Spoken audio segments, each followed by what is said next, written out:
Can you guys hear me okay? Sound okay? Emery's going to be here in a minute. He just texted me saying that he was just running a little bit late. We pushed the stream back.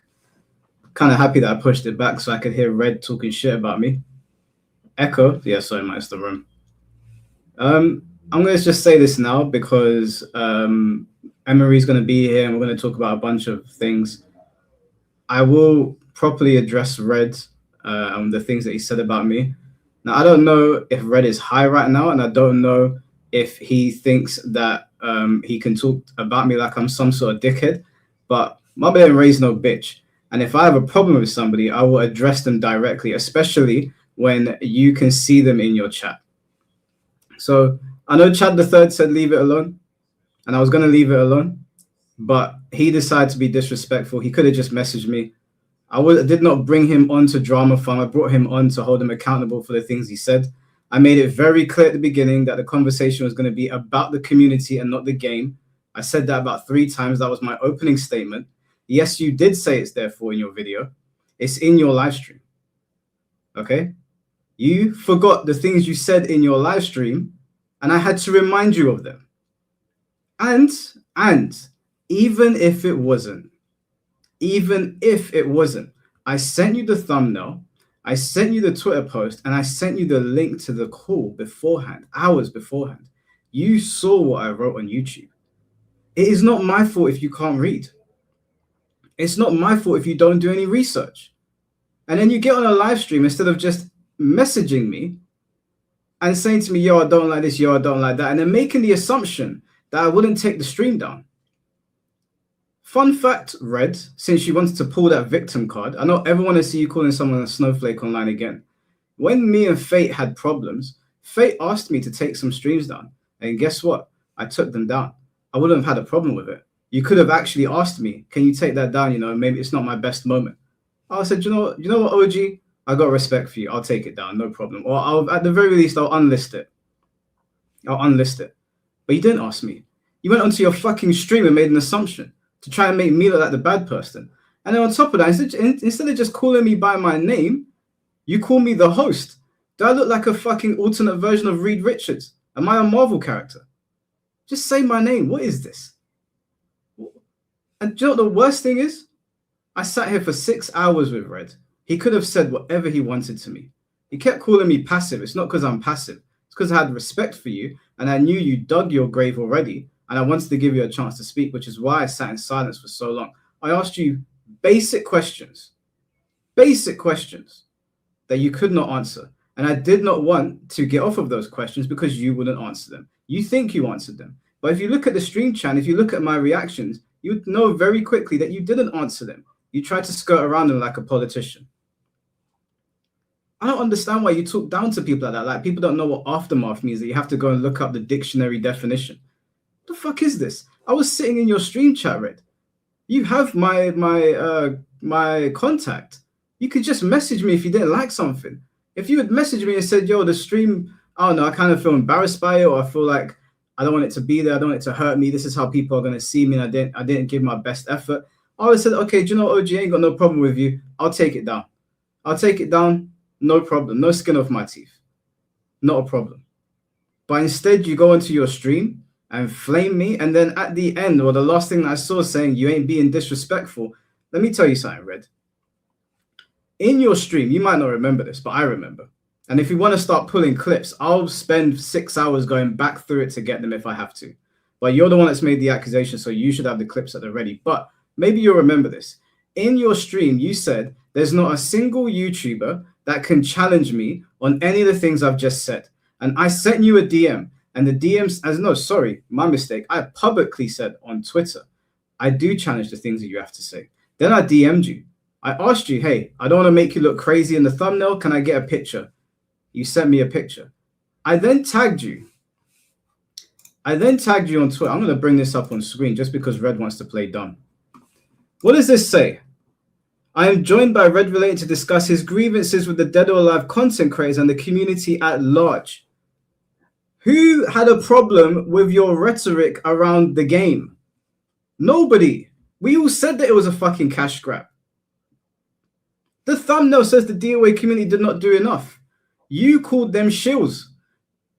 You cited Zachariah and you cited Emery Reigns and other people that you're scrolling down, and you started using the word shill, and then you started saying, I'm not being disrespectful. I'm sorry, but if somebody's doing content creation and they use a large portion of their time, it means they're probably very well invested into it, and you're calling what they're doing shill behavior, that is disrespectful. But like I said, Red, if you have something to say to me, I'm not hard to find. And all of that bullshit about, oh, if you guys were in New York, I might have put hands on you. Bro, I don't know what you are smoking. This is over a fucking video game. I don't know why you're now threatening your chat. Listen, you said at the beginning of your stream and in my stream that you would lead the community in a certain way. Let me explain something to you. You are not fit to be a leader. And I was being very charitable to you on the stream. You are not fit to be a leader in this community. And I would take the bet that you're probably not fit to be a leader anywhere else. If you can't take criticism from the stream chat, how the hell are you going to lead the fighting game community or the DOA community against Koei Tecmo? Of course, you're going to have detractors. I have detractors in my stream chat all the time. When I go on Twitter, I get dragged all the time. Do you see me crashing out like that? You're a grown man. You're 45 years old. You're 10 years my senior. You said that I couldn't challenge you on anything. And I challenged you on everything you said, and you couldn't give me a straight answer, to the point where I had to explain to you how popular Baki was as a manga and anime. And you were still like, I don't really want to concede this point. Why? You were wrong. It's okay to be wrong. There's nothing wrong with being wrong and saying, you know what? I jumped the gun. Fine. I had to ask you 5 times. That's why you kept getting the same question. You kept on saying the same thing. Sorry, Emery, bro. I just this whole situation, I did not anticipate it. Can you hear me? No, I can't hear you, bro. I don't know why Red couldn't just message me. He could have just messaged me. This did not need to be public. I treated that man with so much respect, and he still disrespected me. And he's saying that I brought him on to Drama Farm. I brought him on to answer for the things that he said. How is that Drama Farmer? You just went onto your stream. Yeah, Red can talk to me in his corner. He won't have a conversation with me. He'll pretend like he wants to have one now that I've got Emery here, whilst we're waiting for Emery to set up his sound. He'll pretend like he wants to have a chat with me now that I'm not free. Yeah, we can't hear you, Emery. You might, if you want to go into, like, you can see what the little settings button is at the bottom of StreamYards. It might be set to a different microphone outsource. Hello. Yo, can hear you. What up, man? What's going on, bro? What is going on? What the fuck is happening? I came in and you're going off. Can I get a introduction of what's happening before I say anything? I'm sorry. You know what? That's disrespectful of me. Let me introduce you to the stream chat, although I'm sure you need no introduction. Guys, Emery Reigns, probably the biggest DOA content creator out there now, definitely the loudest one. And we're going to be talking about all things DOA, especially DOA 6. And I guess Emery has some things he wants to address that happened on Twitter as well. Yeah, we got a couple things to talk about. A couple things that I want to say. This is a great platform to say it on.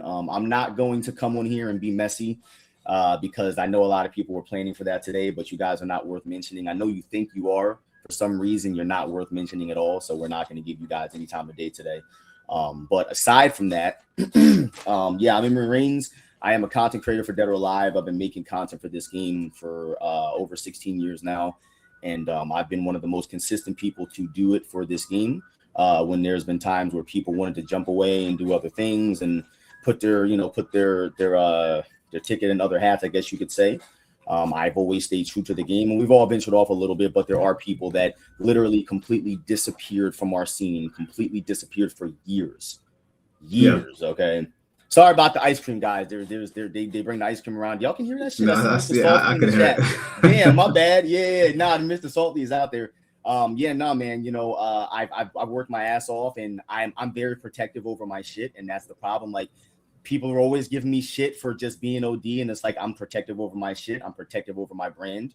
I've worked really hard for my brand, and no one has helped me get here. We have people in our scene that get praises and things for doing absolutely nothing for the better part of 10 years, that have done nothing for our game, nothing for our community, but they come out and pop out when the time looks good and the time is right for them to reap up the benefits, and that's fine. We all know that there's grifters out there. There's even grifters within communities that just kind of hide like little fucking trolls, right? They hide under the bridge. They don't want to ever do anything. We got this one guy, I'm not going to say his name. He pops up whenever. Only time this guy pops up is when there's a new game.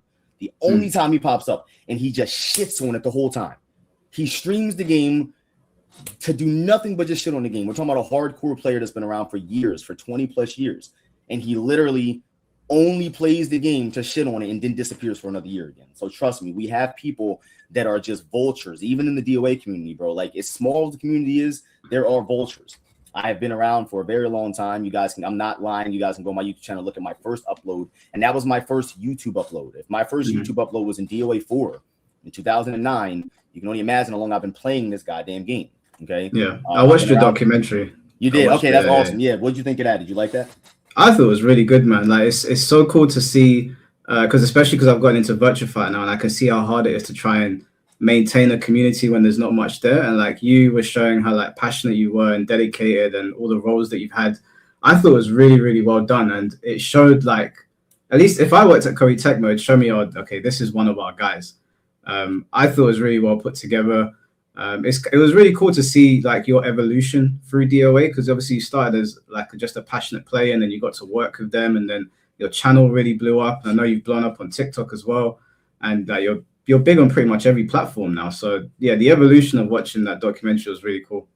Yeah, man. No, it's been a journey, bro. And also too, I want to make one thing very clear here. Okay. My brand, like, you know, and I just want this to be understood, because a lot of people don't understand that I do a lot. Like, I go to the gym 7 days a week. Like, I'm a certified personal trainer. I have clients that I train. I do training in gaming as well. I have a lot of DOA players that I coach. And it's just like, I do music as well. Music is another hobby of mine that I do. Like, I have a lot of things. I have a daughter. I have a 7-year-old daughter. So you can imagine I'm a very, very busy person. That's why I'm always late. Unfortunately, that's why I had to miss the last podcast, because something came up with my kid and I had to handle business. It is what it is. Again, something that people do not know, unfortunately, a lot about. I'm not saying people that play games don't have kids and they don't understand that responsibility. However, you got to understand that that's a variable that a lot of people, a lot of my peers do not have. They don't have children. So I'm out here grinding and busting my ass and doing this. And that further shows you that there's no excuse. There is no excuse. Okay. You have people that will come up with an excuse and say, oh, well, I wasn't doing anything for these 8 years because it is. It's like, no, you have no excuse, bro. There is none. There is no validity to any fucking excuse that you can give me.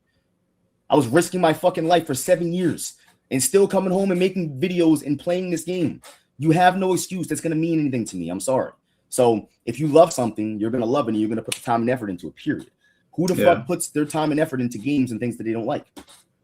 No, I saw your other channel as well, where you've been doing the live streams and the first to tens, and when I was watching you on Twitch the other day. So I can definitely see you've tried to like really grow your brand, as well as like making sure DOA is like kept in the conversation. But I guess I wanted to ask you, you've been doing this consistently for 7 years, or even before that, but whilst the game has been quiet. What has it been like for you, seeing the way DOA 6 last round has been treated and distributed to everybody? Well, listen, one thing about me, and unfortunately, I don't know if you guys know the damage that this has done to my brand. First and foremost, like, as a DOA content creator, I'm getting different looks. Okay. I'm not getting responses from people I was getting responses from before. You know what I'm saying? And you have to understand, when you are, I don't care how you feel about it. You can hate me. You can love me. I don't like me sometimes. Okay. I don't give a fuck. You cannot refute the work and the time and the effort that I've put into this game, in this series. I have thousands and thousands and thousands of hours of content that I've put into this game, bro. As a grown ass man and as a child, going up through my teens, bro. I started in my first fucking video at 15 years old, 14 years old on YouTube. Okay. So with that said, you know, to be able to have to sit here and to look at this product for what it is, because we cannot look at it. If you're looking at this product any other way, other than objectively, then you're looking at it the wrong way. Okay. You cannot look at DOA 6 last round as a product and in any way, shape, or form recommend anyone spending their money on it. I don't care if you work for the company. Okay. You know what I'm saying? It's not a good product, and it hasn't been a good product. Okay.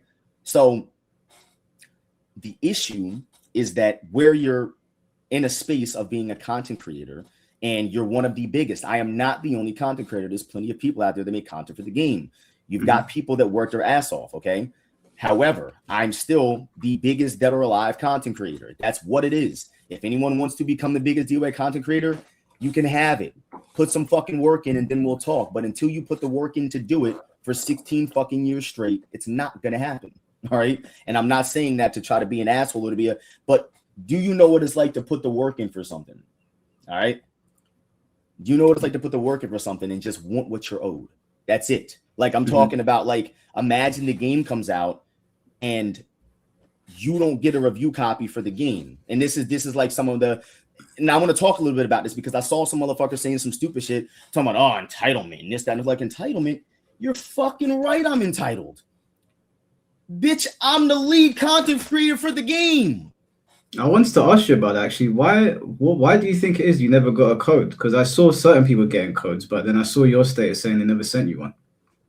Yeah, no, I was never given a code for the game. I personally reached out to them personally and got told that they were still distributing codes at 9 p.m. after everyone else already got theirs. The game's out. It's live. And I'm like, all right, well, I guess we're going to have to buy this game and do a review on it for you guys since I'm one of the lead content creators for your franchise and you don't give a fuck, clearly. So what happened was, I'm like, okay, so fine, I'm going to look like a little bitch and go on Twitter and cry about it. And I know people are going to say, oh, this entitlement, who the fuck do you think you are? Buy the game. Like, yeah, I mean, I could see if I was just some random dude, but I'm also the lead content creator for the game. Like, are we not going to give people the things that they should get, or what's going on here?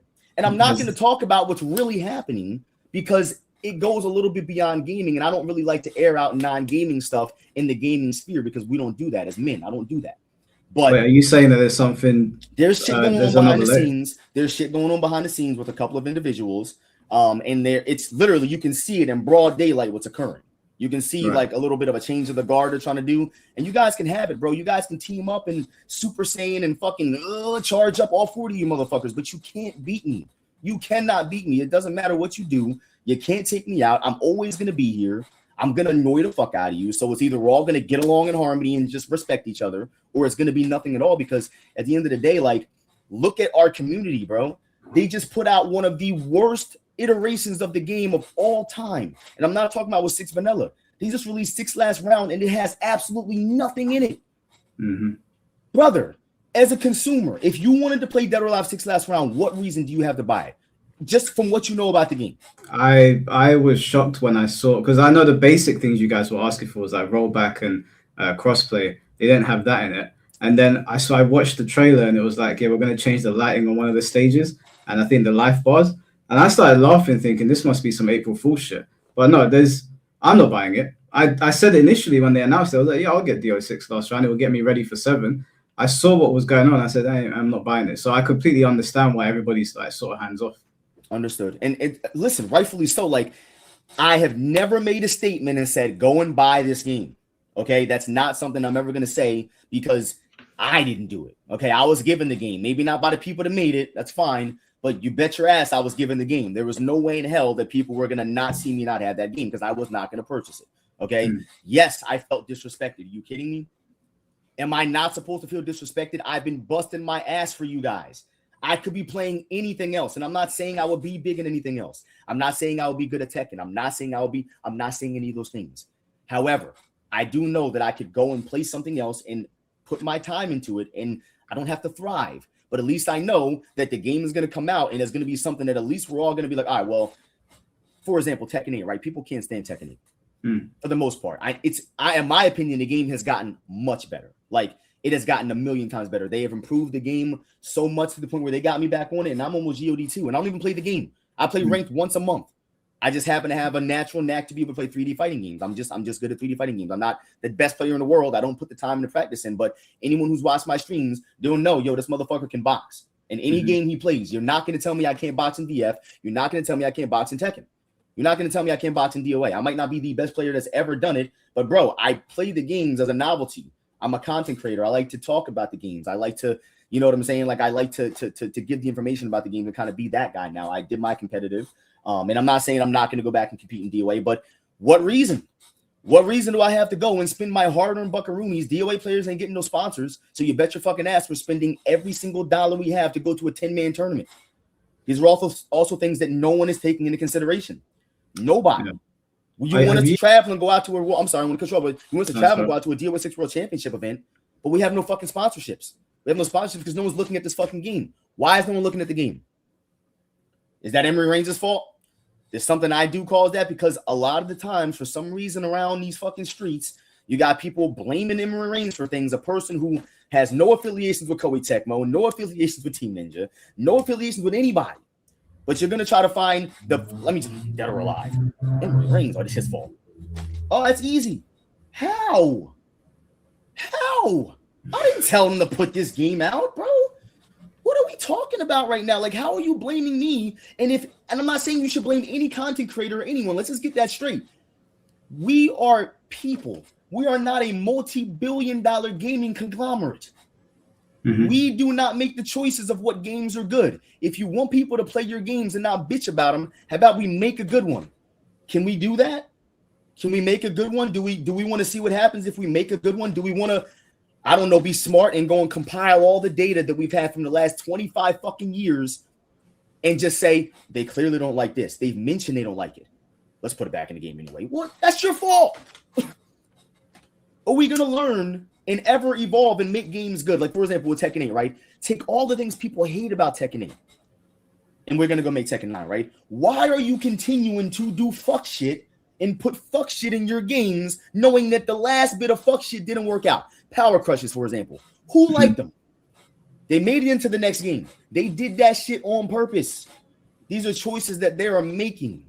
Okay, these gaming companies, I'm not complaining about Power Crush. It's besides the point, but it's just one of those mechanics that people just can't stand about fighting games, Power Crush, but it made it to the next fucking game. That means clearly there's somewhere something going on in their minds where they're like, yeah, but this is our shit, though. We're not letting them tell us how to make our shit. You feel me? Like seriously, like there's a disconnect between the people that are making the games that we're supposed to love and consume and want to support than the people that are fucking making them. I don't understand. I don't get how this is occurring, bro.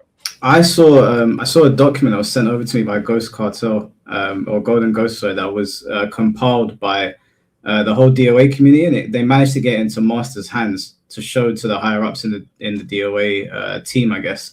Yeah. Were you aware of this document that they put together, and like, what is your reaction to that document getting up to Koei Tecmo, but none of it being addressed? I'm sorry, what's the document? I think I know what you're talking about. Yeah, I've got it here. Actually, I can bring it up. I'll take a look at it. I don't want to. Yeah. Here we are. I don't want to comment on something and be ignorant and not know what I'm talking about. So I'd like to see it first. Yeah, it's cool. I'll bring it up on the screen. So there was this document put together, and they even like wrote some in Japanese, so they make sure there's no like mistranslation. There was a document that was apparently put together by the DOA community going over what they wanted in the game. So it's two Team Ninja and Koei Tecmo, and they went over this. I was told that you were like, I don't think you like you wrote this yourself, but you were aware of it, that it was going up to Master. No, I was excluded from this. I was never told about this. Oh, you were excluded? I was completely excluded from this. I have no idea what this is about. Oh, okay. So this document was put together by, I guess, members of the community, and it managed to get into the hands of Master, the community manager, and it was evidently none of it was really considered. No, I was completely whatever this is. I was completely excluded from this, and this is kind of what I'm talking about here. Like, like there's certain people that are in positions. You guys know who the fuck they are. There's certain people that are in positions that are fucking weasels. All right, and they sit behind the scenes and they control shit like this, like a puppet master. Okay, they'll never pop out in public and they'll never address anything in public. But they sit behind the fucking scenes and they manipulate things like fucking puppet masters, and they're bitches. You're a bitch. You're a bunch of bitches. All right, you can do all this shit behind the scenes and pull all these fucking cards and do all this shit, but you guys, you're not even man enough. You're not even fucking man enough, bro. Can I ask? You're not even man enough. You couldn't fucking be man enough on your best day, bro. What is the reason? So I obviously, if you don't want to say the names, you don't have to. But is there a reason why names won't be said? The reason why names are not going to be said is because it's not the right people that know who I'm talking about. They know. And if you've been around the DOA community, come on, bro, you know. If you've been around here, bro, you know who I'm talking about. And it's not Zachariah. Okay, please stop saying Zachariah. It's not Zachariah. Zachariah is a fucking DOA content creator. That is it. Okay, that man has no pull and no power and no control over a motherfucking thing except a Discord server. So please stop mentioning Zachariah as the person I'm speaking of, because it is not. The last time I checked, Zachariah does not have an official role with anybody. So why are we bringing this man up like he has any kind of control over anything in his fucking YouTube videos? Just like I have any control over anything in my fucking YouTube videos. We don't. We have no control and no power. We make videos about the game, and that is it. That is it. That's all we can do, and we hope these motherfuckers listen to it. Now, do some people have certain ears in the community? Do certain people have people's phone numbers and call up and talk to for 6 hours on the phone and tell them about their deepest, darkest secrets? Yeah, we got people like that. But again, that shit is not going to have any weight on anything at all that goes on. And that little document you just showed me, I highly doubt any of that is going to get recommended to anybody anywhere, because look at the game we have. If they cared about our input in the first place, the guy that's working for the community manager was literally a top-level Dead or Alive competitor. We still got Dead or Alive 6. That must be showing you guys that none of us have any power to do anything. Yeah, Tom Brady mentioned this earlier. I don't know if you saw yesterday when it was on stream, but he said the DOA community has a lot of corruption in it. I guess that's what you're talking about. Oh, yeah. And I've dealt with it. I've dealt with the motherfuckers for years because I just didn't have a choice. But when you start hearing certain stuff and people are saying certain stuff people are saying about you, and then you're hearing from multiple people, and it's like, oh, no, this dude's just a fucking snake, but he wants to pop out and act like he's not one. You know what I'm saying? And for me, listen, I don't believe in taking the whole body out because the arm is bad. I don't believe in that, right? However, in this general situation, here, everybody got to go. I'm not fucking with nobody on that side, okay, at all. Because as far as I'm concerned, all of you guys are in it together. You know what I'm saying? As long as you guys are going to sit up here and pretend that this is a good product and try to get people to pay for this and recommend that we should buy it to support the next game, like it's our job to do that, like DOA 6 was our fault, and we owe them, like, yo, DOA 6 didn't do well, we gotta buy this to make the next one. Please, fucking please. I will be damned if I buy this motherfucking game. All right. It didn't get sent to me, and all I was trying to do was do an honest review on it. If I'm being honest with you guys, I was not gonna shit on the game. I couldn't. I love the franchise too much. I could ever shit on the game. Am I gonna tell the truth? You're fucking right, because what kind of man would I be? Just because we're making videos, that doesn't make us any less of men. We got grown-ass men that are lying in videos trying to get pats on the butt. Where's that gonna get me? We're grown-ass men. Bro, can we make one thing clear? If you're in the fighting game community and you're not 5 people, you're not big. We're all in the same fucking bucket. All right, we're all the same size. We play fighting games. You fuck around and play the ones we play, the 3D ones, you're even smaller. None of us are big. None of us are huge figures. We're all in this shit together at the fucking bottom of the barrel. We are nobodies. Go and ask a Counter-Strike motherfucker what they think of us. They won't even know what games we play. I'm just being honest here, bro. We are nothing. No, I agree with you. I know in the 3D space, we're even smaller than the 2D space. So it's a shame to hear that, like, you're saying that's bait. From what I'm understanding, there's a bunch of content creators and people that work in the industry that are basically lying to people or conspiring against other people like yourself. Yes, brother. I don't care what anybody says. I was given some bullshit excuse like, oh, we might have ran out of copies.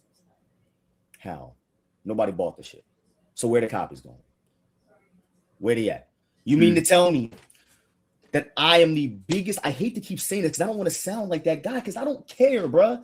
But I'm the biggest content creator for DOA. That means nothing. What does that mean? Oh, I'm the biggest DOA. Nobody gives a fuck. But as long as I'm at least that, you think I'd at least be able to get the code and be able to review the fucking game. But no, I was told nah. I was told codes are still going out. And then I sent a message the next day and I said, oh, so I'm just not getting the code. And homie just didn't even respond. And I'm going to let you know this guy I'm talking about in specific is best friends with this other guy. So there's clearly some shit going on here that no one wants to talk about, but I'll be fucking damned if I won't. So Guys, please pay attention to the coming of the months. Okay, please. And understand how it's not going to bother me at all. I don't give a fuck, bro. Because guess what? I might not be getting flown to terms, but I'm going to still be there smiling in all your motherfucking faces, and you're going to do nothing about it. I'm going to be there recording videos, commentating, doing what I fucking do, and I don't even have to. I don't got to get sent there, bro. I will get there. Motherfucker, if I want to get there, I will get there, bro. I am being completely shut out, all right? And it's fine because I'm going to keep doing what I'm doing. I'm running Reign of the Gods right now. 200 plus viewers every night. I'm running Reign of the Gods. I don't got no support from Master, no support from Team Ninja. No, I ain't got nobody dropping in my stream. No Koei Tecmo. Yo, we should give this guy codes to this game that we want people to play. Let's give out some free codes. Nope, we ain't getting that. We ain't gonna get no shit like that. You know what I'm saying? Matter of fact, now this I could be wrong, and that's why I'm not saying names because there's some things that I don't know, but I just want to let you know some of the fuckery that might be going on. Mm-hmm. Apparently, somebody went to somebody and asked for some game codes for an event, and they said, nah. What event? I'm not gonna say, but apparently somebody went to somebody. Apparently somebody went to somebody and tried to get some codes for a game. Like, yo, we're hosting an event. Like, can we? Nah. Like, all right. You know what I'm saying? That's cool. You know. Is there like an active effort? Is there like? It seems to me. Okay, this is like because obviously I don't know the names of the people you're talking about, but there's two sides to the DOA community, and this is a conspiracy here. You will know more than me, but we were talking yesterday about DOA, and I was talking to a couple of people, and it feels like to us that they're trying to almost kill the franchise and send everybody off to the Venus vacation island. Mike, when I tell you that I said, listen, bro, like me and Matt Ponton, a couple of like OG DOA players, we were in the Discord last night watching some like OG making of Dead or Alive 2, making of Dead or Alive 3 Itagaki and all that stuff. And you can hear him saying things that seem so small that just like the way the characters move, their neutral stance is important. The way they sound, the way the game feels, the impact on the hits, like all of that stuff matters. That's what made the game. When you think back at your earliest memories of Dead or Alive, what do you think of? You think of them getting knocked through walls and hitting the wall and fucking flopping and like their head hitting the wall and some of the gruesome throws and stuff. And I'm watching this video and Itagaki's like, I want players from America to know what it feels like to go into a dojo. And because of that, I want them to feel as authentic as possible. So I spend an extra amount of time allotted to get them to make the floor shiny inside of the dojo. And I know that sounds insane, but for 2000, there weren't a lot of games in 2000 with shiny fucking full-blown floors with shadow support. Like, it wasn't there. You know what I'm saying? So when you look at DOA 5 Alton, Dead or Alive 5 last round, for example, we have one of the stages called Azuchi, which was not the same stage, but it's a remake of another stage that also had a shiny floor that Itagaki had designed.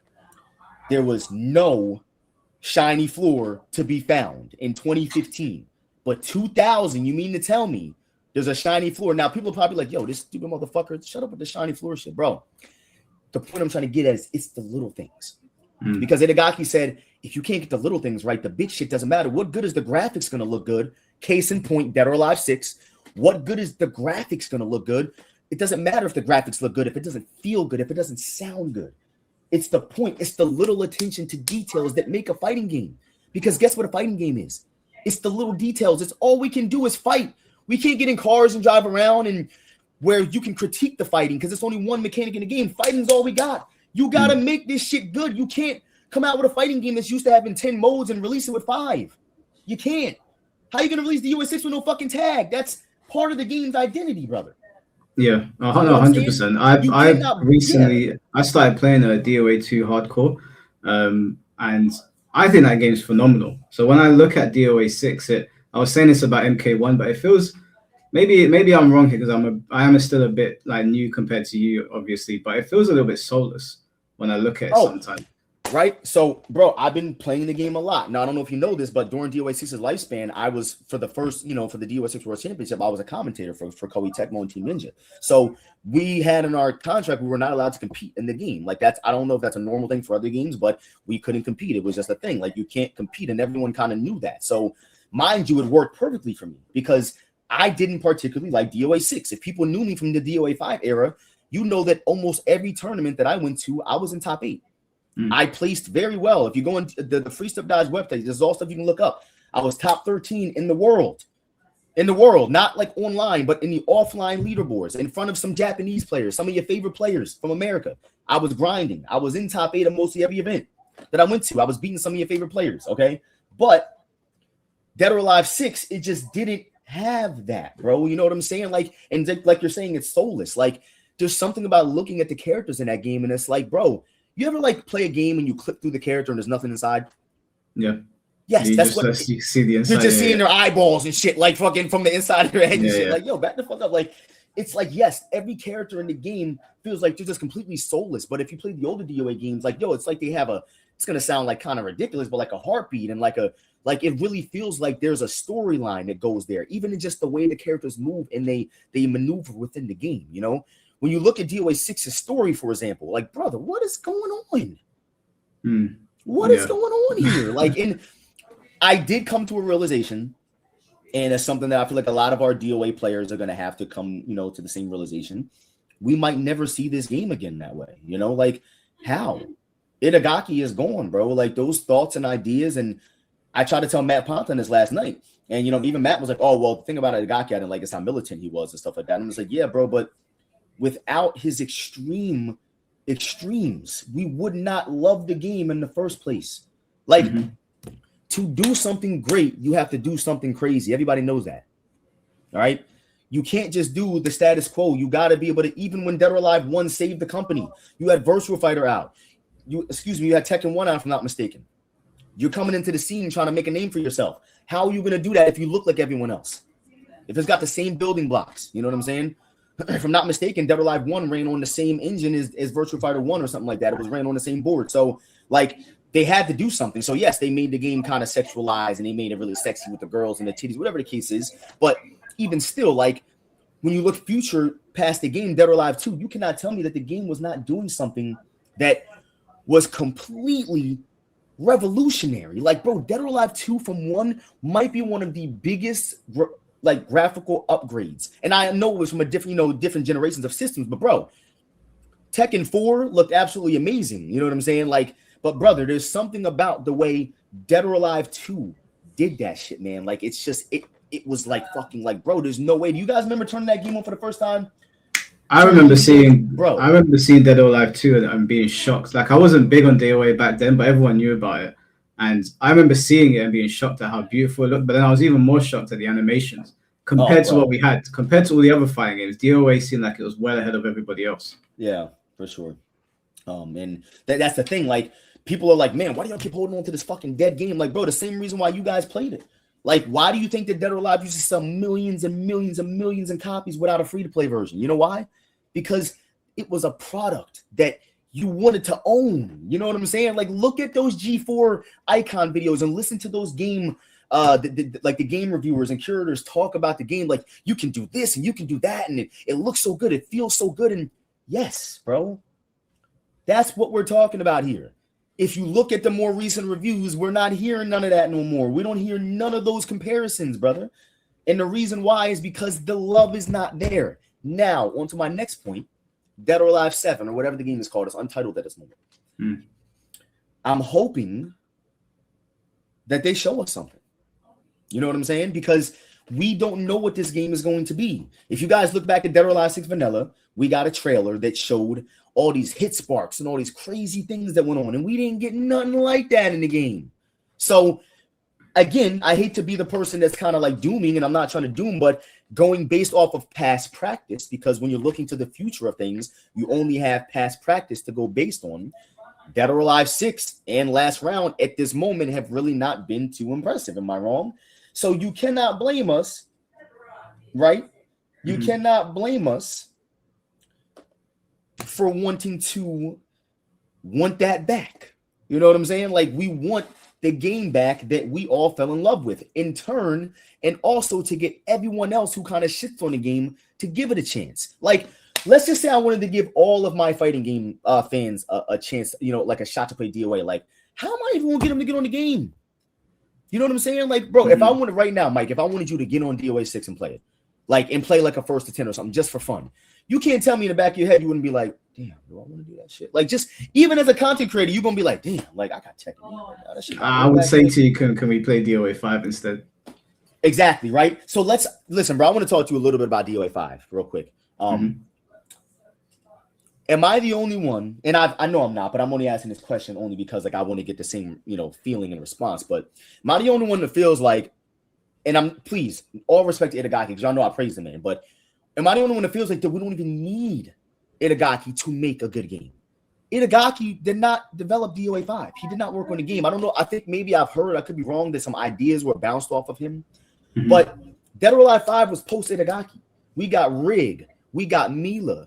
We got characters that, not for nothing, look like they could have blended into the series. You know what I'm saying? Like brother, Dead or Alive 5 is goated as DOA 4 is goated as DOA 3, all that shit, right? But as far as a modern DOA is concerned, bro, Dead or Alive 5 is one of the most amazing fighting games to date. To date, it's got a beautiful roster. It's got crossovers that you could, virtual fighter in DOA, and the systems already go hand in hand.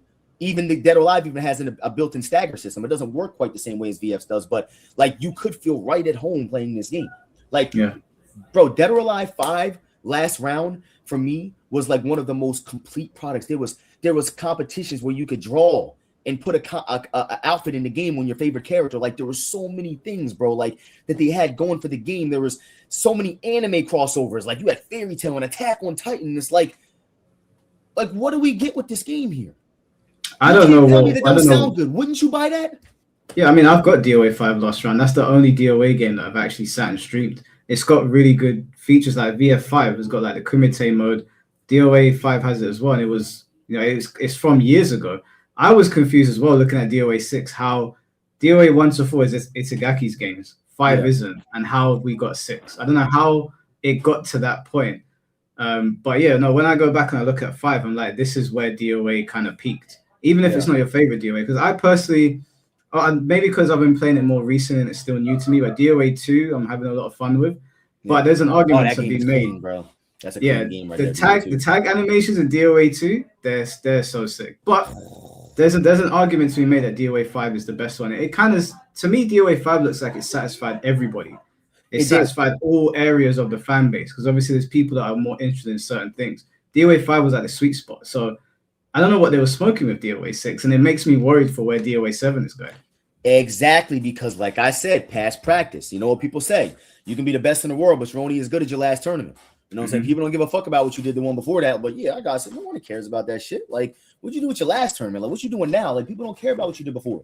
So with that in mind, bro, correct. Like, Dead or Alive 5 last round might not have been a perfect product overall. Like, there's some people that hated the stagger escape. There's people that hated certain, like the stun system. There was a lot of DOA 4 players that hated DOA 5. They completely didn't even touch the game. However, as a product overall, okay, that is a game that everybody can love and play. Everybody, whether you're the most competitive player in the world, whether you want to play with your little sister, there's tag mode, there's team battle mode, all kind of shit, bro. The story mode wasn't in the vein of the classic ones, but it was definitely something that you can digest. Come on now, DOA 5 story wasn't the best, but it was still, you can tell that they were still trying to keep up with Itagaki's vision. Like, I don't know what the fuck happened, bro. I think I know what happened. At least I can take a shot at it. It was fresh off of Itagaki's last game, so they probably just took the blueprint and they were like, this already works. We'll just run with it. Itagaki obviously had no involvement in 6, and they were like, we'll do our own thing. Some other game designer came in and said, this is my vision now, and that's why you guys got the game that you got. I want to ask you a question, though, because I've been watching your content and your coverage of Virtua Fighter 5. Yeah. And I know that you're obviously very disappointed in DOA, but I know you're very loyal to the series. I know you're going to support it. But is there anything in you that's like, maybe things are going to start turning for you, because Virtua Fighter is like going to start satisfying the area of the market that Tekken hasn't been able to, and obviously DOA hasn't with 6. Is there a chance that your channel could veer off into Virtua Fighter more than DOA with the way things are going? Well, I've had, and I'm only human, you know what I'm saying? And unlike a lot of y'all bitches, you know what I'm saying, y'all fake motherfuckers, I'm not afraid to say how I feel about stuff. You know what I'm saying? I know y'all be doing y'all little bullshit behind the scenes and you want to act like fucking superheroes and shit in public. That's fine. But, I have battled back and forth after this whole thing with Koei Tecmo. I'm not going to lie to you. Like, it felt like a slap to my fucking face, bro. And being told by certain figureheads that it was a slap to the face and it was done purposefully that doesn't feel good, bro. I'm not gonna lie. Like that does make me feel like I should move on. Like, what am I supposed to do with that, bro? Like, I've been killing myself for y'all. While certain people that you're propping up now had nothing to fucking care about this game for years, and they were going off playing other games and trying to get known in that game. That shit didn't work. You know what I'm saying? So like, but you want to prop them up, and it's like, that's fine, bro. You know what I'm saying? So that's why I was kind of like, damn, maybe I should step away, and maybe I should like say fuck this game, because this game is saying fuck me for real. You know what I'm saying? I'm 32 years old. I'm gonna be 32 soon, bro. I got a daughter that's 7 years old. Like I have things that I love to do. I'll have games that I'd like to get into and maybe spend time doing. I don't have all the time in the world to do it. So if I'm going to devote my time, yes, I feel like I'd like to devote my time to something that I feel like I'm going to get a good trade-off for, because yeah, this is my brand, bro. This is my fucking brand. You know what I'm saying? So it's like, and I want my brand to thrive. No one wants to be sitting here doing something for nothing. And when I'm getting scraps as it is, like I've been on YouTube since fucking 2009, bro. I'm not even at 50,000 subs yet. And I'm not saying I'm ungrateful, but I've been on YouTube since 2009, bro. I'm not at 50,000 subs yet because I'm a DOA content creator. And I'm not saying that I'd be any bigger if I had anything else, but come on now, guys, let's do the math here. Like, let's use our brains. If I play Tekken, would I still be at 50,000 subs? Probably not. I might be at 100. I might be at 80. I might be at 90. I'm just being realistic here. We got to look at, if I got 50 off of DOA, there's no way. I started in 2009. That's before many prominent Tekken players even picked up the fucking game. There's no telling what I could have did, bro, and what I could have turned into. But if I this is what it is. So now I'm at a crossroads. I'm at a VF crossroads. You know what I'm saying? So it's like, what do I do?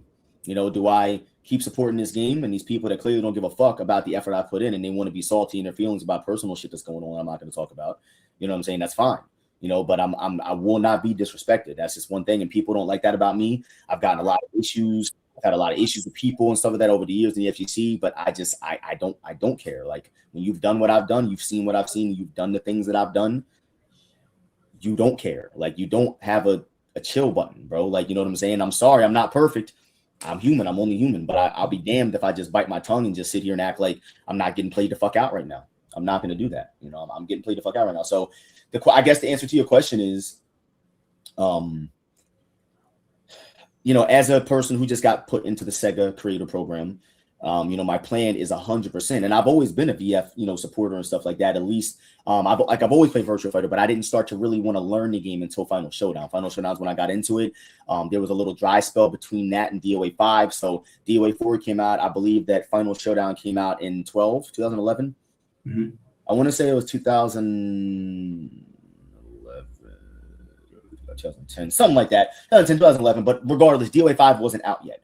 And we needed something to play. So I started getting into Virtua Fighter, and I'm like, holy shit, like, this game is fucking clean. Like, I've always liked Virtua Fighter, but y'all guys can't tell me that when you first get on VF, like, and you go to the command training, it's not kind of jarring. It's like, bro, these characters have 50,000 moves, and 10 of them do the same thing. They do the same thing. They're doing the same hit levels and everything. Like, what is this for? Like Kage had, like, bro, in VF5 vanilla, Kage had like 10 moves that were the same fucking move. I swear, it just was different hit levels. I didn't know what was going on. There were so many moves, and the game was difficult. But you know, like, I started getting into it, and then DOA 5 came out, and I shift my focuses back to that. But I've always, if you guys go on my YouTube channel, you'll see 15-year-old VF videos on my channel. I've always played Virtua Fighter, you know. But I guess I've seen your videos. I've seen you playing Akira before. Yeah, I was playing all kind of random. You know, I've always just been a fighting game player, so I have no plans of walking away from DOA. I don't have plans to walk away from the game, and the reason why is because, like, you know, it's not a pride thing. It's more so like, I built this shit, and I don't have to go nowhere. You know what I'm saying? I've gotten to the point where you can't really play this game without knowing who I am. You know what I'm saying? You can't really search the game up without seeing who I am. If you choose to support me and fuck with my shit or not, but that's up to you. But I've gotten to the size where I'm not big. I'm not big by any means. I've only got 50,000 subs, but I am at the size where it's like, listen, if you don't want to click and you want to go out somebody else's shit, go ahead. Like, I'm going to do what I'm doing regardless, and I'm going to do what I'm going to do in other games too. So I guess the reason why I'm not as hurt is just simply because of the fact that there is other opportunities. Like, bro, now listen, before VF got announced and all we had was Tekken 8 in the state that it was in DOA 6, yeah, I mean, and Soul Calibur's gone for the moment, which I want to say real quick, I think they're bringing Soul Calibur back. I don't think I saw that Project Soul guy is leaving. Namco, I've been saying he's leaving Tekken Team. He said he's leaving Tekken Team. He didn't say he's retiring or he's leaving Namco. So he went back to Project Soul, and they're bringing Soul Calibur back. I don't know why people think that game is going nowhere. Yeah, I believe Soul Calibur's on its way back. I think next 2 years we'll see something. Yeah, it's going to come back. Like, that's literally, that man is a Soul Calibur, like, developer. How do you think Victor and these weapon characters got in the game like that. Like they needed someone to come over that has the expertise in weapon combat and fighting games. Who better to pull than Project Soul, right? They sent that motherfucker right back. Listen, your job here is done. We ain't got no more swords coming out. Get your ass back over there and make Soul Calibur. Like that's literally what I promise you, bro. He's probably going to take the blueprints of some Tekken characters like Victor, and you'll probably end up seeing. Bandai. What's his name? Nakatsu? No, I think Nakatsu. Did he leave and go with Harada? One of them left and went with Harada. Who's Project Soul? Now wait a minute. If he left, then I don't know, y'all. It could be cooked. No, Soul Calibur's not cooked. Guys. Oh wait, we're good. Oh no. Take over a second, because if I'm wrong about that, then I ain't making this video. Because see, sometimes you be wrong about shit. Hold on, what's this motherfucker? I think Nakatsu did leave. Oh, but there was more than one Soul Calibur dev on Tekken, though, wasn't there? Yeah, no, for sure. But I didn't know he left though. I didn't know that. I don't know about that one. Yeah, no, I love Soul Calibur. That's a hell of a series right there, bro. That's an amazing game. But I did not know Nakatsu left. I ain't gonna lie, I'm gonna have to hold the L on that one. I'm completely wrong. I don't know what's gonna happen. I don't know what's gonna happen. I've been waking up every day like, damn, bro, we might see Soul Calibur come back. Damn, I'm wrong as fuck. Sometimes you be wrong. You gotta hold that shit. I still think, even without Nakatsu there, I don't think they'll just leave Soul Calibur dead forever. Me neither. I don't think that either. I mean, they're not gonna leave Tekken dead forever. That's, you know what I'm saying. But we can't compare Soul Calibur to Tekken in terms of IP size. But Soul Calibur is not no fucking laughing stock, bro. Like we're talking about Soul Calibur here. Like that. Soul Calibur is even more of a household hit name than other games, bro. Like you might ask somebody about Soul Calibur, like, yeah, I'll play that motherfucking lizard, bro. Like with the sword, bro. You know what I'm saying? That's my dude. I play on one board. The shit like a triangle. Everybody knows Soul Calibur, bro. Like Soul Calibur is shit. Yeah, so Soul Calibur is why I've got my first start in tournaments. Like I got nothing but love for that series. I hope it comes back. I really hope it does, because that was the Soul Calibur community. I think out of all of the fighting game communities, that's probably my most pleasant time that I've ever had being a part of a community. Yeah, but a lot of them are older as well. Like a lot of the guys are in their 40s now. Yeah, bro, they're great. The community, bro, the Soul Calibur community. I spent a lot of time back in my competitive days. Shout outs to Manticore. And my boy fucking Zefukai and Osindiate, all you guys, man. Those are my homies, man. I love all those dudes, man. And Soul Calibur's got a great fucking community. It's unfortunate that their game is not thriving right now, and they're doing the best they can. They're playing that game with the latest netcode, and you already know, trying to play Soul Calibur, bro, in that game, you can't even block certain lows. You're just gonna get clipped the fuck up in that game. So nah, man. Yeah, I love Soul Calibur. I love all 3D fighting games, you know. But I guess, to get back to what we were talking about a little bit without going off subject, I'm not going anywhere. I can't. You know what I'm saying? Like, this shit's in my blood, bro. I love this game too much. It's apparent that I love the game too much, you know what I'm saying, to go anywhere. But I would be lying to y'all if I said I wasn't making changes here. I'm going to be making a lot of changes. So there's going to be a lot of Virtual Fighter content coming, Virtual Fighter events. And especially, it makes no sense for me not to. I have a Sega. I'm in with Sega. You know what I'm saying? It makes no logical sense for me to not do work for them. It just doesn't. So I'm going to, when you reward people with stuff that show love to your game, I've been repping for Virtual Fighter. I don't know if you guys know, but they put me into the little mode, into the world tour mode, or world stage mode rather, where you can go in there and you can fight all the bots and shit. And I'm in there. You know what I'm saying? Like I'm a bot. I'm a bot. You can go and fight me in the 10 years later arcade. Like that shit is so cool to be honored like that as somebody who just wanted to be a part of the community. I had, mind you, I'm just being real, I had no reason to be in there. You know what I'm saying? I'm not even like that in VF in terms of I'm kind of a newcomer to the community. I support, but I don't necessarily think I deserve to be in there per se, because I know there's a lot of players that felt some kind of way. I heard people saying, oh, why the fuck did Emery get in there? Blah, blah, blah. Well, maybe you should turn your fucking stream on and let people know you woke up this morning. I don't know. Getting on the game probably ain't enough anymore, bro. It's 2026. Like, we ain't putting you in a fucking game just because you know how to fucking fuzzy guard, motherfucker. Like, how about you go and show people you know how to do it? Like, the basement builder shit's done, bro. If you want to get put in things, you're gonna have to act like it. That's just what it is. So, I've never been afraid to push my chips forward. I do all my work myself, all my video editing, all my designs, all my graphic design, all my thumbnails, everything. I've done everything myself since the beginning. I've never had any help. And it's something that it's rewarding to me. And I think that's why I'm so like stuck in my ways, I guess, in terms of just like how hell-bent I am on just trying to fight for what's right. You know what I'm saying? Like DOA is in a bad state right now. The game came out and it's not even playable, bro. I'm running events right now. I'm running events right now, and your events are really, really good. I was in your Twitch. Hey, thanks, man. The other day, that was because I don't know much. I know how to play DOA now a little bit more, but I'm still a bit of a noob. But when I was watching it, like you were managing to entertain and break down what was happening, which was like helping me. And I think a lot of commentators or people that are like at least taking that role. They don't do that very often. I think they forget you need to have the personality to get people to be like, oh, I want to sit here and listen to this, and then also educate people in the game. But I was watching you guys playing. I can't remember who was playing, but it looked crazy. Like, I would love to be at that level and play the game at that level. But yeah, whatever you guys are doing over there, it's definitely working. Hopefully, Koei Tecmo pays more attention at some point, but who knows? I actually wanted to ask you a question. There's some questions from the chat, but I wanted to ask you a question first. You know more about DOA than most people. Given that DOA 6 has come out in this state, can you give us 5 major things that you would like to see in DOA 7, apart from crossplay and rollback? Because obviously those are given. Without those, I mean, those are so important, bro. Like, I was trying to tell somebody the other day, like, listen, the game can actually be butt.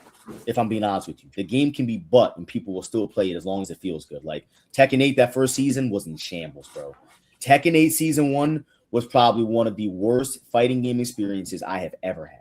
Like, it was just so unfun to play that game, bro. They have fixed it so much. The game is, not lying to y'all, the game is actually kind of fun. Like, if y'all have not tried Tekken 8, and y'all know I'm the last person to glaze Tekken, because, you know, they didn't do a great job with Tekken 8 in the very beginning for me, but definitely check out Tekken 8 now. It has gotten a lot better. There's not a lot of engagement. Like, the heat engagements are not popping you and comboing you across the fucking map all the time. It's not amazing, but it has gotten a lot better.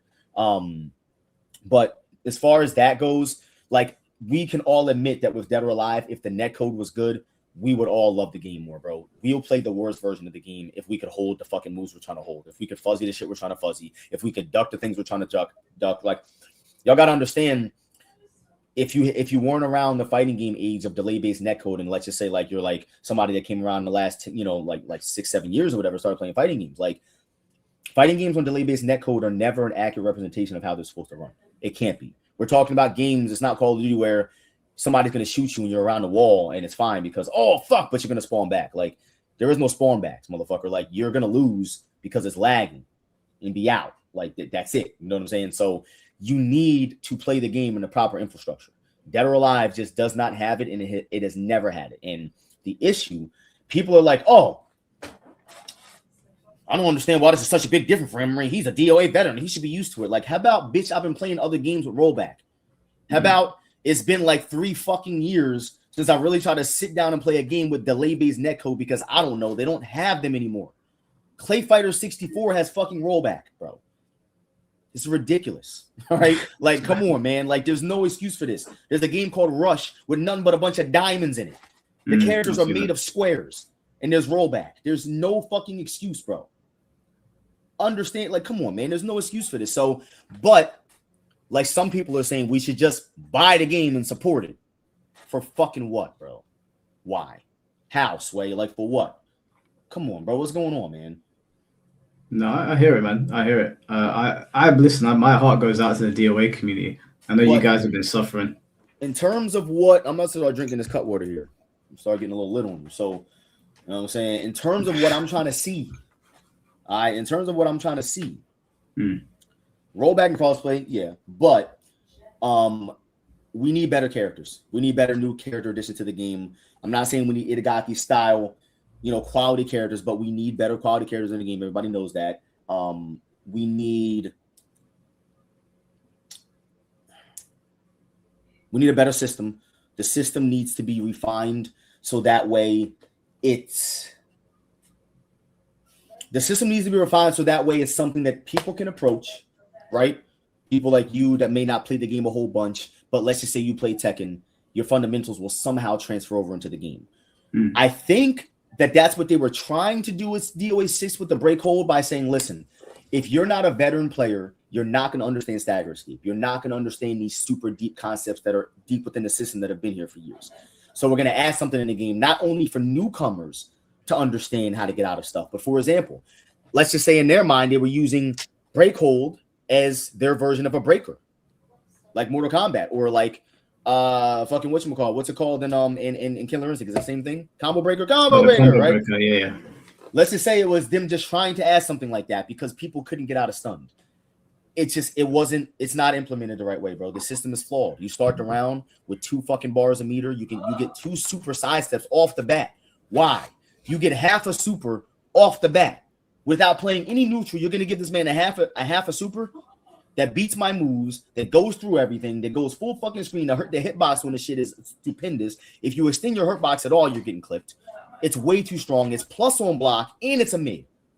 Why?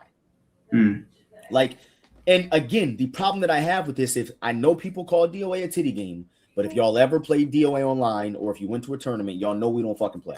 Okay. You know Caliber Blaze don't play. You know Hoodless don't play. You know Recruiter don't play. You know Killy don't play. You know we don't fucking play around in our game. Okay. So there's depth to the game. It's one of those games, bro, that to this day that I watch, and I've competed at a very high level, but sometimes I watch certain players play at a certain level. You sit down and watch a Caliber Blaze and a Killy match, bro, you'll be sitting there just trying to understand how they're playing at that speed. Like, it's like watching me play DOA. If he had that skill level, like, bro, it's something to watch. Like, yeah, it's I've seen it. I've been seeing it on Virtuefire as well. Like, I thought I knew what quick Virtuefire looked like until I started watching Gentleman Thief and Tricky and all them lot. It looked crazy. So yeah, I've seen it on DOA. It looks really good. Yep. And mind you, we have certain people out there don't make videos about Virtuefire acting like, I'm gonna say his fucking name, acting like you can literally just skate through the game by doing down punch. It's like, bro, if you do a 2P to somebody that knows you're gonna do it, you're dead. Okay, like seriously, the fact that people think that you can even manipulate and play that game like that, like it's so crazy. But again, that same mindset passes over to DOA. People look at it. I talked to one dude on Twitter who said, "Who wants to play a fucking game where you can just counter out everything?" I said, "Yeah, you can try that shit if you want to, bro. Like what?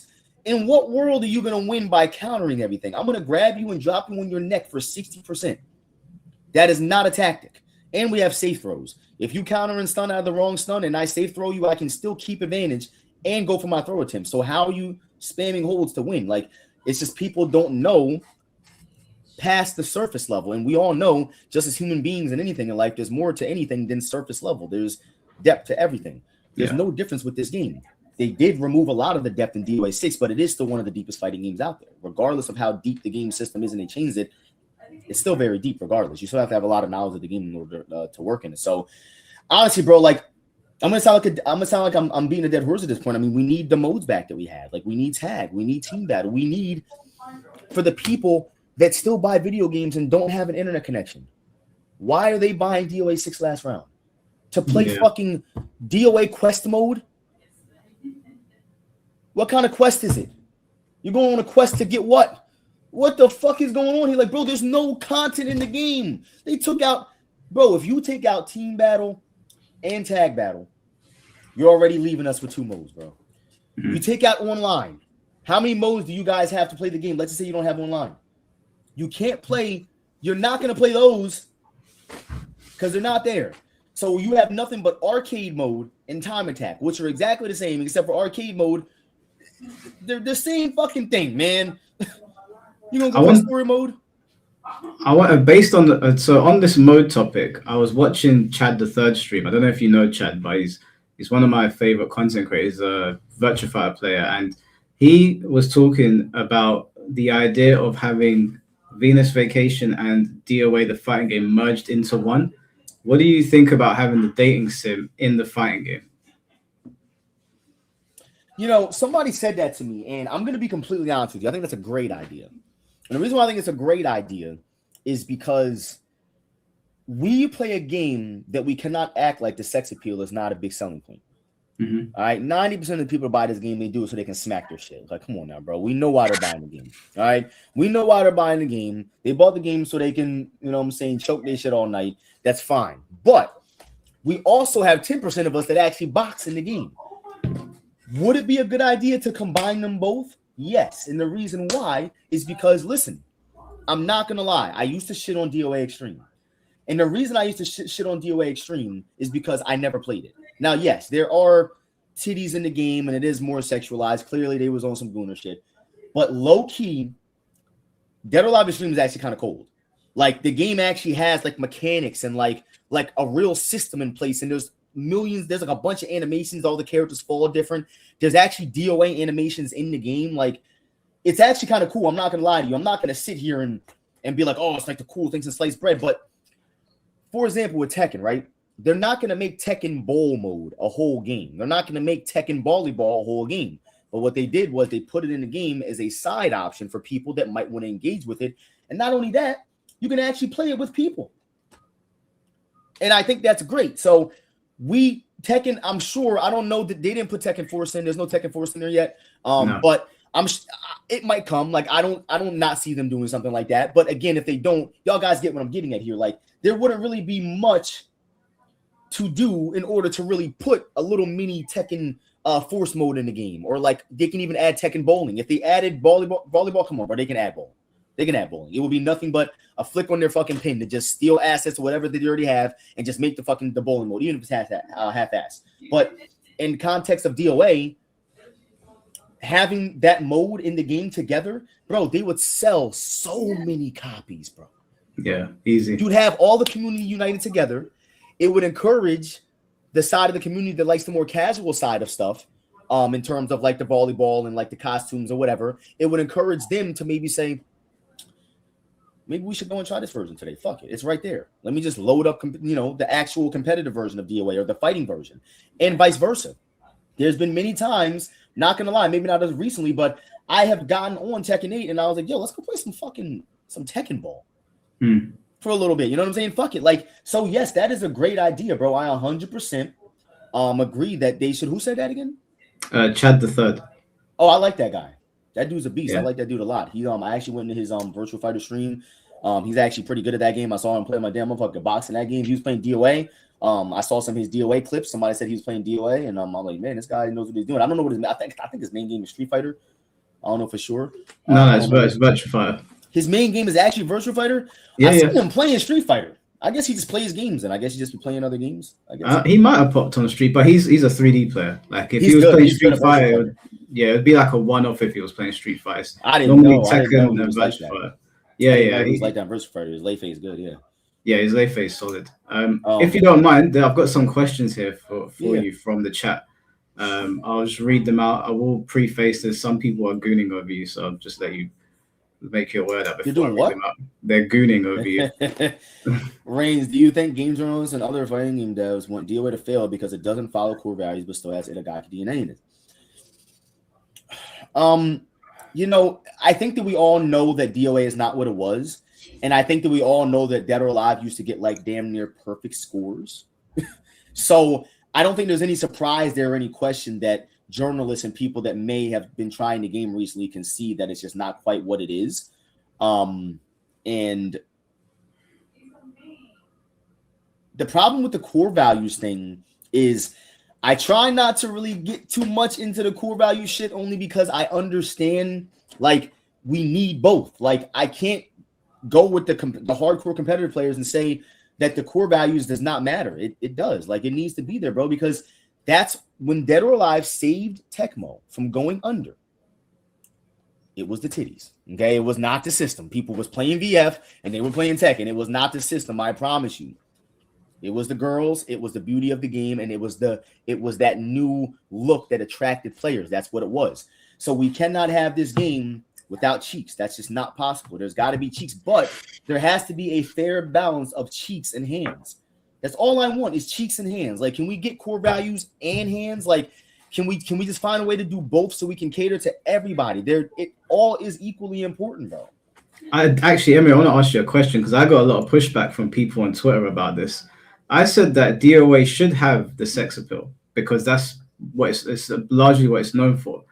But I said that if they're going to really push the sex appeal like they did in DOA 5, don't you think like a streamer mode would be good where if I toggle it on, you can still have your bikini on your side, but when I'm streaming it, I won't be able to see it. I caught hell for that take. And I was like, I feel like that's a easy compromise. Yeah, you ain't really going to win that one, bro. You know, there's certain L's that unfortunately, like they're just there and we're just going to have to wear them. And they're not like L's that like hurt, but you can't win every battle. You know what I'm saying? Whether you classify that as an L, I don't count nothing as an L. You know what I'm saying? Like I take everything as a learning experience or, you know, like something that I can maybe improve on later on, or like I can do better research or whatever the case is.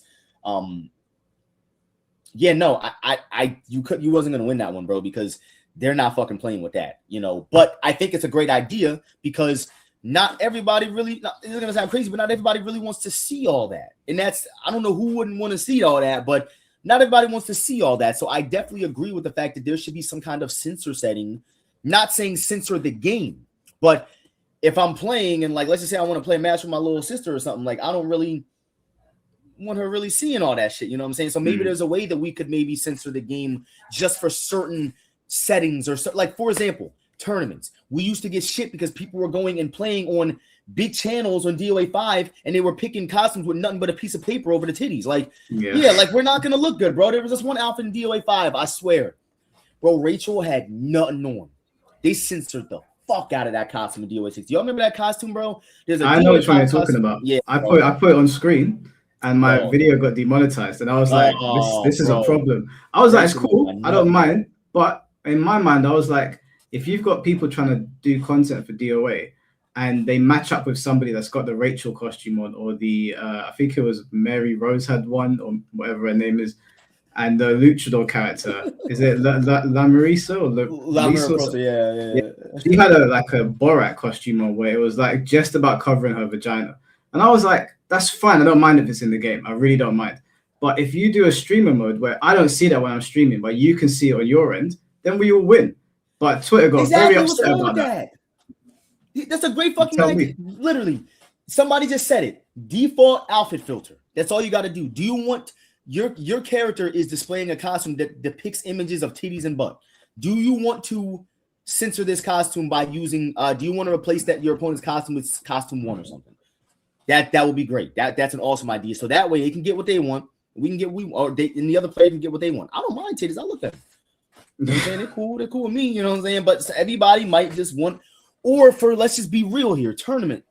Come on, bro. Like, bro, when people are showing up to tournaments with Rachel and stomping on them, stepping them all heavy and shit while she ain't got no clothes on and she just gyrating back and forth, shit shaking all over the place, bro. Yeah, no, that's not gonna look good, man. Like, it's just not, bro. We're already coming off of the Evo core values thing, Bass fucking, power bombing fucking Neo Tengu, and we already been through all that, you know what I'm saying? And clearly it's just not a good look, for the game to be in the public light, and not even the public light, in front of everyone's eyes. Like, for example, if we do pop up at Evo one more time, let's just say that happens.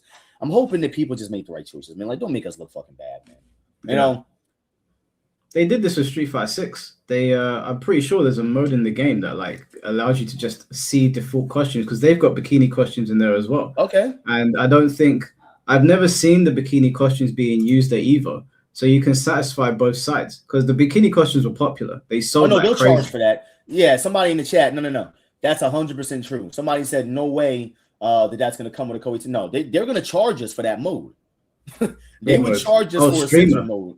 Yeah, that's ridiculous. What if DOA 7 has a single player mode that was either a Ninja Gaiden Light or a Dynasty Warriors Light? All great ideas, bro. Like, this is all great shit. Like, seriously, like, for example, Sega, okay? I don't know if you guys are paying attention, but they are making a super video game. Take fighting game out of the equation. We need to stop looking at Virtua Fighter Crossroads as a fighting game. This is going to be bigger than that, okay? They are not fucking playing, bro. This game, when you think of innovation, because Sega loves that word, innovation, bro, right? They love that word, innovation. What are we talking about when we say that? We're not talking about your run-of-the-mill, same cookie-cutter bullshit. Virtua Fighter has never believed in that. Tell me one new iteration of Virtua Fighter that ever went cookie cutter. I'll wait. Never. There's always been state-of-the-art training. There's always been state-of-the-art everything. Okay? They always just want to build and always want to innovate and create new things and new ideas. And they're trendsetters, bro. And some would wonder why we've been looking at VFI for so long. Maybe they just wasn't ready.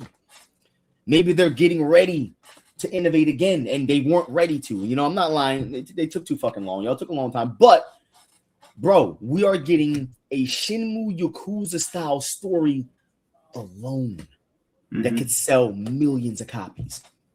If they came out with this game and it was called Virtua Fighter, if Sega came out with this game and it was called Crossroads and never had a fighting mode in it, it would sell because of Yakuza and because of Shenmue. You know what I'm saying? They even got the okay from Yu Suzuki. Yu Suzuki signed off on this shit.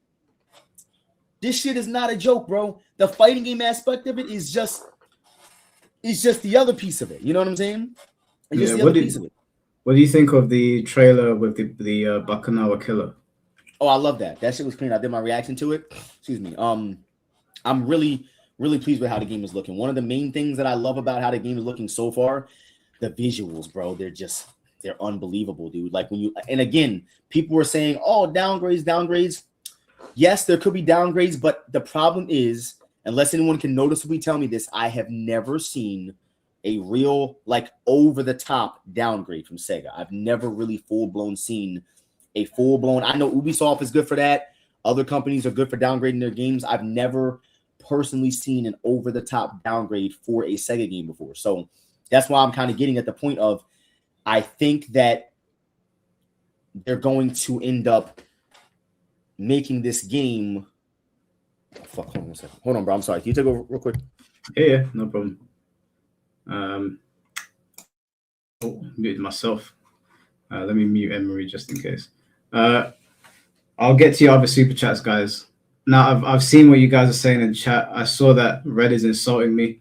I saw that Red has been making comments about me. I will address him later on. I'm not going to do it now whilst Emery's sitting here. I ain't going to waste Emery's time. I don't know what's wrong with that guy. Could have just messaged me. How dare he say that I tried to start drama? I was just here. I was here to interview Emery, and I'm getting flamed on somebody else's YouTube page. He just had to message me. All he had to do was message me. He didn't have to start insulting me. So, yeah, no, I'm going to tear him a new one. And you know what? If he has something to say to me, he can come find me. No, I'm sorry, guys. Anyway, I didn't mean to start rambling and shit. I know you guys asked a question. As far as the Bakunawa killer himself, you know, I like Leifei a lot. Shout out to VF Numbers. He's one of my favorite Leifei players in the community. There's a lot of great Leifei players out there. That's one of my favorites. And I, definitely go and check out some gameplay of him competing with that character, because you'll see a lot of those Bakunawa killer-like animations in there. However, the thing about the Bakunawa killer is that apparently they're saying he's got some other mixes going on in there. Like, I seen a little bit of Lao Chan in there. Pai recognized him for sure. And I don't know if you guys know some of the lore, but Lao Chan and Pai Chan, I believe, are like enemies to Leifei. I believe like Leifei just does not fuck with either one of them, and they don't fuck with him either. So, I'm really hyped, man. I want to see Kage. I want to see fucking Kage. Like, bro, can you imagine, bro? Like, we have never seen like a real hyper realistic modern ninja in a fighting game. Like, how is that going to look? That's what Chad was saying, actually. He was saying that he's not going to be doing the flying about stuff anymore. They're probably going to change. His outfit's probably going to change because he's got a very like 80s get up in Virtua Fighter 5, so they're probably going to modernize it. I think if you want to know what Virtua Fighter character is going to look like, go and play a Yakuza game and you'll probably get an idea, because the Bakunawa killer, you've seen characters like that before in different Yakuza games. And the general setting, you can, even if you told me that this is a brand new Virtua Fighter game, but you never told me he was making it, if I took one look at it, I would think, is RGG behind this or something? It just looks like Yakuza. It looks like an extension of Yakuza. Yeah.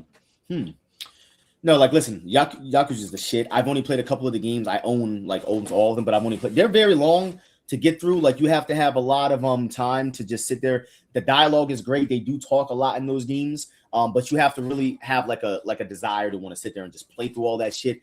Shout outs to those are amazing games. Shout outs to RGG as well. I'm really looking forward, man, to this shit, bro. Like, this is gonna be great. Like, it's gonna be great, bro. Like, if you really look at it, this is the first like 3D fighting game that we're getting in so long. It just feels like a breath of fresh fucking air. Like, like finally, like Tekken 8, we got that a little bit too. But then when the game came out and then the heat thing started to hit, it was like, oh, fuck. Like, yeah, yeah, man. No, dude, I'm fucking hyped, man. Like, dude, I'm so excited, bro. Seriously, god damn. Yeah, we needed this change up in the 3D space. We needed it because, like you were saying at the beginning, fighting games are already a niche, and then 3D fighting games are a niche in the niche. So, like, we were starving out here basically, and we had nowhere to turn. Tekken 8 was the only one. I stopped streaming it, and I picked up Virtua Fighter. I've been having so much fun on Virtua Fighter. I think it's, in terms of like a combat system, it's levels ahead of anything that Tekken 8 has done. But so good. Yeah, I can't wait. The only reason I'm going to turn Tekken back on is because Yujiro's coming. If Yujiro weren't coming, you got to try. Yeah, you're gonna have to try out Yujiro. I know a lot of you guys that are more into the Tekken thing. You guys are a little more fed up with the game, I guess, than some of us in the DOA community, because we feel that Tekken is our, and VF as well, we feel like those games are our home away from home whenever our game is not really rocking. So we did all start to dabble like, yo, there's some nasty motherfucking DOA players that picked up Tekken. I know y'all saw Big Dean go out there and almost beat fucking Nobi at Combo Breaker. I was there. I saw that shit. Like, we got some Tekken, some DOA players that can box. We got Electrified Man. We got Caliber Blaze. He doesn't play a lot of Tekken, but shout outs to him. He got on Tekken in season 1 and got GOD in like a week. Like, and he don't even play the game. Like, we got some really talent. And GOD was not easy to get in that season. That shit was difficult as fuck. That was the max rank. We got some people that can box. Sonic Fox plays the game as well. People can play other fighting games. VF as well, dude. DOA players love them some VF because the system kind of goes hand in hand a little bit too. 100%. I got a super chat from Perfect Dark saying, "You're never going to win the argument against Gooners, let alone modern gamers. The idea of you wanting something turned off in your game that you brought is enough to make them spurg out." Yeah, but it's not though, and that's what we're trying to say. We're not turning. Good point, but that's what we're kind of saying here. It's not turned off. It's just you being. Listen, guys. I get it. If you buy the game, you should be subjected to see what's in the game. It's like a disclaimer, right, or like a waiver. But however, if there can be a setting to not force people to see certain depictions of things, I don't see how anyone has a right to get mad. The same way you have a right to get mad about wanting to turn it off overall. I'm not saying I'm going to turn your shit off and you can't see it. I'm just saying, what if the other person doesn't want to see it?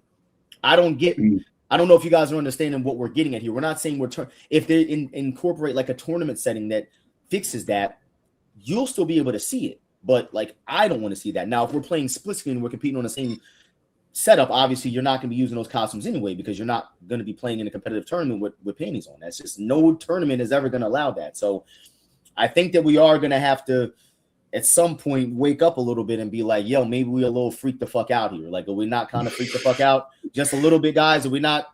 If you're trying to force me, look at it this way. Look at it this way.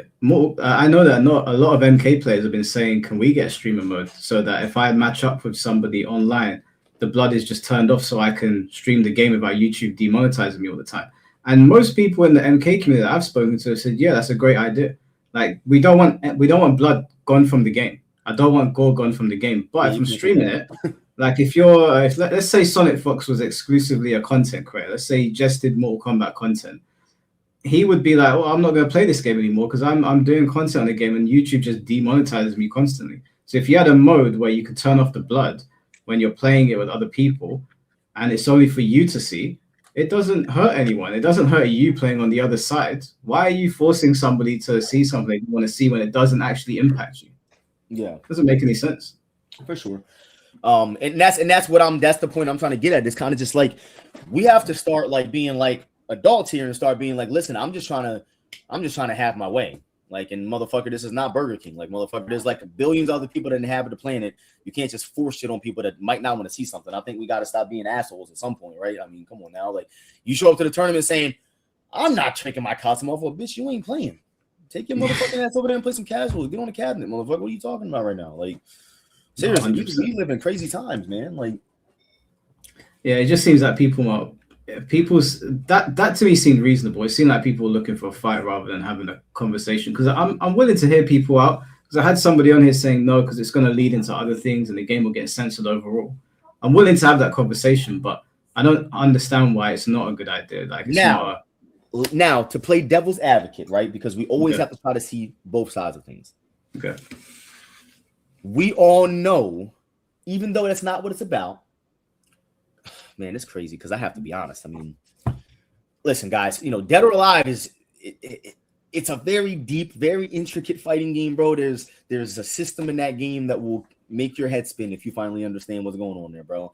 Like, imagine the no mix-up just being the surface level of the no mix-up. Like, imagine that. Like, if you play the game, you know exactly what I'm talking about. The game is hard to play. But, all right, the titties matter. They're very important to the game. Like, they are, bro. So, damn, maybe, I don't know, man. I don't know. It's hard. It is, bro, because what I'm contradicting myself a little bit. If you go back and think DOA 1, the game that saved the franchise, why did I say it saved it? It wasn't because of the mechanics. Yeah, no, I agree with you. I think the girls are important to DOA. That's its identity. But I think where people lose me a little bit is like this came in and he said it's because people grind for in-game resources and spend real money to have that bit of personalization, keyword, in-game, and you're making it a waste of time and money. But we're not. It's not turning it off for you. That's not what me and Emery are saying. We're saying that if I'm streaming and you pick Rachel or you pick whoever, and you want to pick the costume with the nipple tassels, you should be allowed to do that. But I shouldn't have to see it if I don't want to. So the streamer can have a little toggle that, and you still get your thing. No, it's not taken away from you. I agree. And for streamers too. I mean, there's nothing wrong with that. Like for streamers, like for content creators, clearly, you know what I'm saying? Like we're not really in the business of trying to want anyone not to play our game. We want as many people as we can to play the game and want to try it. And if that's something that would hurt potential people coming to play the game, listen, guys, I want to make one thing clear. If there's one community you do not want beef with, it's that part of the DOA community. Okay, those dudes will finish you off, bro. I'm serious. There's no power in the world, brother. One of the creators said some shit one time and caused a stir, and they was on this motherfucker, bro. Like he owed them money. I know you were talking about Zachariah, right? Bro, they were going on this, bro. They were, bro. I have never seen something like that before, bro.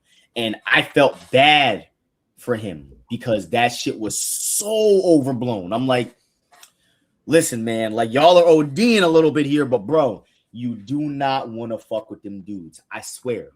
If I wasn't mistaken, guys, they don't even care. I think that they just want to act like they care and just cremate shit, bro. I'm serious. Like, they are dangerous, bro. When they band up, dog, they're like 10 tanks, bro, coming at you. Like, I fucked around one time and I said some shit and I was like, uh-oh. I was like, oh, fuck, hold on, wait. And I couldn't take it back because I don't do no take-backsies unless I really feel I ain't take that shit back. And bro, they started coming from me. I started getting some DMs. They were like, bitch, who the fuck do you think you are, bitch? Trying to tell us. I was like, oh shit, like all I said was like we should balance things out. They were like, balance, same about fucking balance, bitch, is about ass and titty. I was like, oh bro, like you can't fuck with them, bro. And then they were flagging, they'll flag your videos, they'll go to Reddit. Telling you, bro, do not fuck with them, bro. Just stay clear of them. And it's not because y'all know I'm not afraid of nothing. I am afraid of them. They will fit with me, bro. The thing is that I wasn't even trying to fuck with them. I was just floating the idea. I didn't realize that people were gonna get, because it's okay if they don't put it in. I'll be fine. Like I don't mind if they demonetize it. I just said it as an idea. It wasn't a we need this in the game or I'm not buying it. I'll still buy the DOA 7 if it's good. If they got no streamer mode, I'll still buy it. But it was just an idea. They went mad. But actually, I wanted to ask you, because you'll know better than me, speaking of that side of the community, what is your opinion on Maximilian? Because there's a contingent of the DOA community that really don't like him. Maximilian, dude, you know, listen personally, I have no gripes with him at all. You cannot have gripes with a person whose work ethic is that high. You just can't. Like he works his ass off. He's been working his ass off for a very long time. He's put the work in. I think he educates everyone very well to the best of his ability with what he does. I've seen him play Tekken as well. I didn't know he could play Tekken that well. Like he can actually box in that game. His Lars is pretty fucking nice as someone who uses the character. You know, I want to say that maybe, you know, he can be a little grifty when it comes to DOA because we all know he doesn't like the game, and I don't see why you're going to continue to make videos on a game you literally don't like, and we all know you don't like it. But at the end of the day, come on now, guys, it's 2026. Okay. It's 2026. People want money. They want viewership. They want to keep up with the latest fads. Okay. And the only thing I will say is I'm not coming to Maximilian Dude's aid at all, but you guys know Maximilian Dude does not follow me. I don't follow him on social media. I actually don't watch any of his videos. I don't support any of his content. And it's not because I don't like him, but he just doesn't make content that caters to me. I don't want to see Maximilian Dude talk about video games. I just don't. He just doesn't appeal to me as a content creator, but I am not going to disrespect his work he's done and the work ethic he has. So, however, I am going to call bullshit on the DOA stuff. He does not care about the game. He has been very open in the past about not liking the game and caring for it. He's laughed at the game in his stream. They've made jokes about the game. So why they continue to play the game over there, make content on it, I don't know, but I'm not shitting on him as a person. But yeah, no, that's some bullshit, 100%. But you guys already know, though. Like, and this is the thing. My thing is, when are we going to get to the point where we just stop giving attention to things that we already know? Like, bro, we all know that Maximilian Dude is going to make a video on every DOA game that comes out. You know that. He's a content creator. Even if he doesn't want to, he's going to do it because he's a content creator. And when we have people get into this thing of, oh, well, you know, Maximilian dude, you know, he doesn't care about the game. He doesn't play it. But realistically, if he makes a video on the game and it gets 100,000 views and he's not shitting on it, I mean, I can't really get mad at the guy. He's trying to help.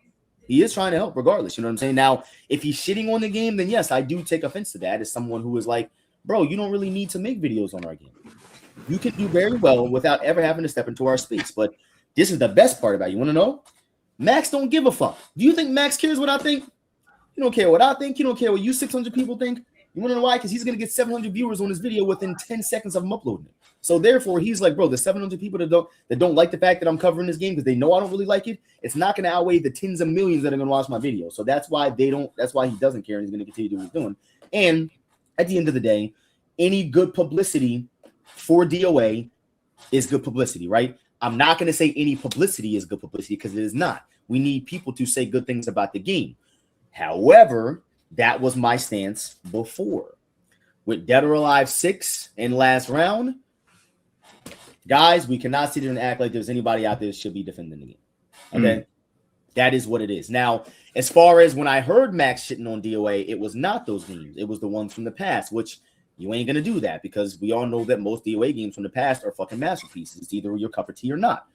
Because there's a bunch of games that I've seen Max play and praise that are shit, but you're going to say DOA is bad. So, again, you know, I'm never going to say anything bad about Maximilian Dude because he's just an OG and he's put his work in. And he shared my content before. He has shouted me out and shown love to me in my DOA content, you know. And, like, same thing could be said for Justin Wong, right? I respect Justin Wong. Got mad respect for him. But the guy has uploaded his Dead or Alive reaction to TNS like 10 times. Yeah. He's uploaded it like 10 times. Like, how many times are you going to put this up at this point? Like, what is the reason for you to continue to upload this to your channel? You know what I'm saying? But, again, he's not talking bad about it. Justin Wong actually used to compete in DOA 4. For those of you guys that don't know, he actually competed at EVO. The only time it was there, he played at Tony. And I want to say maybe Kasumi or something like that. But Justin Wong is actually a DOA player. So that's the only thing I'm going to give him in that sense is Justin Wong actually, maybe not now, but he has played the game. And he has experience with the game. He knows what holds are. He knows what a fuzzy guard is. He knows what stagger escape is. He played DOA 4 at a pretty good level. He competed at EVO. So he watched the VOD live, and the last video was the edited version. No, bro, he has 2 different YouTube channels that video has been up on 2 different times, bro. This is the 3rd time I've seen that video. The 3rd time I've seen that video. I'm not lying. I have no reason to lie. I'm not shitting on Justin Wong either. If he's doing it to get clicks because DOA is in the limelight, fine, more power to him. I'm never gonna say anything bad. I mean, it's Justin Wong, brother. You know what I'm saying? Like he's a fucking DOA. I mean, he's a fighting game legend. Like he's one of the most legendary figures in our world. If he's gonna mention DOA and not shit on it, how can anybody be mad? That's all anybody really wants. You don't have to fucking play the game, bro. But if you're gonna talk about it, at least say something that's good about it. Because outside of that, why are you making videos on the game that you clearly just don't like? And I could see if it was like, oh, Tekken 8 just got a new update. Let me review it. And no, you're just getting on the game. Like when I saw Main Man Sweet getting on Virtual Fighter over and over and over again to just have nothing good to say about the game when he knew. I don't know if the dude thought that the game changed from the time he's getting on the game saying this is the same game it's always been, but you're gonna get on there and hope for a different result. I don't get what you're doing here, bro. Now, Main Man was actually making videos to purposefully shit on Virtual Fighter. That is completely different. And I have no fucking respect for that motherfucker. Okay. Just purposely going out of his way. The dude's head is so far up his ass.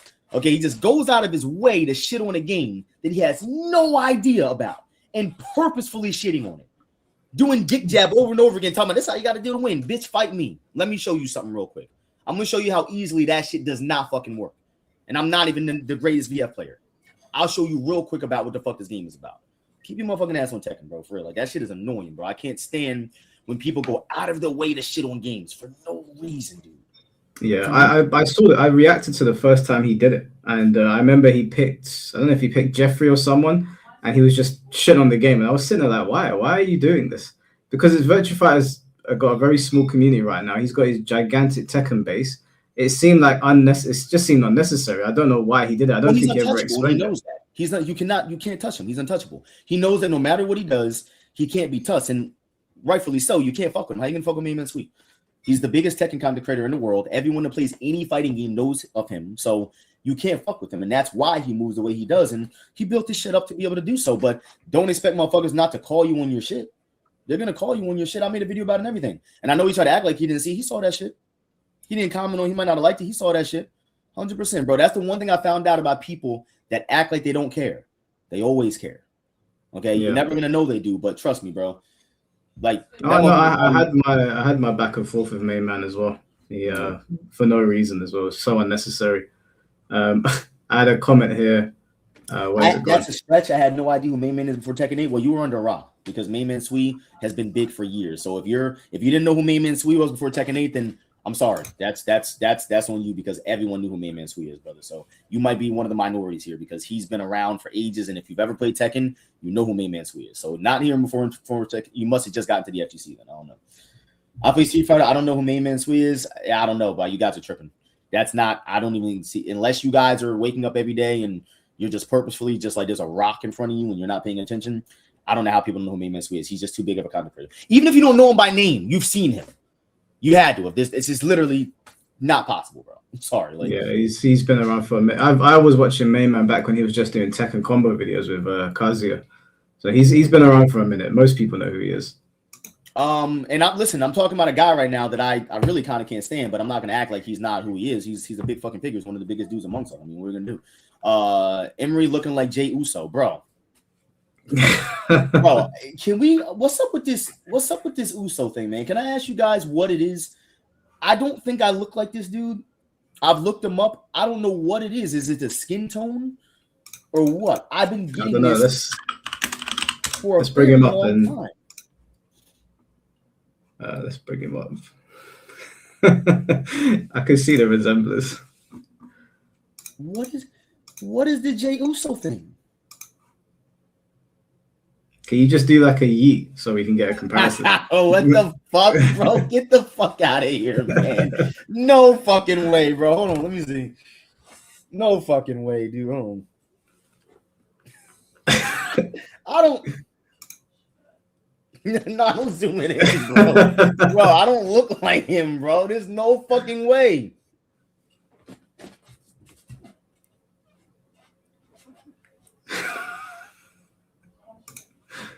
I don't look like him, bro. I don't think so. I think you guys are cap. I don't look like him personally. I don't think I look like him. Point at the camera and say that's your warning shot. Pow. How do you do it again? I don't know what his. Or just put the ones up. Like this? Yeah, just put it straight up. Yeah, you definitely look like Jey Uso. I can see it. Emery's part of the bloodline. Bro, might offer Reigns a seat at the table. Do you watch wrestling? So I used to be a big wrestling fan. And unfortunately, I'm not gonna lie, I feel like I was so attached to certain wrestlers during that era. It was really hard for me to like move on and get used to the new people coming around because I took some time off, man. After Chris Benoit and after Eddie Guerrero, and you know what I'm saying? Like, yeah, dude, it was hard to continue to watch because I was like, me and my family grew up watching wrestling. Like, we were not just WWF fans. Before WWE, we were fucking WCW fans. We liked everything, bro. We had all the fucking Nintendo 64, No Mercy, WCW, NWO Revenge, whatever the game was called. Like, bro, we grew up on wrestling and shit like that. We loved fighting and wrestling games. So you were more like an Attitude Era guy. Yes, bro. Yeah, dude. That was that the era of X-Pac and all that shit? Yeah, X-Pac, D-Generation X, all that. Yeah, bro. Yeah, nah, dude. It wasn't the same. I did watch for a bit after that. Then there was the Attitude Era, and then there was what after that? There was Attitude Era, then Ruthless Aggression. That was Ruthless Aggression was don't tell me. Batista. It was, Batista, Brock Lesnar, John Cena, Randy Orton. After that, I'm sorry, I'm tripping. You couldn't miss that. Yeah. That was the era right there, bro. Fucking Randy Orton, bro. Nah, dog. Nah, bro. Wrestling was fucking goated. I'll be at the gym like, there's no holding me, man. Robbie in the gym doing cardio to that shit. I'm like, damn, what happened to wrestling? I wonder what wrestling did. Stone Cold, remember he went there and stomped out McMahon when he was fucking hooked up to the machines and he went there and hit that fucking pot, bro. That shit was hard as fuck, dude. Bro, wrestling. So you haven't been watching recently? Nah, bro. I did.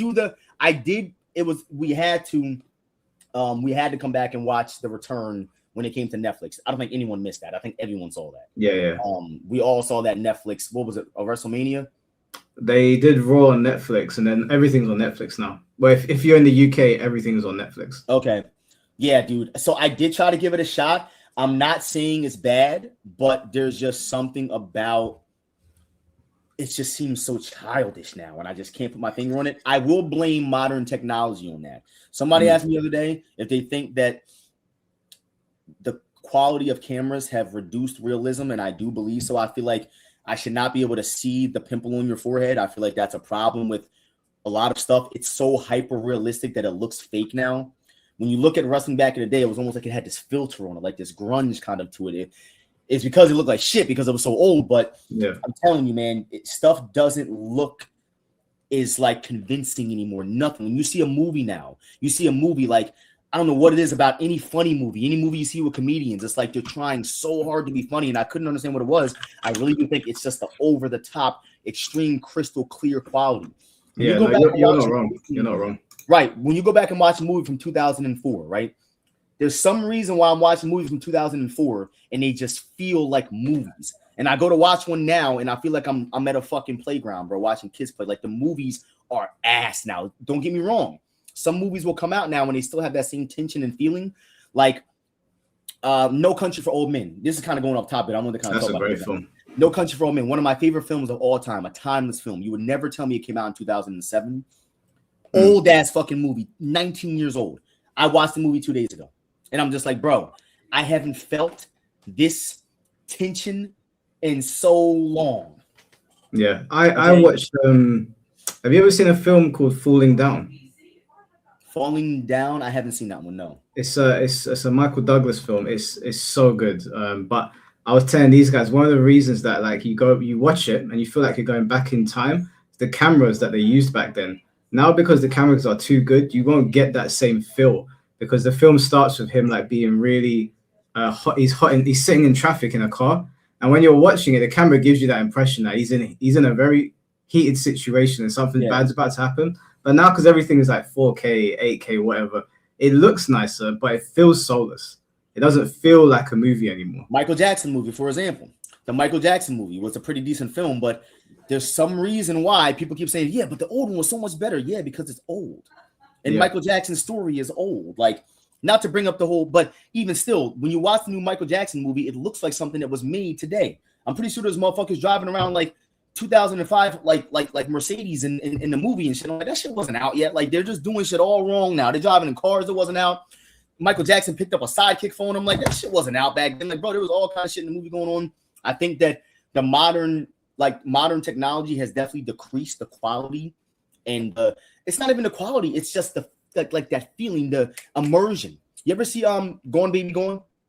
No, I don't think I've seen that. Watch that. Gone Baby Gone. It's got Morgan Freeman. It's got Casey Affleck, Ben Affleck's brother. Ben Affleck, I think, directed that movie or produced it.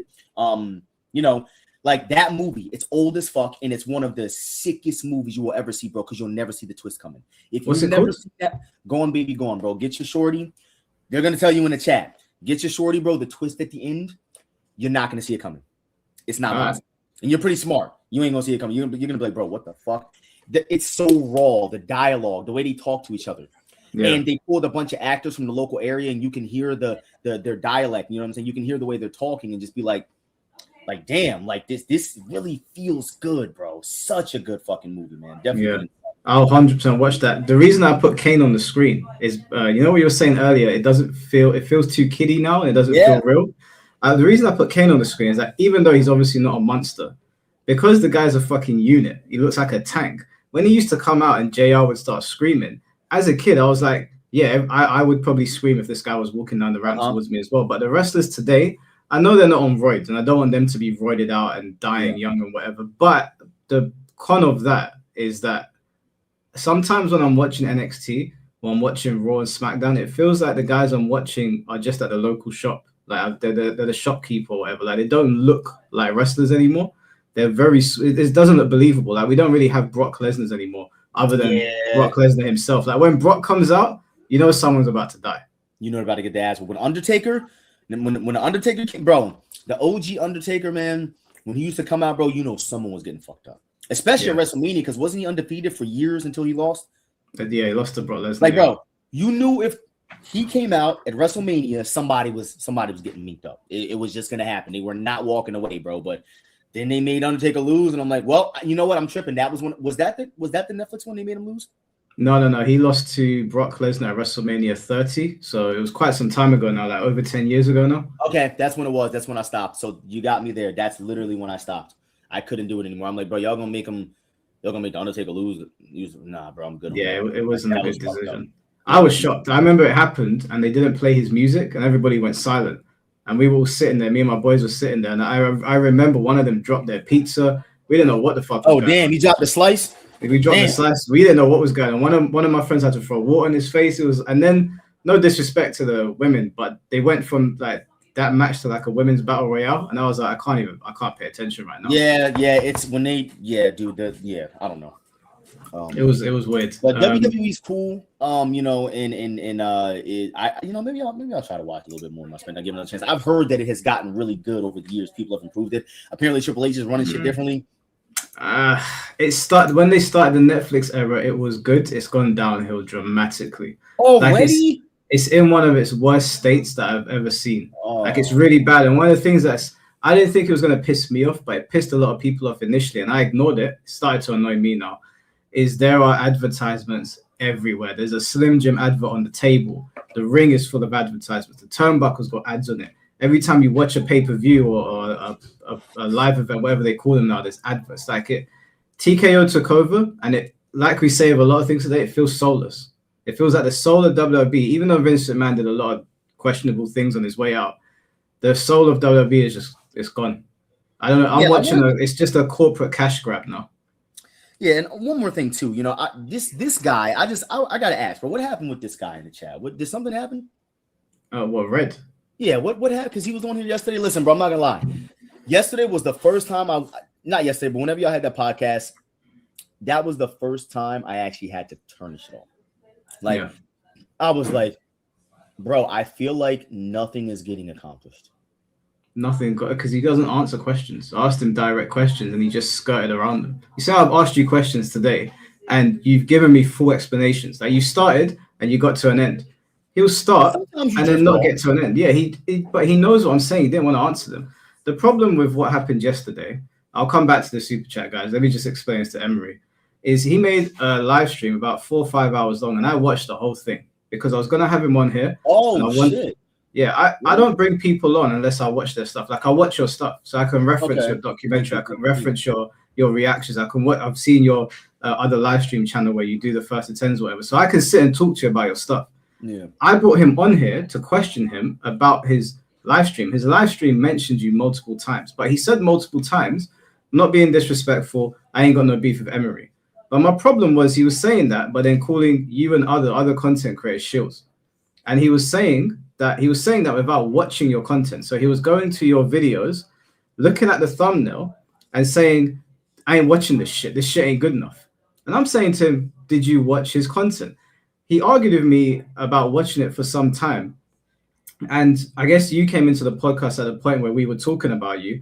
And like, again, he kept on saying that he's got no sort of like ill will towards you. But at this, I'm saying to him, you can't tell somebody that's like put their back into this that they're not doing enough when you don't know what they're talking about. Like if you had a problem with me, you would have to have a problem with me based on something you heard me say. You can't have a problem with something that I'm saying if you don't know what I'm saying. And I guess I was super respectful to him. I don't bring people on here and start shitting on them and I'm disrespectful. I let him say what he wanted to say. He was here for 6 hours. I'm sitting here, I'm finishing work, getting ready to interview you. And he's live on stream, disrespecting me and then saying I'm not being disrespectful, then disrespecting me. Now apparently he's calling me a dog. I'm like, okay, cool, no problem. What? He called me a dog, and I was like, do you know what? Like, I'm not a bitch. I don't sit behind cameras and cuss people out. If I'm gonna cuss you, I'll bring you on here and I'll cuss you to your face. Yeah. And I was sitting in his chat saying I'm right here, and at that point I wanted to squash it. I was like, just call me Red. It's cool. We'll squash it. Like you've had a moment. You're angry. We'll squash it. It's not a problem. How did this happen? This brother don't even play the fucking game.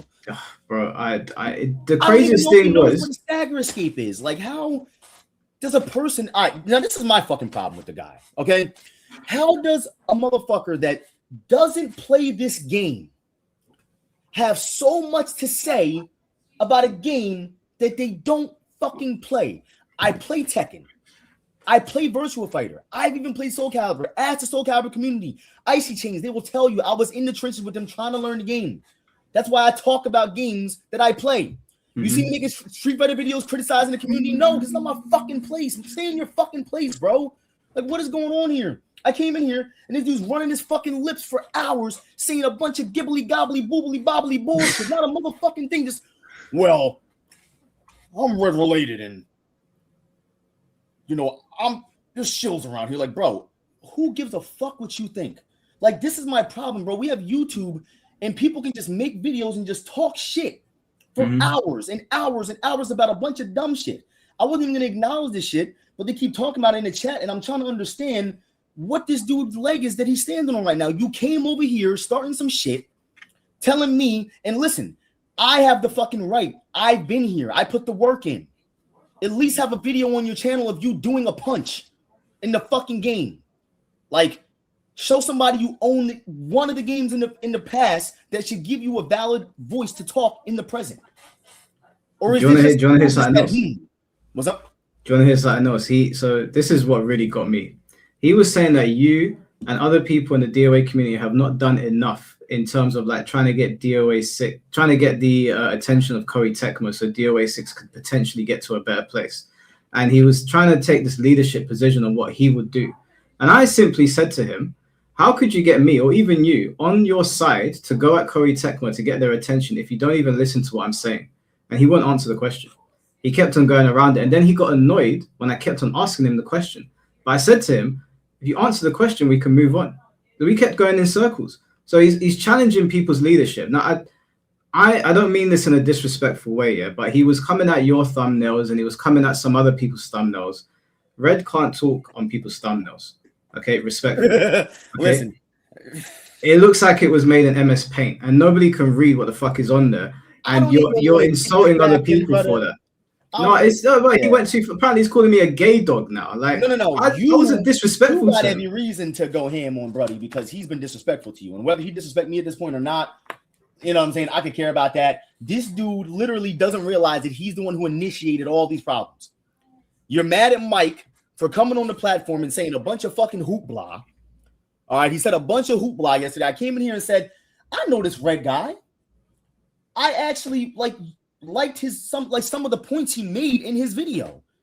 I liked him as well. Decent point in his fucking video. I was watching. I'm like, I don't know who this guy is, but yeah, she seems like he knows what the fuck he's talking about a little bit. I was looking on the channel to see if he's played the game. I was like, oh, the nigga don't play the game, so he still knows a little bit what he's talking about. But then I seen him come on here, and mind you, I had gotten so many. What pissed me off, bro, is that there was DOA content going around somewhere. And bro was going around sticking his video on every DOA content creator's threads, on everybody's tweets, talking about, I've said this months ago, but y'all didn't want to listen to me. I'm red related. And when I keep talking, you need to listen, like type shit. And I'm like, I don't know what side of the pillow this guy woke up on. I fell off the fucking bed this morning, hit his head, but we don't do things like that around here. You know what I'm saying? You ain't going to come around here talking shit about our game, saying what we're doing and what we're not doing. And you haven't even stepped. You was not with us shooting in the gym, guy. You was outside watching. Okay, you never played. You've never played. You've never got off the bench. You just practice and throwing. Like, what are you talking about? Why are you mentioning people that you've never done you've never done nothing for us? Like, what is going on? That, bro, I said at the beginning of the live stream that I am not speaking on behalf of the DOA community. I don't consider myself like a pillar of the community. I just like the community. I get on with you and I get on with Ponton and Tom Brady and other people in the community. So I just wanted to have the conversation. But he was talking about like he wants to be an authority figure in the scene. And I was like, but what have you done for them? Like, in my mind, I was like, what have you done? I gave him very softball questions. I'll be completely honest. I went so light on him yesterday because I like him. I didn't want to embarrass him. If I wanted to ask him questions to catch him out and embarrass him, I could have. I didn't want to turn it into a gotcha thing. And now he's being disrespectful. So if he wants to be disrespectful, we can get disrespectful. I ain't got no problem with that. And I'll say it to his face. I can bring him on here. I'm bringing him on here later on, and I'll say it to his face. He called me passive, And he said that people come onto my platform and dog walk me or like railroad. Look, bring him in here right now. Bring his ass in here right now. Yo, Red. You want to hear yourself talk some more, bro? Why don't you come on in here and address us, bro? Address us. What's up? He's not going what's to. The real problem here? What's the real problem? What's going on here? Like, I need to figure out what's going on here with this guy. Like, if you want to hear yourself talk for another, I'll listen to you talk in circles for 10 more minutes. You can come on, Red. I know you're probably listening. Someone can go into his chat now and tell him to come over because I know he's not going to respond to me. He ignored me for an hour. I kept saying to him, let's talk about it. There doesn't need to be beef. Let's just talk about it. He ignored me. He ignored his whole chat. You know what I don't get about some content creators? Like, people criticize you. I get criticism all the time, but he's just like, yeah, I would have banned you guys. Fuck you guys, blah, blah, blah. Put hands on people? Who's he putting hands on? Bro, I am trained with weapons in hands. Bro, what? Who are you putting hands on? Bro, y'all gotta stop. Yo, Reg, for real, bro. Go outside, go to work, go for a jog or something, bro. Clear your head. If you over there talking about putting hands on people, bro, you need to, bro, cut that shit out, bro. You now, bro, you're gonna start. Who are you putting hands on, bro? He said that if you guys were in New York, it would either be. I'm in New Jersey. I'm right here. What hands are you putting on me? I'm in the UK, Red. I'm sorry, I ain't flying out to fight you. Come over here if you want. I'd love to know who you're putting hands on. I don't know what his problem is. I really don't. I was as respectful to him as possible. As respectful as possible. Mike, please don't make a video. He came here and half the time he was complaining about not having viewers. He's beefing with you for attention. I ain't gonna make a video. I wanted to get him on live stream. He's just trying to talk like men. Like, there's, bro, no one's trying to make drama and content out of this. Motherfuckers just trying to see what is going on in this guy's head that's making him talk like this and be like this. Like, he literally started this thing off by making videos addressing certain creators in our community that, listen, regardless of however I feel about anybody in our community that makes content, they've done a hell of a lot more than Red has. Okay, so until you've put your hat in, you can't talk about how things should be ran. I think that we all know that, right? Anyone in the chat that's being objective here, unless you have practiced at all, at least go to training. Show me something that should give me a reason of why people should be listening to you. People listen to me because I put the work and the time in. I had to force him yesterday basically to watch that video you've got on your channel that's 1 minute and 30 seconds or 2 minutes? Yeah. I had to basically ask him 4 times, can we watch the video now? Because he was so adamant that he knew enough about your message because of your thumbnails. Shit's retarded, man. If he keeps on getting disrespectful, I'm going to start calling him Red retarded. Bro, there's not one person in our community. How am I a shill when no one playing our game calls me a shill? How are you the only motherfucker calling me a shill? That makes no sense. The people who play our game don't call me a shill. So how am I a shill? That makes no, it's not mathing. I'm really starting to think that this dude just wanted attention. I'm not going to lie. I think he wanted attention. And I think he's mad because he's holding the biggest L of his life right now.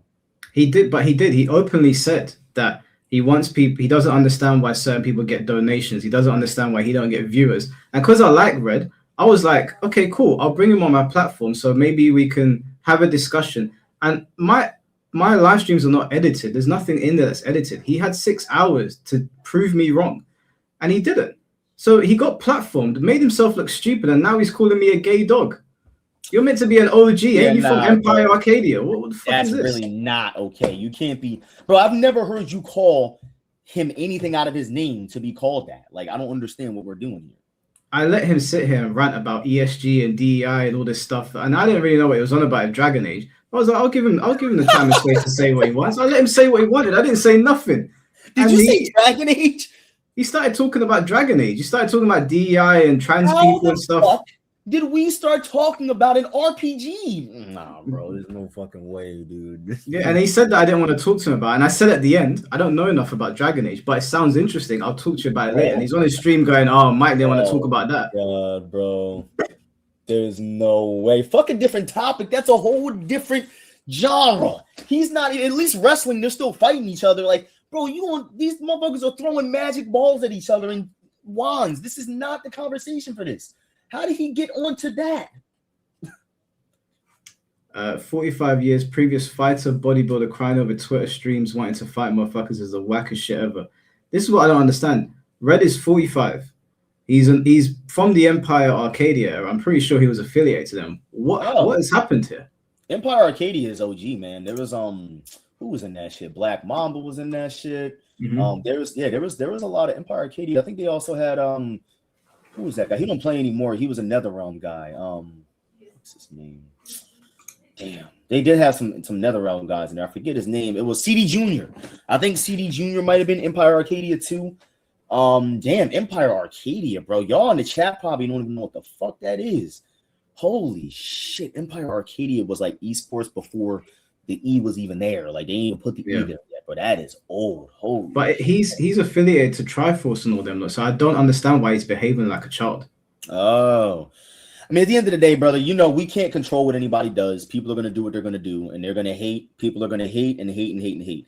If I did a little research on Red when I saw the video he made about me, because, you know, again, just like I'm a bigger creator than Red, I got 52,000 more subscribers than the guy. I mean, 48 more thousand subscribers. I'm not saying I'm big at all. I'm very small. 50,000 subscribers is not a fucking thing, but I'm a bigger creator than him. You bet your ass I looked into his shit to see what he was doing.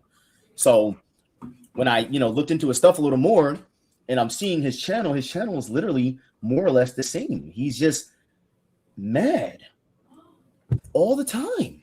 Does that guy smile? I've never seen him smile one time. He is just perturbed. How are you eternally perturbed, bro? Like, you know what I'm saying? Like, geez, go like jog or something. Go rent a fucking bike. Get one of them little treadmills you can put underneath your desk while you're ranting, bro. Maybe it'll like relax you a little bit and calm your fucking blood pressure, bro. For real. What's up with homie, man? Yeah, and another thing that he did, right? Like I message you and I let you know what the topics are going to be, right? Like this is what I want to talk about. You tell me what you want to talk about. And I'm like, cool. I tagged him on Twitter and I said, this is what the topics are about. It's not about your rhetoric about the game. Everyone knows DOA 6 last round's a cash grab. What I want to talk about is what you said about the content creators. And he turned around in his live stream just now and said, I didn't read that part. That's my fault. What do you mean you didn't read it? I tagged you in it, bro. And I said in the opening of the stream, so these are the questions I want to ask you. And the first ones are going to be about the community. He could have said from there, do you know what? Actually, this was a mistake. He could have just pressed the exit button. Yeah. I don't force anyone to be here. I just ask people. Like when I messaged you, I said, yo, Emery, I want to talk about DOA. You could have said to me, I'm busy, Mike. Don't really feel like doing it. Oh, no disrespect taken. I would have kept it moving. He just, bro, it's the things he's been saying are actually crazy to hear from a 45-year-old man. Bro, I don't know. But either way, I hope that he finds peace and love and whatever he's searching for. You're searching for something, brother. Hope you find it, man. You know what I'm saying? I don't got no ill wills with you at all. I don't understand why you were calling me a shill. If you watch any of my content, if you knew me at all, and you can't know me from the internet, but if you knew of me at all, you would know that I do not kiss ass. That is just, sometimes I purposefully go against the grain just to prove that I do not kiss ass. I do not shill. I tell the truth. I've never done otherwise. So if you know me or know of me, you'll know that I mainly get shit because I don't deal with bullshit. Okay. So including from the company that makes the game that I used to get paychecks from, who I'm in now in bad standing with, it looks like. So, you know what I'm saying? Like for you guys, for the people that want to play the game and get something new, for you guys, I'm risking my brand for Dead or Alive. Not in total, because I can't risk my brand over this game this small. Virtua Fighter's coming out. No chance, you know what I'm saying? But my Dead or Alive brand is 100% at risk, brother. Come on. Yeah, I know you've put a lot on it, but like you've already proven that you can grow a space without Dead or Alive, because I swear you've got like 1 million or something followers on TikTok. Yeah. My TikTok is actually currently under construction right now. Somehow it got hacked. I don't know how. My main TikTok, I have two. My main TikTok has 1.3 million followers on it. And I think that it got hacked somehow because I wasn't very active with it because I started focusing on the gaming stuff and like Instagram and like Twitter, other social media. Like I got 10,000 followers on Twitter. I really wanted to start. I'm like, I got 1 million followers on TikTok, bro. I want to start building my other stuff up. And throughout that 6 months of me being inactive with it, they just completely banned it. My account's still there. You can go to TikTok / Emery Reigns. My followers are still there and everything, but it just says this account's banned. I work with a agency that's affiliated with TikTok, and they're currently trying to get it unbanned. I don't know what the likelihood of that is, but it is what it is. I really haven't cared too much about it because if I'm being honest with you, like that TikTok was a little different than the content you guys might know me as. I do fighting game content here, you know what I'm saying? But on my other social medias, I do more light skin content, and I guess you would say like I do a lot of thirst trapping, or I guess you would say so. Clearly, I'm not going to get on YouTube and be doing thirst traps and shit. That's just clearly not, you know what I'm saying, going to happen. Go to Red stream. Nah, come on, man. I don't think you can restream someone's stream. If Red was being really petty, if I restreamed his stream, he could probably get me in trouble. I'm gonna go and watch his stream after this is done because I gotta see what he's saying. Bro, I'm not getting mad. I'm not tweeting. I'm not saying nothing to this guy because the problem is, guys, is that you know what I'm saying. He's gonna go ham, and obviously, if you guys understand at this point, anything that me or Mike says, he can thrive off of that. You know what I'm saying? Like he will thrive off of that. He's gonna run with it. If he was only gonna run a mile, he'll run 2 with that shit. All right, anything he can get, he's gonna put his Nikes on and run. I'm different to you in that regard. Like earlier when you weren't saying the names or whatever, I know why you didn't want to say them. But with me, I don't care if you're gonna get viewers from me. I don't care if you're gonna get clout or mentions. Yeah. What Red's done, if someone does that to me, I don't care if they got 1 subscriber or 1 million. I'm gonna have to say your name. You're gonna have to get called out. I got you. No, 100%. And the problem is that the shit that's going on with these individuals, it isn't worth mentioning their name for. That's why it's not being brought up. Just know that there are powerful people within the scene that, you know, they do have some power. I'm not gonna lie, they do got some power. So like, it could definitely make my ability to be a DOA creator very difficult, which as you can see, it is proving to do so. So no, but hell no, we don't, bro. I have a philosophy. And I used to do this. You guys see me on Twitter sometimes. I'll be throwing bones at the people that got no followers and stuff, but I do it for sport. I like talking shit. It's fun. Talking shit is fun because there's nothing that's going to happen from it. If you're beefing with somebody from the FGC, bro, 9 times out of 10, it ain't real beef. There's no beef to be had when motherfuckers are playing video games. If you play them too well, I'm definitely not afraid of you. So, you know, like I guess it's because I've been in real combat before, I guess you could say that, like, I look at people that play games and try to be tough. I look at them as a joke, and it's just kind of like there's nothing I can really do about that. It's my background. That's what I've been through. Like I've seen and done shit. I've been through shit. You know what I'm saying? So, you know, like it's how comes. I want to ask you because I was watching your older content where like you would sort of like doing like not tutorials, but like you were giving people a bit of an insight into your personal life and your professional life. Yeah, those videos did crazy numbers. Was there a reason why you stopped doing them? Well, you can imagine with the career, you know, you really don't want to broadcast that type of stuff, which I started to find out later in the FGC. To this day, no one knows what I do outside of content creation. I did that on purpose because my role that I do is way too important to me to risk here because we have people within our community that we call crab motherfuckers. You know what a crab motherfucker is? A crab motherfucker is a crab at the bottom of the barrel just trying to pull the other crabs back down from getting out. Like, I can't get up there, so I'm going to pull you real slow too, like, real slow, just trying to yank you back in the barrel with them. Yeah, I don't do the crab in the barrel type of shit, man. I've been trying to get out the barrel and I'm not getting pulled back in. So that's the reason why if I start arguing with Red related, for example, and being like, oh, you motherfucker. Now it's like you got this guy, Emery Reigns, who clearly has a bigger following than this dude going at a dude who just don't, not saying he has nothing going. People know who Red related is, and he has supporters. You know what I'm saying? He's just not the biggest figure in the world. And because he's talking foolishness, I do nothing. I want to do nothing to enhance his foolishness.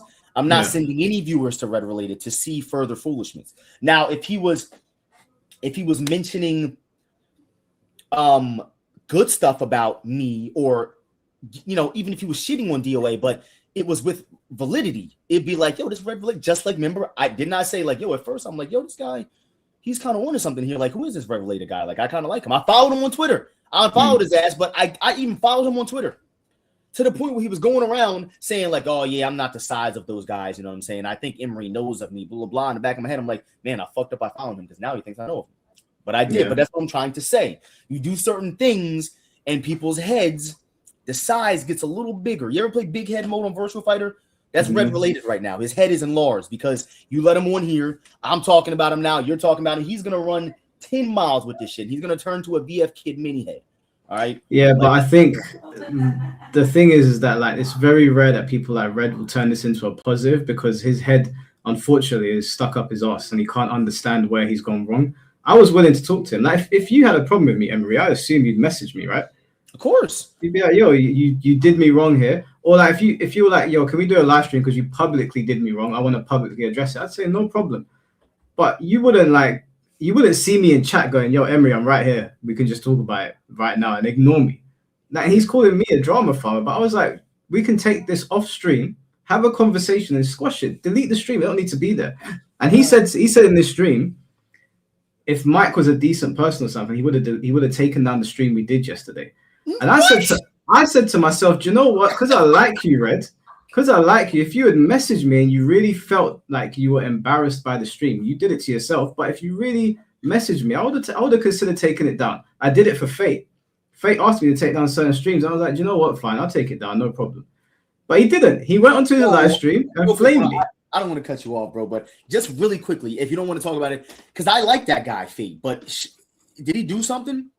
No, Fate's cool. Somebody commented on my video and was like, you fucking Fate supporter. I said, what the fuck did he do? I said, bro, what? I was about to say, I thought he was a cool guy. He be rocking and rolling on his content, bro. He did a video talking about me, and he was like, yeah, this guy Emery be going in.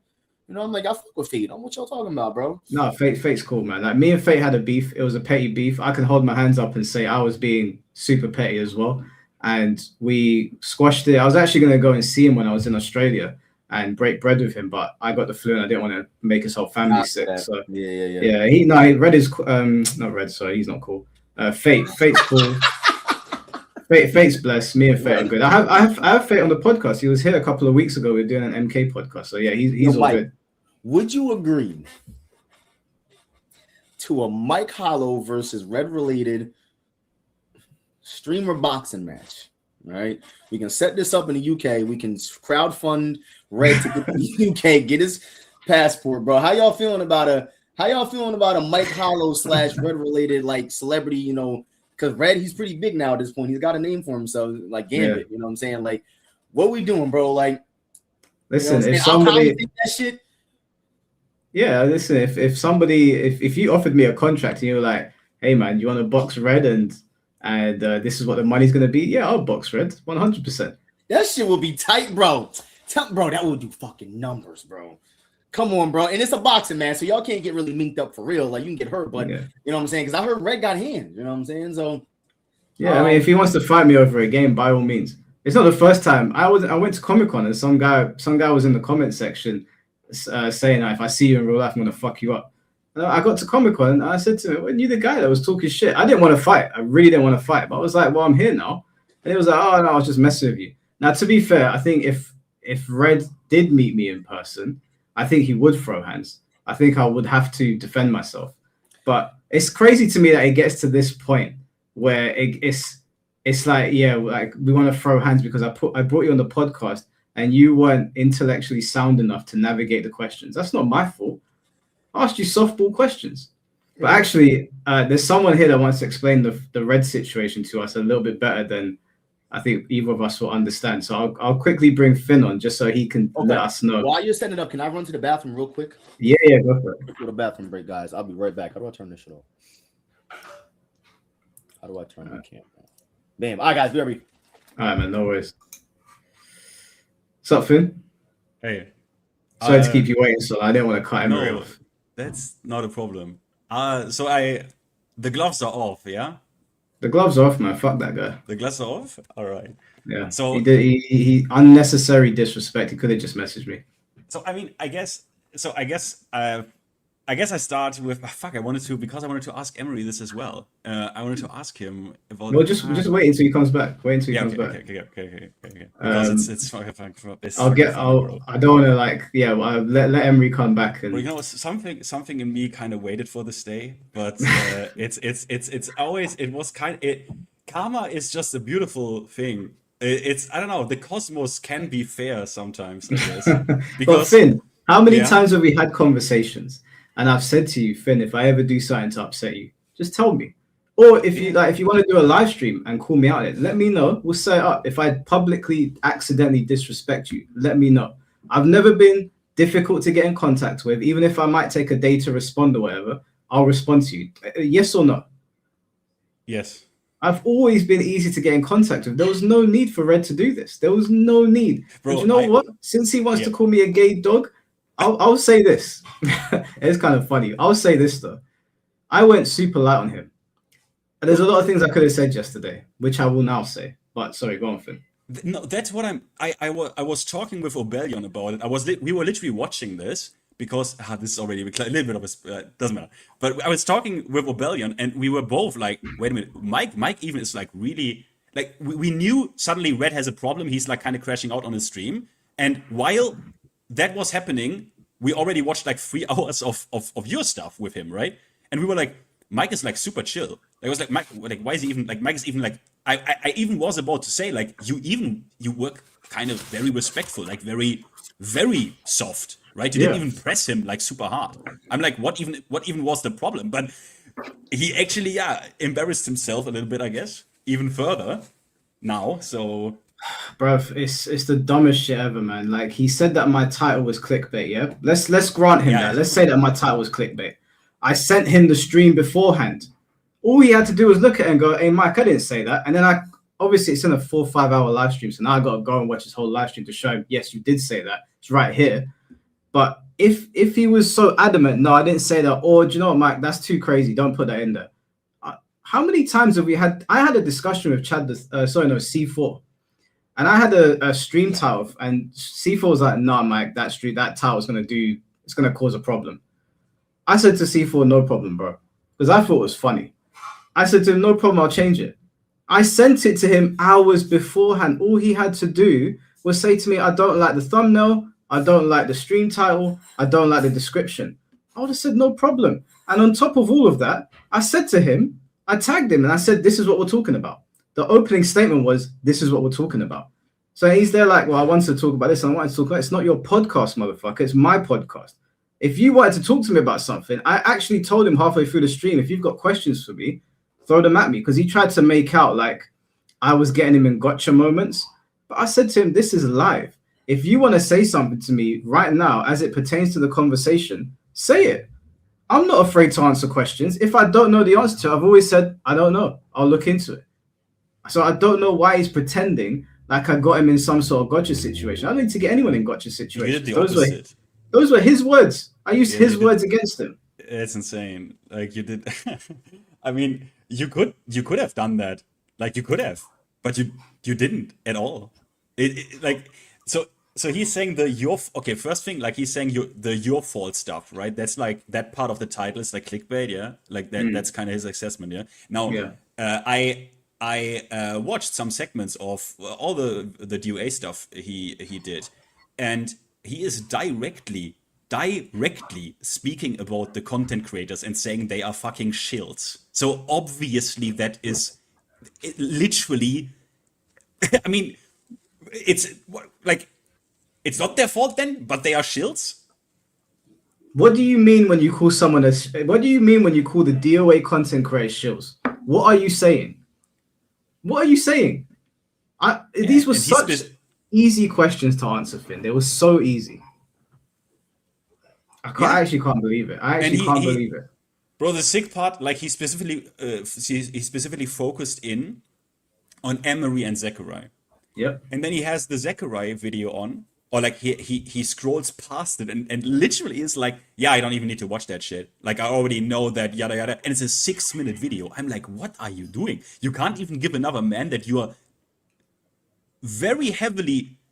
He never said the word shill and Zachary, I think, in the same sentence, but DOA content creators they are shilling, they are shills. Like, who can you mean? Like, come on, we don't need to play fucking games. And you can't even bother to watch a 6-minute video? That's what I'm saying. How can you be a leader in the community, a community you're not even part of? I said at the beginning of my stream, I'm not pretending, I'm not LARPing as a DOA community leader. I just get along with a lot of people in the scene and I like the game. I just want to have a conversation. But he's saying, I want to be a leader this, I want to be a leader that, and you're not even watching their content. How can you get people on your side if someone posts a 6-minute video and you can't bother to watch it, talking about you got loads of things to do in your day? Meanwhile, you're sitting on stream for 5 hours, as long as I do, but you couldn't watch the video. What fucking sense does that make? Tell me what sense does that make, bro? It doesn't. There is no sense. He keeps on saying he's a certified personal trainer. So is Emery. So are a lot of people that I know. So all of us have most of us have day jobs here. I have a day job. I had 2 jobs before earlier last year, towards the end of the year. and I was still able to stream and bring people on and watch their videos and reference their content. So I ain't trying to hear all this bullshit. To be completely honest, if you want me to be completely honest, Red's not even good at the games he plays. So he obviously doesn't play them for very long, or he just doesn't care about games like that. He just doesn't care. So if he doesn't care about the games like that, why not just talk, watch their content, and then that's it. That's all he's got to do. He's just got to watch their content, and it's over. I don't understand. Yeah. I don't understand why he had to get disrespectful.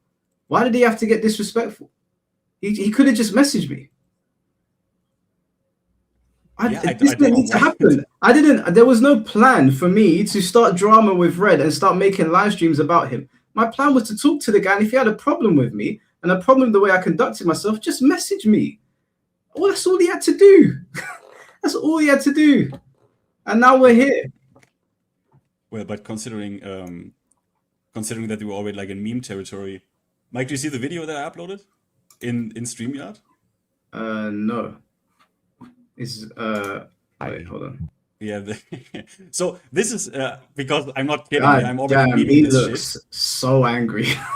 This is even before, bro. I'm already memeing this shit with Obellion. This is even before I knew this is like, bro. Can you play this, because this is fucking blood red. What he would do as the community manager. Like, this shit is just so funny, bro. Blood red, red related, bloody fucking bison. If I was your community manager, I would be on Team Ninja's neck every fucking day. The minute I finished watching that trailer back in fucking February, I would have been on their fucking ass and say, greetings and hail. It's like, bro, he's just yapping, bro. He's just fucking yapping so hard. It's like, it's so funny. And then is this the, bro? Wait, we got another one. Yeah. Of course. I'm already I'm already sending clips to Obellion and shit. It's just so fucking funny. There's a way to talk to developers, and look, I'm not saying that I'm an angel either.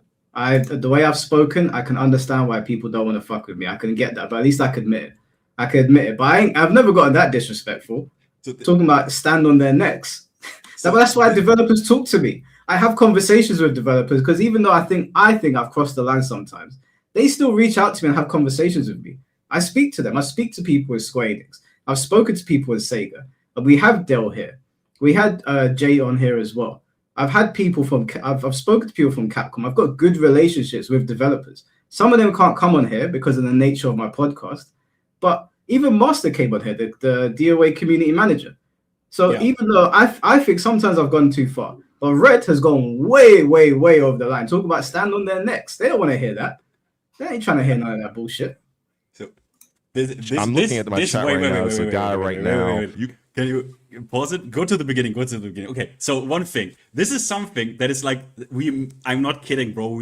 I meme this in my Discord. Like, not my. It's just I don't have a Discord. It's just with my friends, bro. We meme this guy for months now because of all this, like, the industry and business shit. He does this all the time. Like, I know so much about the industry and business for months, and we meme this shit, like industry and business, bro. Nuclear rant. It's so fucking funny. I thank the gods that the day has come where I can finally just fucking let this out. It's so funny, and it goes like this. And someone in his chat calls him out on it and says, like, stop pretending to be an industry guru.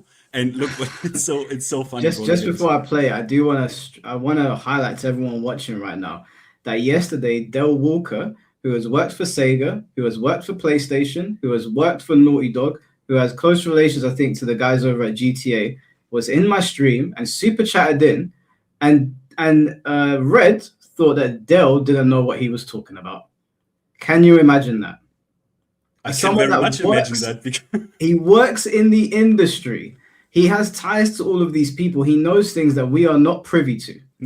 And you've got this guy who has not worked in the industry, is not currently in the industry, and is only, by his own admission, a certified personal trainer, telling Dell that he don't know what the fuck he's on about. Well, this would be his response, Mike. Would you please play the clip? There's a guy I'm looking at my chat right now. There's a guy right now. You can go fuck yourself. There it is. You can go fuck yourself. Stop pretending to be an industry guru. Motherfucker, I know far more about this industry than you will ever know. Anyway, I digress. He's giving him the stare, bro. I can't, man. Oh god, bro. It's so funny, man. This industry shit, it cracks me up all the time. Red, you know, it's so funny. It's so funny, bro. Because every single time Red went on, he kind of turned himself into a lol cow, but just by his own doing. Like, no one forced him to. Like, you remember with Mike ATL? He didn't look good there. And then they played, and I still remember because I watched this first to 5 3 times, Red, just to see your ass getting fucking blown up, because guess what? You didn't get a single round against Mike ATL, my guy. Yeah? Hold that shit. And the way you call rage arts the win button and shit, bro, you're a fucking scrub. It's insane. It's insane, man. Yeah, you've been waiting for this. Bro, it was so annoying because my first interaction with him was kind of positive. Or like, I was like, oh, he's talking about Raven. I'm like, the comments already shed on him, but I was like, hey, that's cool. Like, someone talking about, like, I don't know, making a video about a character is always cool. But I then noticed this, like, how arrogant he is and what a narcissist he is. And he's always going on, like, I know shit about the industry. Like, I know the industry. Bro, he calls himself... God, this Emery's not back yet, right? He's taking a shit. I think he's taking a shit. You know, because wait until Emery gets back. Yeah, okay. Let me read out some of these super chats so that we're not behind on them. Mr. Mars, thank you for the $5. Fate would bald mug Red. Yeah, shout out to Fate, man. That's the real OG. Wolf Spain, thank you for the $2. It's like a mix of Amazing Lucas and Andrew Tate. You know, I'm gonna be completely honest with you. When I was beefing Fate, that shit was fun, and I think Fate could admit that as well. There was a little bit of fun. And everybody else was having fun with it as well. But I didn't want to do this with Red. I didn't. I had no animosity towards him whatsoever. And he tagged me on Twitter and he said, "I'm not coming back on your stream." And I said to him, "Well, why?" I bet you were surprised by that reaction, huh? Because I was surprised. Because I watched the stream and it was not at all like, bro, I just today, bro, watched your stream. It was not at all like hostile or anything. Bro, I said to him, why don't you want to come back on? I said to him, if you don't want to, it's fine. I'm not begging for people to come on. I just thought that it's good to have you here because you are a smaller creator, and I've had people say to me before, they've come on here and they've been able to siphon subscribers, and I thought, oh, it might be good. But if you don't want to come back on, fine. But I said to him, why? What's the problem? And when I said to him, why? What's the problem? That's me saying, tell me. Like, tell me what I've done wrong. I'll apologize if I've done something wrong. Or I'll disagree with you and say, okay, we can agree to disagree and keep it moving. He said, no, I'm going to make a live stream about this. So I just said to him, all right, cool. My DMs are right there. You could have just voice noted me. You could have you could have called me a dog in the DMs privately. And I would have said, all right, cool. We could fight in the DMs. This ain't going to be public. But he's done it publicly and then had the nerve to say that I brought him on here to start drama. Are you fucking stupid or something? That is insane. That is an insane thing to say. His ego got hurt because some of the comments obviously said, yo, Red, you're a fucking idiot. Rightfully so. His ego got hurt, and then he kind of played it like, oh, it was a setup. It was a setup from Mike. Like, first of all, you don't need a setup for this. Second of all, it wasn't a setup. And third of all, Mike even was very... almost soft, Mike. I was. You very, very like, yeah. I mean, let's face it. Also, because like, I mean, yeah, he was on the channel like 3 times already or something. Like, you're not going ham on someone that you know have your previous affiliations with. So, obviously, I mean. By the way, the guy he mentioned that he basically wished that he was in front of him so he can check if he would say that to his face in real life. One he mentioned with name is BLN Snake. he specifically wanted BLN Snake to be in Brooklyn. Why? BLN Snake's like the chillest guy as well. Why did he take issue with him? He left a comment under your stream that Emery, you back? I sure am. What's up, man? Because I wanted you to hear this as well. The first thing. First of all, Emery, big fan. I watched so many of your videos, a lot of the DOA 5 stuff, so much stuff. And because one thing I wanted to really mention, because I don't know if you brought this up. I remember because when like this whole the shill topic, right? Because I remember people even before Red, there were randoms who said like Emery is a shill. I got I had them, and I was like, what are you talking about with Emery being a shill? Because there was one video that you made where you called out I think you called out, it was specifically around the hair stuff, where they did the $1 hair change stuff. Yeah. And you did that while you were even in a capacity of, you were a commentator for the world tour they did, the first world tour. You did that while doing that. I don't know if you've mentioned this yet, because this is literally, this happened, right? This is literally anti-shill behavior you did. This was anti-shilling. While they were signing paychecks for me. Yes. While I was like getting, I can show you the stubs. I was getting Cody Tecmo paychecks. Okay. And I was still saying, what are y'all doing? And guys, this is like 6 years ago. So it's a long time ago. What? So tell me, if I've been a shill, what the fuck could have changed from then to now? Nothing. Yeah, nothing. So that's like, number one that I wanted to mention. Number two, when it comes to Red related, because you also asked the Empire stuff in New York. Well, the truth about Red is that Red was always, also in the Tekken scene, a lol cow. A very much a lol cow. Yes. I talked to someone, and he would probably, if I contact him, he would probably confirm this. I talked to someone who's very old school on a Joe Budden Discord server. And he's from New York. And he remembers these days. And when I asked about Bloody Bison, he was like, Blood Red, bro? And he's like, this guy's a lol cow. Like, we kept this guy around because he was like Blood funny. Red? His name was Blood Red? Yeah, Blood Red, Bloody Bison, shit like that. Blood Red. Yeah. And Empire, and they told, like, he told me, bro, we kept this guy around because he was fucking funny, bro. The guy's like complete trash. Everyone made fun of him. He's like, he literally told me this. And the thing is, he basically never could hang, and he could never handle it. And he goes around today, made a comment 3 months ago, calling it. I saw this because this comment mentioned you, where someone said something, oh, Emery Reigns, he's kind of like the Meme 3 of the DA community, got like 40,000 subscribers, and he's responding, and he is saying like, oh, we don't know each other like that, since he has a larger channel. I'm not on his radar, despite my, and this is a classic of Red related, despite my vast knowledge of the gaming industry, business, marketing, and being a former pro player in Tekken. Motherfucker, Red related, former pro player in Tekken. My guy, are you crazy? When I ask the old school NY crowd about you, they are laughing their ass off. This is the truth about him. And he is an insane narcissist that bro, Emery, he does shit like this. He says like, oh, with Lei Wulong in Tekken 7, I did things. Bro, no one did this. I watched all of the Lei Wulong pro players. No one did what I did. And then again, guess what? He goes in-game and he shows the most basic ass sequence. Like 10 frame punish into a snake down for 1 into mix-up.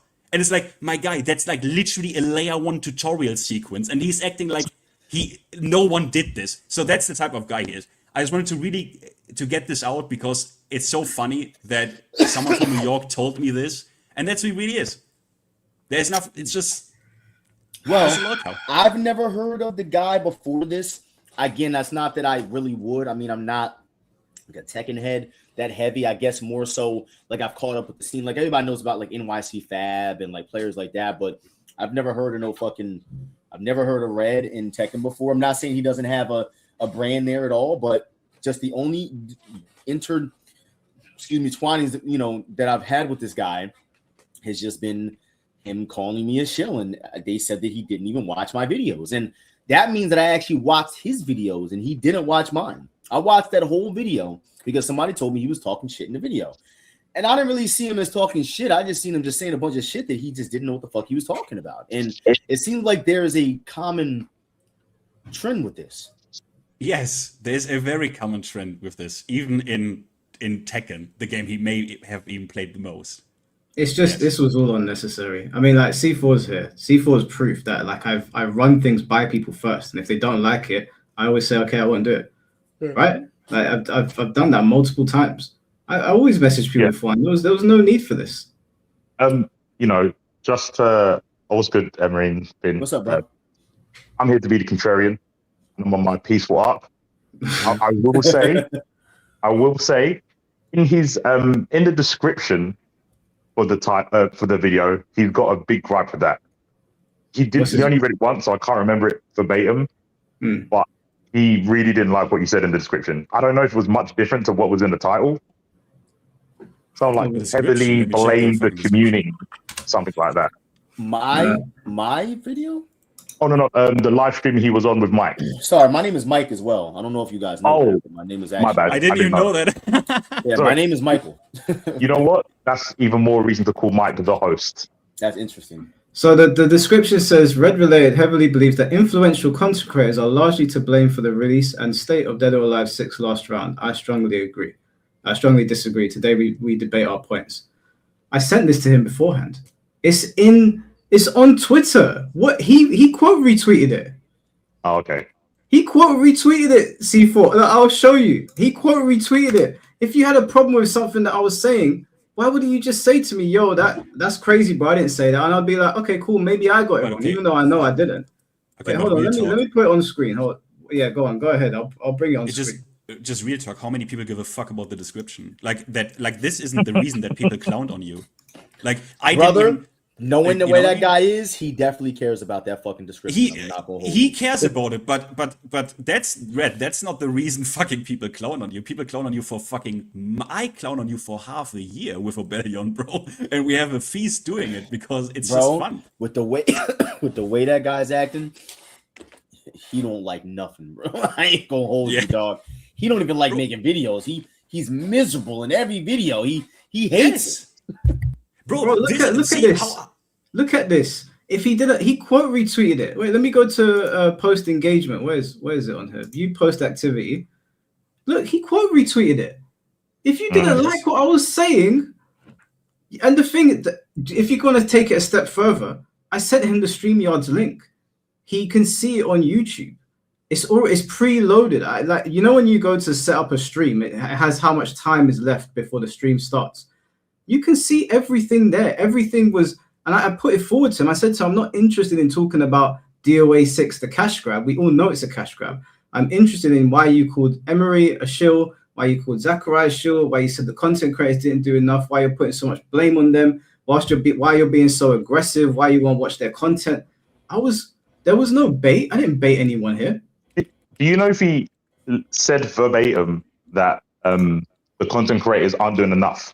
Because he's been harping on about that for like 2 hours. Saying he 100% said that. He 100% said that. That's the part that pissed all of us off. Like, listen, I have my gripes with my community and people that are in it, but I'm never going to take the side of a guy who's not in our community that has done no work than anyone. Like, I don't care how I feel about them. You know what I'm saying? So he 100% said that. So him trying to act like he didn't say that, that's where I have a disconnect with him, because I can't stand when motherfuckers play dumb. Like, that shit is like, you know what you said.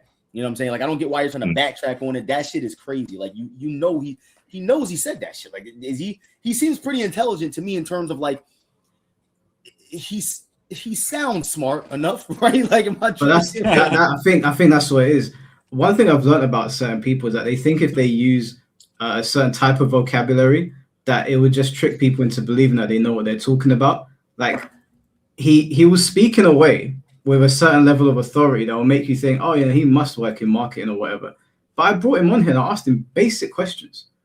Like Finn said, I was super chill with him the entire stream. I did not go hard on him at all. I could have if I wanted to. There was loads of things he said in the stream that I had in my notes that I showed to him before when the stream started. I said to him, these are my notes.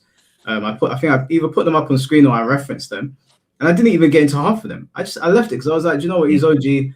I don't want to bring people on here to embarrass them. And he's done this to himself. He did it to himself. He sat there and hung himself. Dumb people tend to believe stupid things, but smart people can convince themselves to believe in stupid things. I kind of agree with Emery. I think he's pretty smart, but he's usually smart for really heinous reasons, because he was harping on for an hour that he didn't say that. Like, and I said in his chat, like, if someone found a clip where you said that, you take it back. He's obviously not reading chat. They're the two things that he's been going on for the last like half an hour. Yeah, then he's like, he said it. I believe you guys, obviously. I just wasn't. Is he still going? He's done now, right? I think he's still going. I was in there like 20 minutes ago, and he didn't seem like he had any energy to stop. He was going through the comments in the live stream. Maybe like he was reading the comments in the live stream. Bro, one last thing I wanted to say is that it's funny how Emery had already a very good read on him as like with the he's miserable thing, because this is also something that I noticed, that he's constantly going on about, other people have made it big, but they don't know what they talk about, and he the big bloody bison actually deserves the subs and the channel and the notoriety. That's something that I also noticed. It's actually like pathetic. It's like so fucking sad. Yeah, he was very annoyed, and I can't say that he was referencing me, but it's something that's happened in my chat before. He got really annoyed that certain content creators will not even start their stream and people will donate, and he was really annoyed, saying, "Why are people donating to these content creators and they haven't even started their stream?" And I was like, "Bro, this is such a bad look."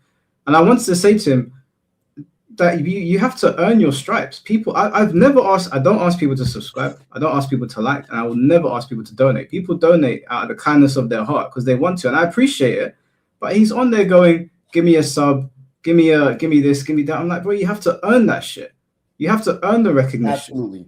Yeah, absolutely. No. And this is a constant. Bro, I'm a certified blood red hate watcher, my guy. I can confirm that. But for me, going like the DOA community, Blood Red, that was his name. I've heard Fighting GM. I've heard Fighting GM mention him in the stream. Fighting GM, obviously, he met him at. Okay, so he knows him then. Okay. I wouldn't say they know each other. But I mean, the Empire guys, or like the old school people, they have heard of him. Maybe I'm thinking of. Oh no, he's got another YouTube channel. Oh, Red has another YouTube channel. Oh no! I'm gonna subscribe to this one too, man. Shout out to my boy Red, man. You're doing a But to me, like to go that hard against a community that I have watched these guys. I've watched Emery and everyone for years. They were, bro. When I even rewatched some of Emery's videos from the launch window, from the first 1.5 years of DOA 6, bro. These guys suffered, man. Like, and they never got the respect they deserve from their developers, from their game, and to go against them like this and say they don't do enough, bro. The game is even only still playable because of resources they put out. Or for example, shoutouts to DOA Tech Hold That, the tournament series that they still do. Yep. You commentated one. Like, it's because of people like this that this game is even still around. Like, what are we? It's Bro, a shame. Emery has done more. He's done more for this game than I've seen almost anyone do. I don't think I've seen anybody push Dead or Alive as much as Emery. Because they haven't. That's the truth. Because they haven't. But even if let's say for example you didn't call out DOA 6 last round. Let's say you didn't. I still wouldn't throw you under the bus, because I'd look at your body of work and I'd measure that against the gripe that I might have. So Red still wouldn't be able to make a gripe. But the things that he was criticizing you for, in your videos, you're calling them out. And I'm like, why is this even? All he had to do was watch the videos. That's all he had to do, and this didn't need to happen. All he had to do, and he didn't. That's all he had to do, and he didn't. And we all know that in journalism, you know what the fuck you're talking about. You know what I'm saying? Like, you can't be going on. The problem with Red that I feel like is really happening is that he sounds really convincing to himself. When he's in the room and there's nobody there, his voice is the voice of reason. I'm telling you, bro. Like, if no one else could ever talk again, it would be great for him. Like, I'm serious, dude. Exactly. Like, he's one of those people that talks like that. So, unfortunately, and I see people in the chat saying that they feel like he should have made it and stuff like that. Like, bro, you still can. Like, bro, just stop saying dumb shit in your videos. You know what I'm saying? And stop like having issues with like people that can possibly, like, bro, that whole podcast yesterday for you, Red, could have went so good, bro. All you had to do was come on here and just not say some bullshit. That's all you had to do, bro. But you came on here and I came in here and I'm looking at the chat. I know I'm not the easiest person to listen to in the world, but I didn't see no one say I was talking in circles. There was no red O's in the chat because I was trying to really engage and try to make some sense of what's going on here. And some people forget that before you say stuff, like there's this thing called like critical thinking. Like you can think before you say words. You know what I'm saying? Like they just let shit come out of their mouth and don't be like, damn, that might not sound good. You can actually do this as you're talking. As you're talking, you can go in a whole nother direction and no one know what the fuck you were gonna say if you can finesse a little bit. Brother has no finesse. Yeah, he thinks he's got something. negative finesse. Wait, Emery, how long have you been on YouTube again? I started YouTube in 2009. Right, he started his channel in what, 2023, 2024? And you're not going to get success overnight. Some people, not quite. Oh, is it older? Way before that. Well, his original channel, Blood Red, Bloody Bison 9680. Okay. His first video was 14 years ago, which he still doesn't predate me. But this was 2012, man. He's on here. It looks like he's more or less doing the same shit. There's a video on here for like 40 minutes, and I don't know what he's about to talk about, but it looks like he just rants. He likes to rant. And it looks like people like to listen too. I lied. There's a DOA match. We have to watch the DOA match. We have to watch it. I have to see why he has so much to say. Pull that shit up right now. Y'all ready for some red DOA gameplay? Yes. You fucked around and let me find this channel. He even has another channel. Someone needs to say this just in case. Seeing how petty Red is, he might copyright me. He for this shit. Oh, wait a minute. What if he can't do that? He even has another guy. He has another channel that's just called Bloody Bison. Yeah. So he has 3 channels. He's got mad channels. I don't know how petty he is. Yo, Red, you should take one of your channels and just do. This is why I just say random shit that's occasionally wrong. And then you should do another channel for your gameplay, like all your DOA 6 gameplay here. And you should do another channel for all your workout stuff, bro. It'll work. It'll work out. I'm telling you, I'm giving you tools to say. You have 3 channels, bro. Let's make them work. Let's get it, man. Let's get this money. Hit me up. I do have a service on emeryreigns.com, Red. If you want, I do a little brand like optimization. I can help you build your stuff up a little bit. If you really, bro, like maybe we can turn this thing around for you, bro. You know what I'm saying? It's not too late. You just need the right guidance, my brother. I know I'm younger than you and stuff like that. I know that people that are generally in their 40s think that everyone younger than them don't know shit. So, like there's no way that I could be right. But bro, let me help you, bro. Yeah, he's just gonna take that as an insult. What's the channel name? He can't take that as an insult. That's crazy. The channel, he said he's just gonna take that as I'm just being real here. The channel name is Bloody Bison 9680. He played Street Fighter too.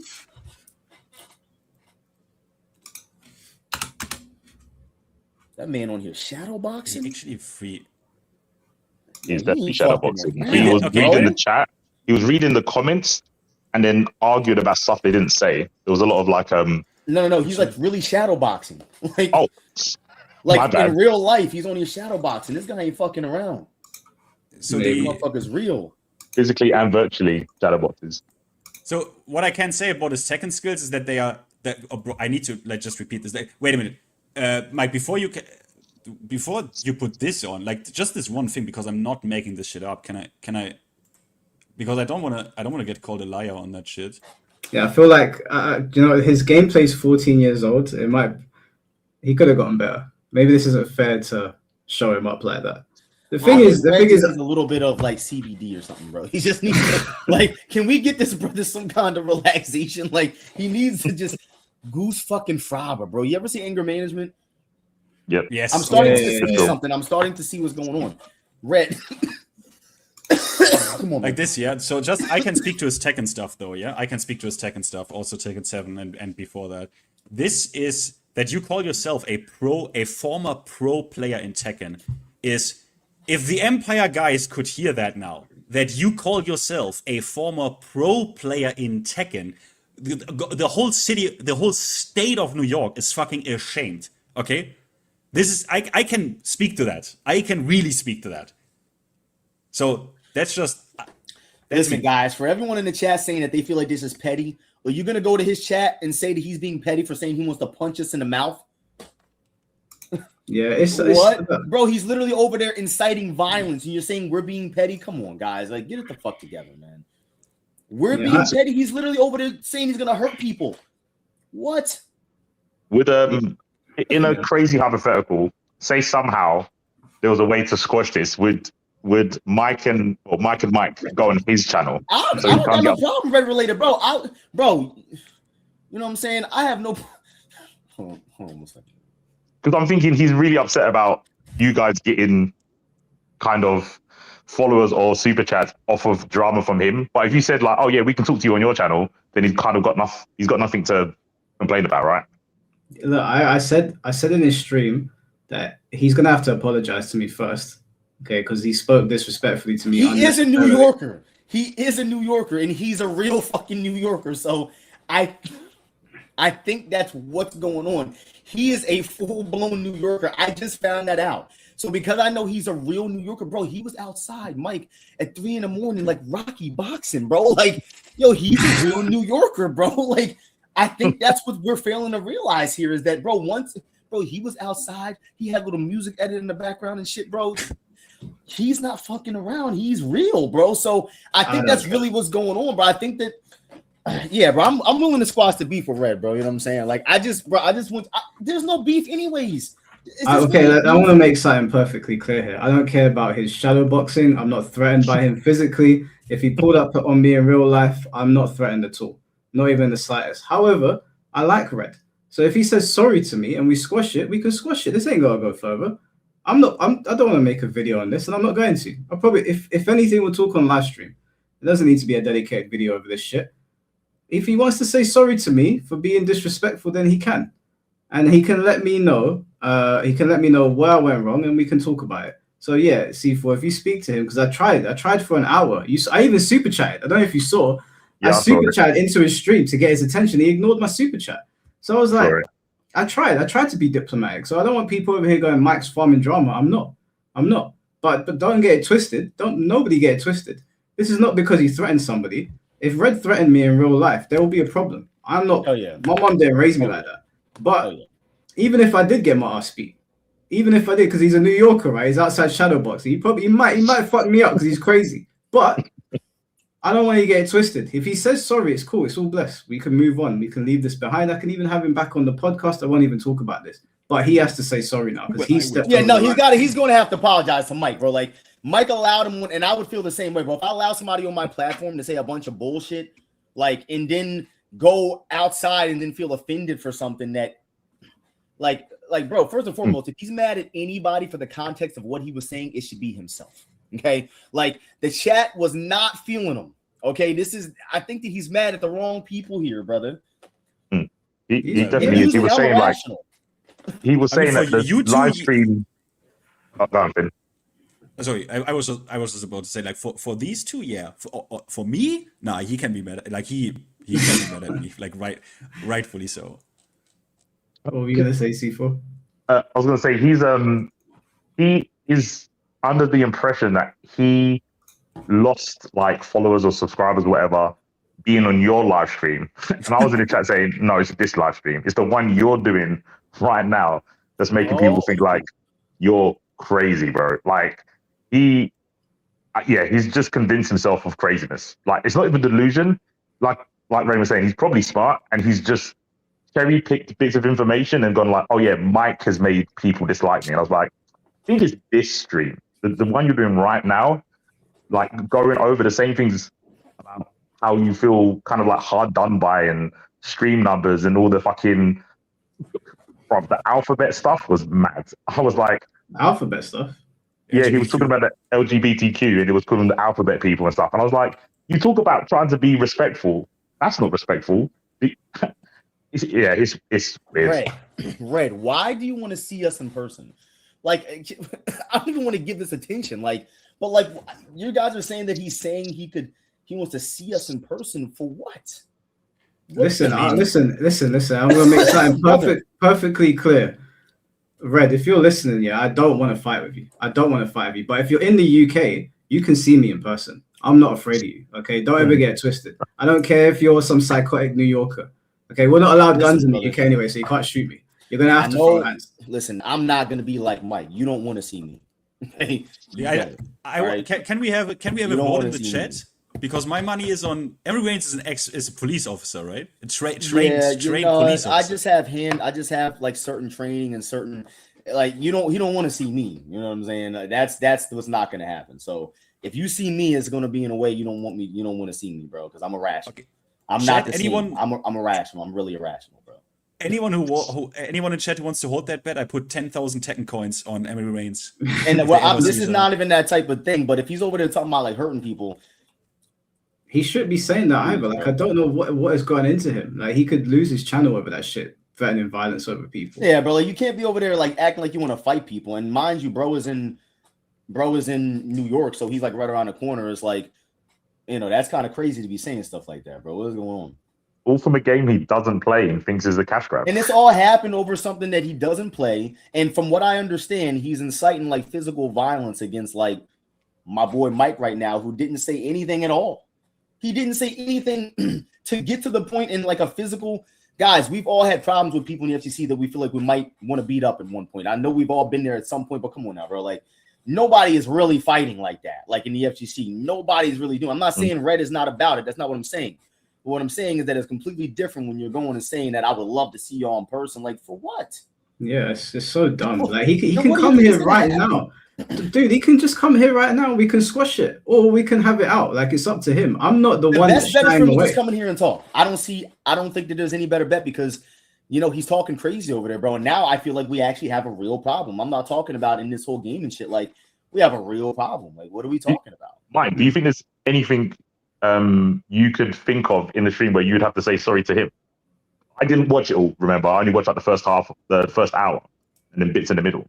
But was there anything that you think was like out of line on your part? I mean, I can speak for the first 3 hours, and Mike literally was soft. Even there was not. He didn't. Yep. I mean, the hour I saw, Mike was Buddhist mode, bro. He was fucking super calm and chill, and he didn't wasn't really press him on anything. How did all this happen? How did we get here? I thought, I knew that this wasn't going to go well. Like, I knew that because I was going to have to defend myself at some point. Like, I was always going to address Red, by the way, guys. I'm talking about other people that there's a lot of shit going on right now. But the people that know, who I'm not addressing. But that was going to get addressed for sure. I was going to address this other dude. Oh, yeah, I was going to ask you about that. Why are you not bringing that up? Nope, I'm not bringing that up because we spoke about this in DMs, though. I know, bro, but I'm not bringing it up, man, because like I just feel like it would just be a disservice to everybody involved if they find out who this person is and then they stumble upon his content. He's already got too many subscribers for people to not stumble upon his content, and he was talking mad on your name. I know, I understand, but you have to understand that some people, bro, they can't count to 10. You know what I'm saying? Like I can't seemingly have a back and forth with a dude who cannot count to 10 or say the alphabet from A to Z. Like, there's no way I'm gonna engage in banter with that. That's how y'all say it over there, banter. Yeah, I ain't engaging in no banter. All right, like hell no, not with low quality, bro. There's some people they know who it is. They know who it is. In the chat. reason why I address Red is because at least Red coherently, you know what I'm saying? I know what he's talking about. I always know what he's saying. Oh, bro, my I'm never God, gonna address that, brother. That's never getting. I'm never gonna say that. I see people saying names in the chat. I don't know who those people are, but as far as I'm concerned, this dude, the dust is apparent. And I don't deal with dust. I don't deal with dust. All right. I'm anti-dust. I don't deal with dust bunnies. I dust every week. All right. There's no way I'm acknowledging dust, bro. That's way funnier now. I know who you're talking about. We're talking full-blown dust. Like, listen, you ever like look at your old gamer collection? Just dust, bro, all over the place. Like, there's no way I'm gonna even acknowledge that, brother. There's no fucking way. Look, to answer C4's question, is there anything that I would say sorry for?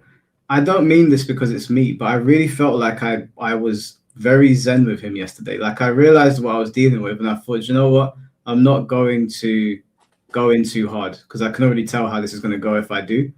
So I felt like I went super easy on him yesterday. Oh, never mind. I don't know what you guys are talking about. Who is that? Who is that? No, I don't know who that D all the way. Who is that? I've never heard that. Who the fuck is that? Who the fuck is that guy? No, you guys got the wrong dude. There must be multiple dust bunnies around, but that's the wrong guy. I don't know who you guys are referring to. Shit's crazy out here, bro. Lexi, thank you for the $10. I'm donating to Mike's Empire, not Red's hat collection, to cover up the fluff patch on the back of his head. Now listen, this ain't got nothing to do with me. That donation in the hat ain't got nothing to do with me, man. Like, I'm not gonna people... be bought into this because Red, you ain't gonna come and throw a brick through my window, motherfucker. Like, I'm not dealing with this dude, bro. He seems kind of unhinged a little bit, like he might throw a brick at your shit or something. I don't know.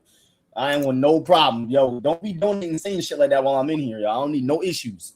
All right, let me quickly read out some of these super chats. Emery's. These are not Emery's views. Red, if you're reading this, no shadow boxing outside his house. Thank you for the membership, One Zone Grief. Appreciate you. SKG, thank you for the $2. Harry Kane bailed England out today. Great match. Oh, he did. We were panicking. I was watching it before Emery came on here. I thought we were cooked, but we made it. Blackmore, thank you for the $5. I got nothing but Red stories if you're taking calls. He's been unhinged for years. Blackmore, is Blackmore. Is that in New York? Is that an Empire guy? Blackmore. It must be. EMP.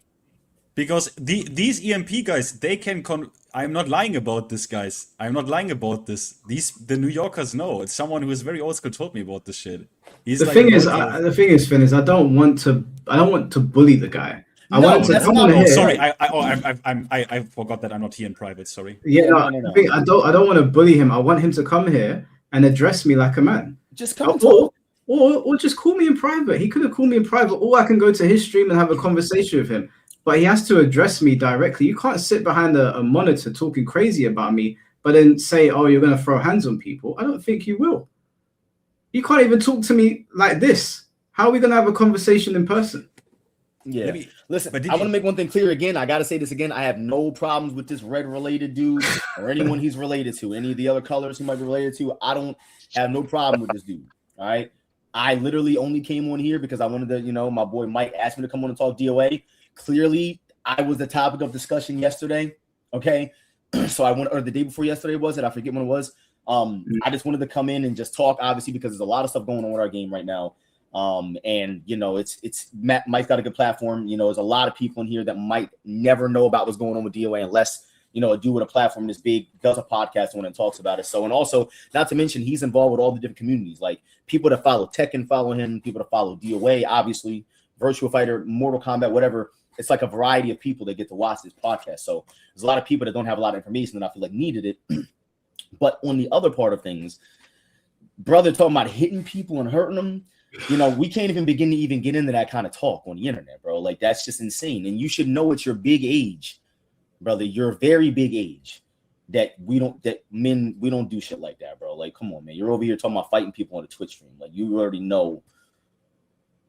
Hi, Emery. Thoughts on obtuse angle hairlines? I don't really know what I'm supposed to do with this shit, man. Like, yo, your chat loves to watch people's hairlines, bro. Yeah. Street Sharks, thank you for the $2. Why are y'all looking like male models on the stream, my lord? This guy, man. This guy. Every time. Emery, I don't know if you did. Wait, Emery, you still there? I feel like I'm here on my own. Nah, I just don't. I'm not trying to set the wrong. Listen, I'm not laughing at this dude, bro. Please. I can't look like I'm doing that, though. Like, just because I'm smiling and chuckling and I'm a happy guy, like, I don't have any problems with this dude, bro. Like, seriously. Red, whatever your issues are with me, bro, I seen you boxing. I do not want that problem, bro. You was outside at like 5 a.m. on a rock in the middle of the lake boxing. I don't have no fucking problems with that shit. You have way too much focus, bro. I can't deal with that. Bro, that shit was crazy. I just saw that shit just now. I'm like, oh, I'm not dealing with that. And the thing is, no one wants problems over here. We don't want problems. We just want peace. He's over here. Yeah, always. We don't want problems over here. He can just come over here now. Someone in chat, please go and tell him to just come over here and we'll have a chat. If he wants to flame me, he can come over here and do it to my face. Well, please don't come over here saying you're going to beat people up. Can we just get that out of our system now? Get the rhetoric. I was talking shit. No one's going to beat. Can we just get that out of our system now? You're not beating me up, okay? It would never happen. You're not beating up Mike. It would never happen. Can we just be adults here, bro? You should be the one setting the example. You are in your advanced years, okay? You need to be setting the example for us, okay? Please, just set the example. Come in here as the 45-year-old man and be like, listen, I'm setting shit straight. I'm sorry. I might have been a little out of pocket. I didn't watch your content, Emery. I didn't know you weren't really a shill. I'm sorry for calling you a shill. I'll forgive you for saying that you're going to beat me up. How about that? The thing is, if he says sorry, then we can move on. That's all he's got to do. He's got to say sorry. He's thinking about playing DOA right now. Oh god. I'll forgive you, bro. I will forgive you for saying that you're gonna meet me up. All right, I'll completely bygones be bygones. Said you're gonna punch me in the head. Ain't gonna happen. I'll let it go. All right. Can we just have a talk as adults? I want to see why you decided to do all of this. That whole day, Red, that DOA 6 last round dropped, you were on every single, you can find this, by the way.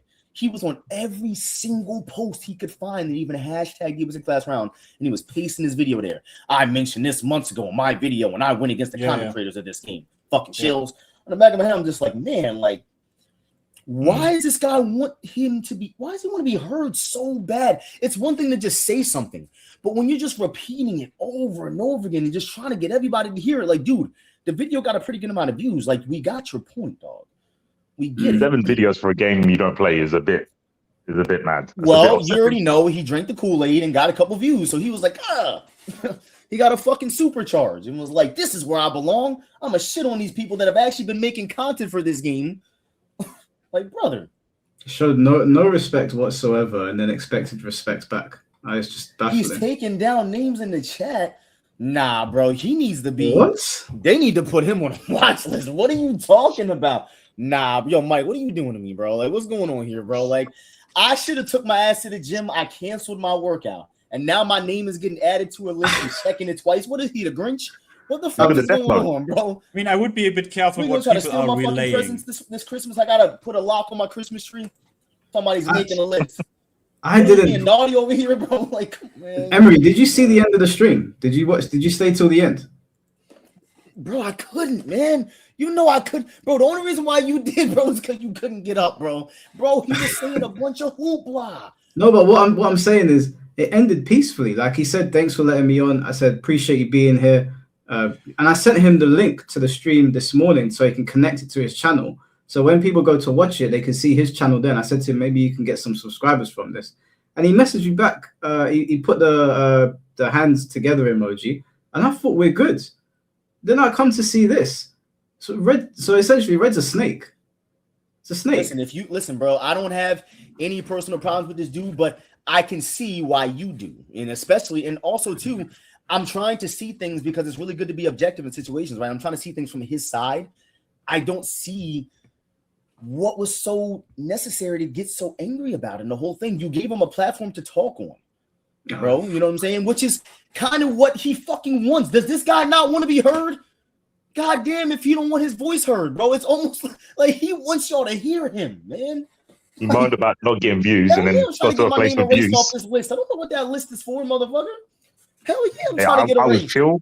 I was chill in this stream. I was chill in his stream. I can't be on the list. There's no way. If I'm on the list, everyone's on the list, bro. See, for you're on the list. I can't be. I was in his stream, like not bullying him. Everyone else was. Ponton was here yesterday. Ponton was in the stream with us. Everything was blessed. Oh yeah, he said Ponton and Brady were the best parts of the stream because then he didn't feel like an interrogation. But I already told him. I told him that I was going to be questioning him about the things he said about Emery and Zachary and the community. I'll give him a free DOA lesson. How about that? So that way you can actually make videos on the game, bro, and actually know what you're talking about next time. How about that? I'll give you a free DOA lesson. Go to emeryreigns.com and just send me a little message with my email thing, and then I'll get you in, bro. We'll give you a DOA session for free. I ain't going to charge you nothing. And we'll just have a good time, bro. You know what I'm saying? Because Red seems like a cool dude, man. Like, he's somebody that I would want to be friends with, you know what I'm saying? He'd be outside boxing and shit, like at all hours of the night, like outside randomly. Like, who? Like, I'm trying to get on it. I'm not trying to be on his list. Like, whatever list he's putting y'all on, I don't want no fucking parts of, please. Yeah, well, all right. I'll just read out some of these super chats. Now I have a few more. I have like 2 more questions about DOA for Emery. Yeah, can we go back to DOA, guys? I mean, listen, this was about DOA. Yeah, we only brought this up because if you guys are not privy, you guys are probably trying to understand why this went this way. This guy is kind of the reason why I came on here today. I had something to do, and I was actually going to tell Mike I couldn't. But I caught a little bit of the live, and he just really wasn't making any sense. And it, for some reason, ended with me feeling like he still felt like I was a shill. I don't know why I felt like that at the end of it. And I'm like, bro, how do we go through this long of you telling him that I'm not a shill, and you of all people are not going to like stand up for somebody who's really, you know what I'm saying? You're not going to do that. Why on earth? And you know what I'm saying? It just doesn't make any sense to me. It doesn't make any sense to me. And that's why we brought it up. Yeah, well, we'll get. Do you know what? I don't want to waste Emery's time. We can talk about it afterwards as well. But I'll read out the super chats relevant to Emery, and then I'll ask him the DOA questions. We could talk about. There's going to be plenty of time to talk about Red. Yeah. Duke Nano, thanks for the $5. As someone who has been playing casually since DOA 1, I am not supporting DOA 6 last round, sticking with the base 6. Is it just to confirm, Emery? Because I heard this, but I didn't check myself. Did they delist DOA 6? So if you didn't have the original, you can't get it. If so, yes, Dead or Alive 6 Vanilla on Steam is delisted. The reason why I don't know about the other consoles is because I just don't believe in console fighting gaming at this point. I feel like it's just not good. So I don't even know about the news on PC for real. But I know that it's 100% delisted on Steam. If you own the game, you can always go back and re-download it at any time. But the game is delisted. Obviously, there may be other means you can retrieve that. I'm never condoning anyone going through those channels, but there's always going to be ways to do certain things. But the game is delisted on Steam for sure. So with that said, you already know that caused a lot of uproar and people were pissed about that. I see why they're pissed. I would rather say that I could see why more people will be pissed that don't own the game. Yeah, because if you own the game, it's not going anywhere. And I've seen people that own the game like, oh, this is fucking trash.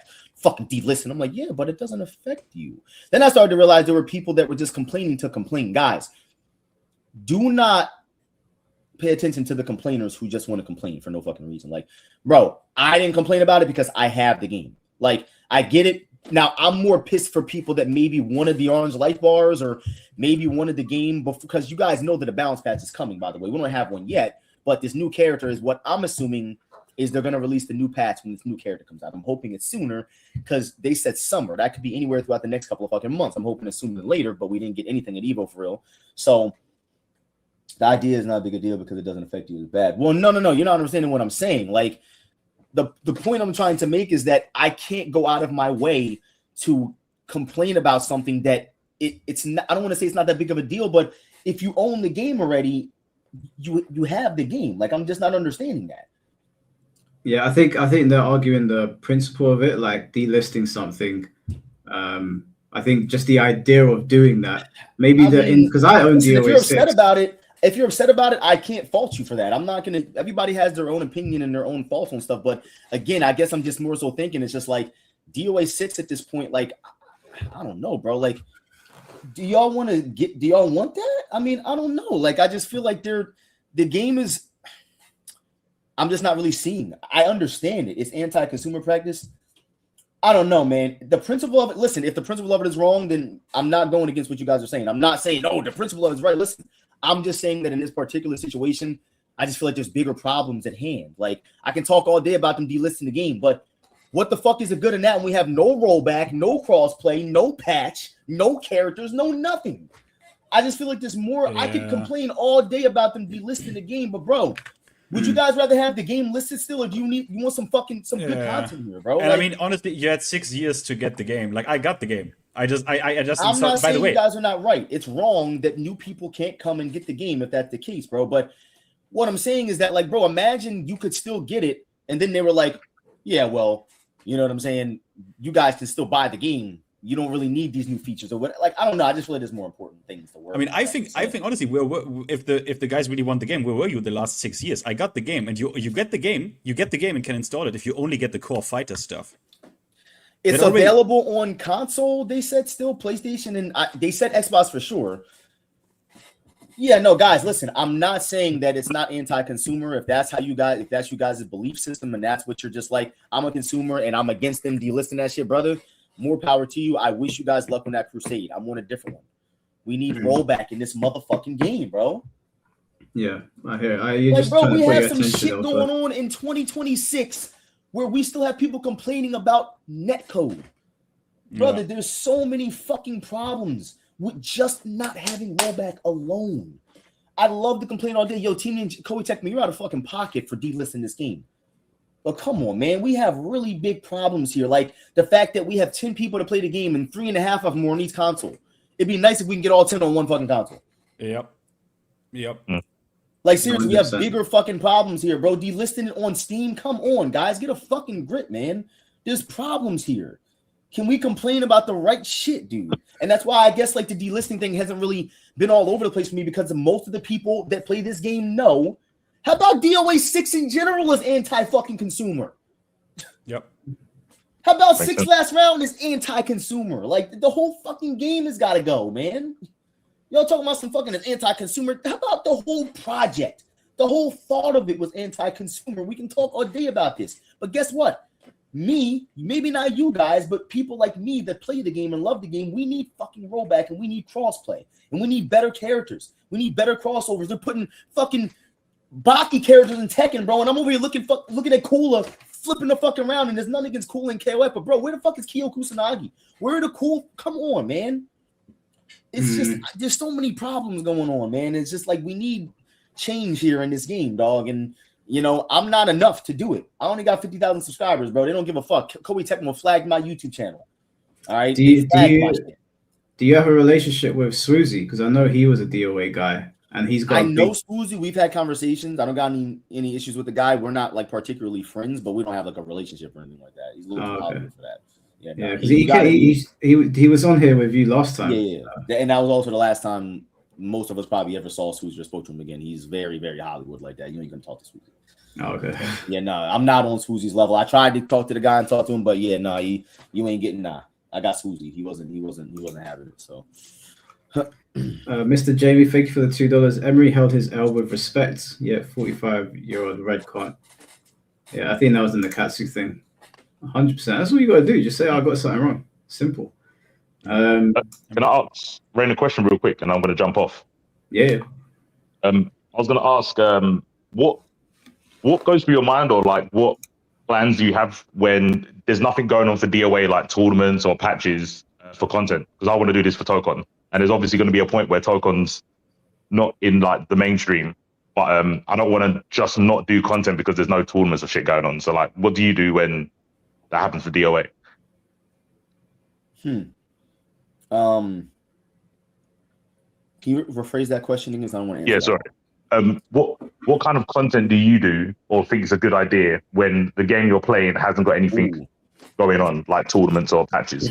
So it's really important to stay like to keep. I mean, listen, some communities operate different. I noticed the Soul Calibur community, for example, they're like one, like I don't want to say like one big family, but like usually they're all like kind of not too hard to find. You know, like they're not too far away from each other, rather. You know what I mean? But like with DOA, there's a lot of like communities. So like we have EU, for example. I feel like EU is very separate from like North America. Like with Tekken, I feel like they're a little more tight knit. Like you do see a lot of collabs with EU and NA and stuff like that. I guess there's some competitive fire that they have towards each other, but I don't think it's like real beef or anything like that. But making your own events like is really important. I think that's really important. One of the biggest things that I started focusing on more, events are really important too, but I started to realize how important it is to have like a YouTube like presence. Like you need someone, if it's only one or two people that's like, man, that game is fucking dead, but I know there's one dude that's always going to talk about this game. Bloody Roar, for example. Shout out to my boy Jeremiah Isaiah. There's one fucking Bloody Roar content creator on the planet, for my knowledge. There might be more, no disrespecting anyone, but there's one. His name is Jeremiah Isaiah. The dude won. He got the tournament, the Bloody Roar tournament every single year, a combo breaker for the last, I think it was 3 years. So like, and he's been a champion every time. And you know, like that game has a scene literally because of this dude. I promise you, he's got a scene because of that game has. Imagine Bloody Roar having a scene, bro, in 2026. How is that even possible? So it's really important to run your own events. YouTube presence is important. Jerry's been really good with stuff like that for Bloody Roar, like posting tutorial videos, like all the tournaments. He edits them up and put it there. So I don't really necessarily think it's any time. Like I think a game can really die, bro. For real. You know what I mean? Like, bro, Dead or Alive has always been the same. Like we've never been some big spectacle outside of CGS back in the day. Dead or Alive has never been some big spectacle, bro. Like it's always been a more niche game. Like you said, it's a niche 3D fighting game in the genre. So like not only are we in a niche genre, right, with 3Ds, but we're also in a niche genre with Dead or Alive because it's one of the least played 3D fighting games out of all of them, at least these days, rather. So, you know, I feel like running events, bro, is really important and staying consistent. Consistency is like the most important thing. That's what I'm trying to tell people. Like, it's great that you can pop up like a fucking Jack in the Box when it's suitable for you, when there's eyes everywhere, and when you want to claim some of that light. But what about when we was all in the dark? and you had nothing to fucking say. You wasn't nowhere to be found. YouTube channel deleted, that type of shit. You know what I'm saying? That's the kind of shit that's not going to get anybody anywhere, bro. You got to stay consistent. Like, consistency is literally key. And if you can't be consistent for any reason, that's fine. But just don't be fucking popping up acting like you've been here. You know what I'm saying? That's the shit that bothers me. But I think that even Killer Instinct, bro, they have a great community. Like, they have tournaments all the time and shit like that. Like, Killer Instinct isn't the biggest game in the world, but like, I take them for a perfect example, bro. Like, if they can keep it going, if we can keep it going, DOA has always been a game ran by its community. If you pay attention to what Koei Tecmo is doing, look at the game he's put out. Do you really think they care about us for real? Like, for real. Be honest. Like, for real. Do they care about their fans, for the dead or alive fans? They can't, right? It's not possible at this point, right? Do you think the content that you do gets people to play the game? Because like last year, I was doing stuff for like MVCI, and that game is basically dead in EU. I know in America they still get like weeklies and whatnot. Well, I found out that are the people that I can like directly talk to, like my mates, and a couple of people like in different countries when they went to like UFA in France, I could get like a 20-man bracket. Well, I felt like there was no content to be made because the game's so old. Everyone knows the characters. I couldn't do any guides. And we wasn't like the highest level of play because NA have been playing on a weekly basis. Do you think it's like easy? Do you think there's like an easy way to get people to play your game other than like talking to them directly? Well, one thing that I'm experimenting with now, which I haven't really done before, I've always done my events and things like that very invite only. And I feel like that was kind of off-putting to certain people because that is kind of fucked up when you really think about it. Like, man, this guy's hosting events, but no one can sign up for except for people that are nasty, which obviously that's going to make newcomers feel like, damn, I don't have a shot here, right? So I kind of, instead of looking at it as I'm trying to protect the competitive integrity of our game because no one ever really gave a fuck, instead of looking at it that way, I'm like, man, how about I do something that is more inviting to people that can not just let them play and feel important playing on stream in front of 100 people or whatever the case is. My average viewership is only like 150. I stream on both platforms, but like like having them come and play on stream, and teaching them stuff along the way. And I'm like, how could I do that without having? Because remember, like, bro, wanting to teach people and wanting people to get into stuff is great, but if you don't have the time to dedicate to it or allocate to it, it's not really going to work out. Like, you can talk a big game all you fucking want. Just like for the last year, I've been talking about all these events I've wanted to do and stuff like that, but I have not had the time to allocate to that. But now that I have more time on the side, I've been hosting every single night because I've been a little more freer lately.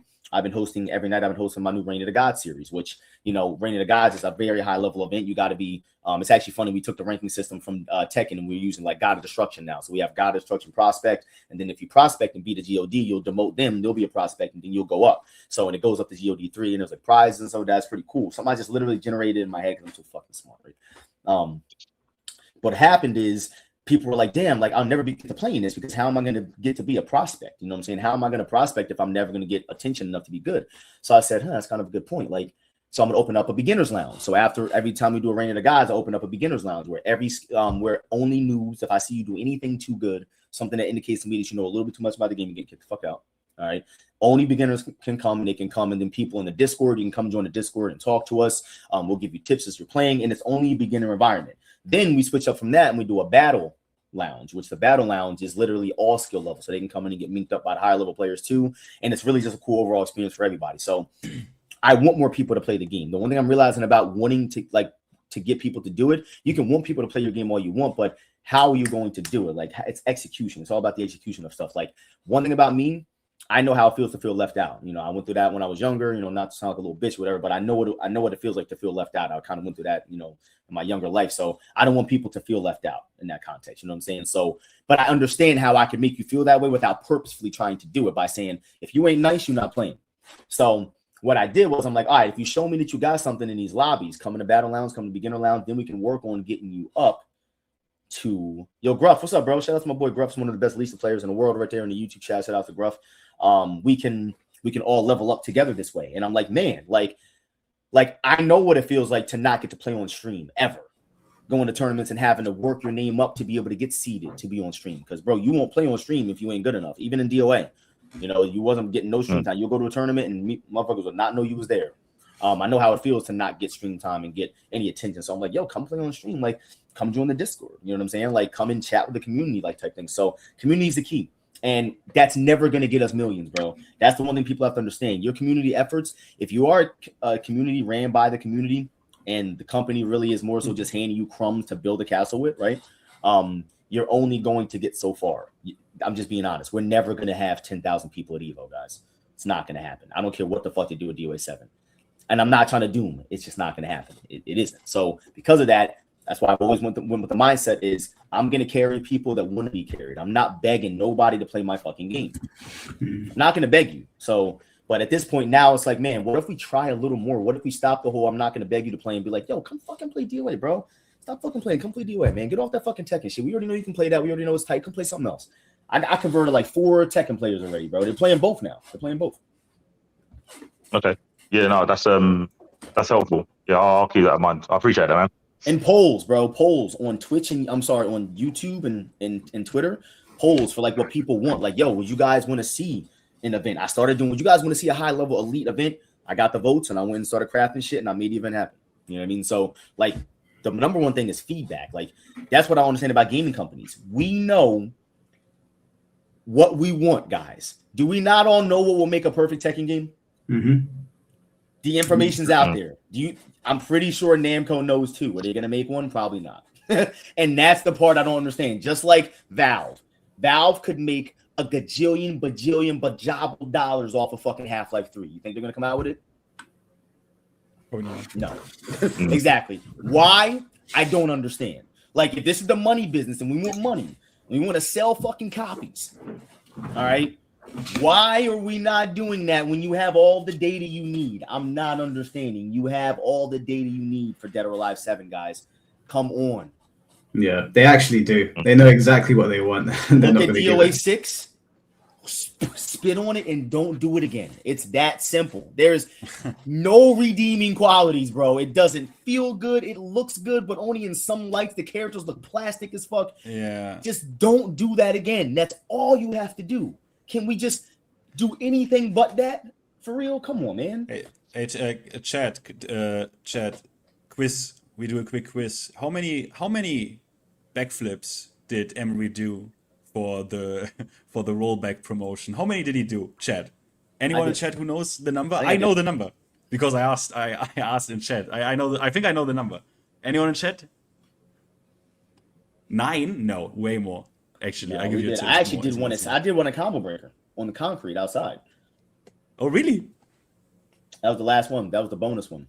Well, that's dangerous, though. I gathered everybody around. I'm like, yo, guys, roll back for DOA. And it was like, oh.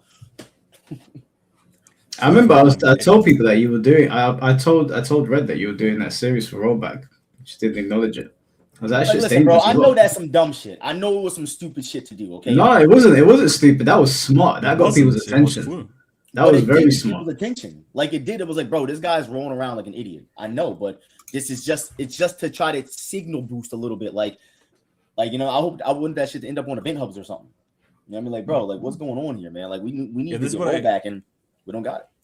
That's what I memed about with Obellion. I'm like, how can he say these motherfuckers didn't do enough? This guy was literally doing backflips.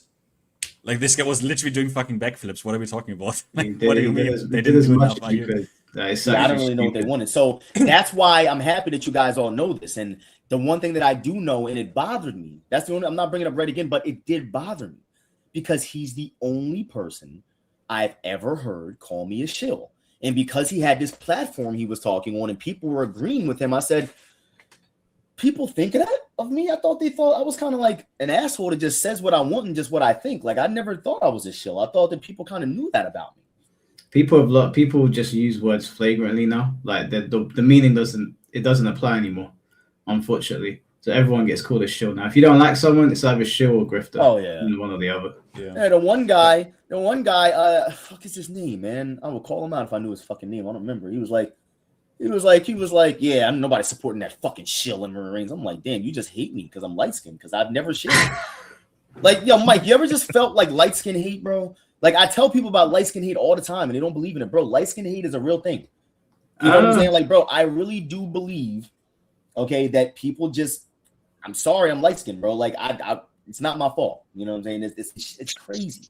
Like there's no way that you really hate my guts enough to call me something that you know I'm not.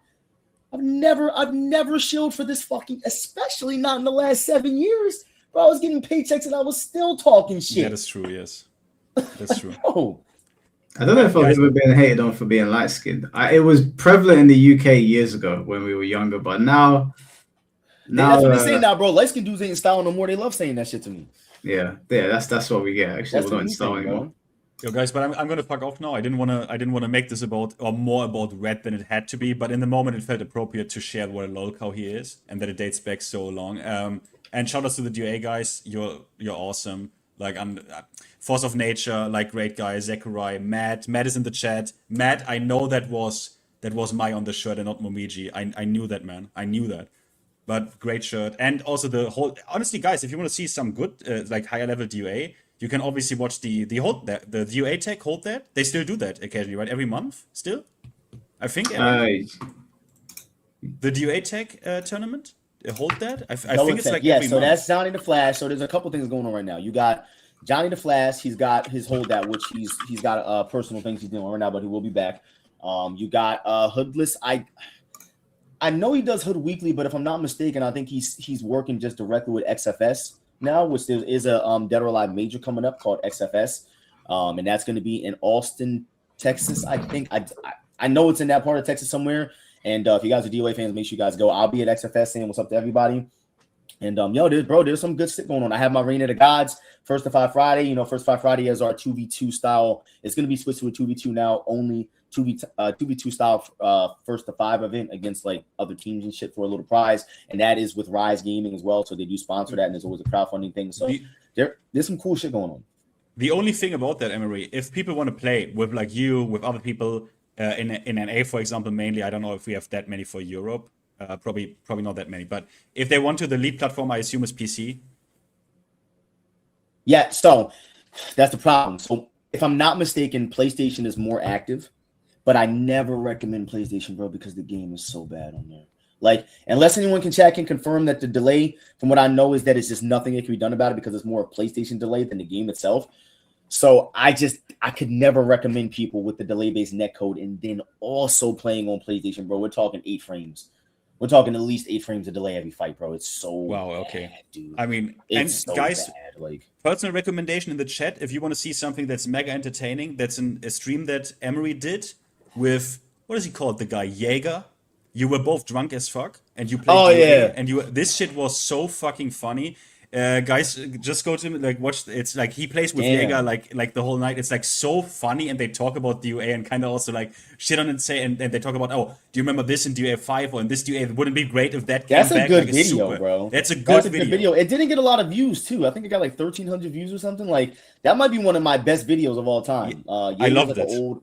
Jaeger is one of the best rig players in DOA 5. He doesn't play as much anymore. I think he might come back for 6, but yeah, we got super drunk because he's in law enforcement. And we were kicking it, and then we ended up getting into this nice chill DOA stream. We were drinking, and it was fire, bro. It was fire. It was super entertaining. I left it on the second screen. I fell out of my chair. I think I fell. Yes. I fell at the end of that. I don't think I've ever been that trouble for my life. I was bro. Like, you're playing fighting games, you cannot see what's on the screen. Like it was crazy. I was shit faced, bro. It was crazy. And his name is Jaeger for a reason. So you don't have an alcohol tolerance at all. Like I was like, bro, why the fuck is your name Jaeger? And I found out quick. That motherfucker, bro, he can put alcohol down, bro, and not get faded at all. He just be chilling, dude. It's crazy. That's pretty fun. I've seen someone do that before. But so Mike, I was gonna ask video. You, yeah, I'm gonna get out of here in a bit because I'll probably end up going to the gym. Matter of fact, hold on, let me check before I get into this. Maybe I'll do Reign of the Gods, man. Maybe we'll do some Reign of the Gods. Before you go, I think you should. That shit is sick. But before you go, there's just a couple more questions on here for you. You go for it, guys. I'm gonna bounce. All right, cool. We hop out. Okay, me and C4, we hop out. Emery, it was a fucking honor to have spoken to you once. It was an honor. Mike, as always, and guys, watch Emery content. Watch the Jaeger stuff. It's fucking hilarious. Hey, thanks, man. I really appreciate you, bro. Much love to you. Yeah, what Finn said. Shout out to chat. Thanks for the answer as well, Rain. Much appreciated. See you, brother. Yep, no problem, man. Good luck with everything, man. Thanks. Peace. In a bit, Mike. Boss Mike. So I was going to ask you. Yeah, go on. As somebody who from the community looking on the outside, what do you think that the problem with the game is right now? Like not like overall in general. Like if you're seeing, because everybody from the outside looking into tech and they can say what they think is wrong, and that's not the case. You know what I'm saying? People don't know what they're talking about. Like, how do you feel right now? So I think on a community level, I think that the disrespect has run pretty deep, and I think on that level there has to be some mending of the fence. I think that a lot of DOA players have probably lost faith in Team Ninja, which is unfortunate because Corey Tekma is probably the one that is causing the problems, and they're just having to deal with it. I think one of the first things that they could do is that email that they basically had Zachariah read out at Evo. I was like, man, this is the dumbest move ever. They're already pissed at you. The least you could have done is come out. But Corey Tekma probably told the guys making DOA, don't go out there. So that's the first thing. Restore some respect between the communities. Secondly, champion your creators that have been supporting your game. Don't hang them out to dry. Don't create. I don't know who it is that you're referring to, but it clearly seems to me like there are people in Team Ninja and Corey Tekma that are going to start driving division between content creators because people are going to do what they need to do to get the bag. They need to mend fences there. Whoever those people are, I don't think they should be doing that stuff, especially when DOA is significantly smaller than Tekken. And at this point, it's going to be significantly smaller than Virtua the way things are shaping up. Mm-hmm. Thirdly, they actually need to listen to what the community wants. Like, don't listen to me. I enjoy DOA, but I ain't been out here in the trenches. I'm just an enjoyer. I'm sort of from the outside looking in, enjoying what's going on. I respect the community, but listen to the people that have been there fighting your battle and the people that have been playing your game. They don't like your meter system. They don't like your DLC practices. There's a way to sell DLC to people without making them feel like they're being exploited. And I think that they need, if they're going to do things that are going to obviously be controversial, like the whole My situation, there needs to be a better way of communicating it. There needs to be a coming to Jesus meeting with their marketing team because they are off the rails completely. Yeah, bro. I don't know, bro. If the goal was to make negative fucking funds, you guys are killing it right now. Mm-hmm. Like, I've never seen, and that's why I don't know if you guys saw are we getting trolled? Did you see our DOA fans getting trolled video? Yeah, in chat see that? Yeah. Because for a moment there, I thought I had an epiphany. I thought I was on one of my like really intelligent moments where the light bulb goes off and shit. Bro, I couldn't have been wronger. Bro, I thought that they were fucking shit in the bed, bro. I thought they were just having a laugh, bro. They're having a fucking laugh, bro. I swear. I thought they were having a laugh because I'm like, there's no way. I even got into a full-blown argument with a person that said that they were going to put out the same exact game. I said, you're a fucking fool. They would never do that, blah, blah, blah. And mind you, I wasn't chilling. I was coping. I was coping because I have hope for my game. And, of course, no one wants to think that the next game coming out is going to be a pile of doggy shit. All right? Yeah. I did not want that. So, yes, I'm going to have hope for the game that I've been still obviously making fucking content for here consistently. I'm hoping that we have something to talk about for once. You know what I'm saying? Like, hopefully there's some news. So yeah, I mean, there's also something else, and yeah, I'm going to read out your super chat question to Emery. I'm just going to answer this question quickly. I think that Corey Tekma and Team Ninja need to make efforts to unite the DOA community because there's two sides of it. There's the fighting game player side, and then there's the side that maybe likes the fighting games but like the costumes a bit more, or like the girls or whatever. I think they need to find a way. They don't need to necessarily merge Venus Vacation and DOA together, but it's very clear that DOA's sex appeal is one of its selling points. Absolutely. And it's also very clear that DOA's got one of the best battle systems out of any of the 3D fighting games. Amazing. And they seem to be at odds with each other. And you've got one side of the DOA community saying, don't make DOA for the Evo crowd. Don't make it for the FGC. And I'm like, that's stupid. And it's also stupid if they completely censor the game. There has to be some sort of middle ground met. I think I'm of the opinion, like the idea that I floated about doing the streamer mode thing is just an idea. If people don't like it, it's fine. But I think that they should give the people that like the sexy stuff what they want. I think they should 100%. Also put a lot of emphasis on the battle mechanics because it's a fighting game first. The sex stuff is all fluff. That makes the game obviously more pretty and appealing for people to look at. And I'm all cool with that. I'm fine with it. It's not a problem. But you need to make sure the battle system is rich because you got to be some super gooner to get a game that is really shit. And you're like, it's fine. I'm just going to look at tits. That seems like a waste of time. But if the battle system is really, really good, I don't really like Street Fighter 6 much, but people seem to like it because everyone's playing it. and they put swimsuit costumes in the game, people will buy them. And they're like, well, I'll buy them because I'm playing the fighting game. I think they need to find a way to unite both of those sides of the discussion and the community. Because right now, when I go on Twitter, it seems like if you say one thing, one side of the DOA community is like, yeah, that's a great idea. And the other side's like, get this guy out of my fucking game. And if you say another thing, they're like, yeah, man, you're on our side. And the other side's like, no, you're going to ruin DOA. There doesn't seem to be a middle ground. Yeah, well, that's the problem. And that's why I agree with a lot of people that are saying we need to go back to the time of, you know, the way DOA used to be made. And the problem is I think that we're all in agreement. I was talking to someone, I think it was Matt, shout out to Matt Ponton from Precept Dodge. Like, I don't think they know how, bro. Yeah. Like, I'm being real here. What if, guys, we're asking for something that is just not within their capabilities? Like, from what I understand, when I found out that a lot of the team behind Dead or Alive 5 is no longer there.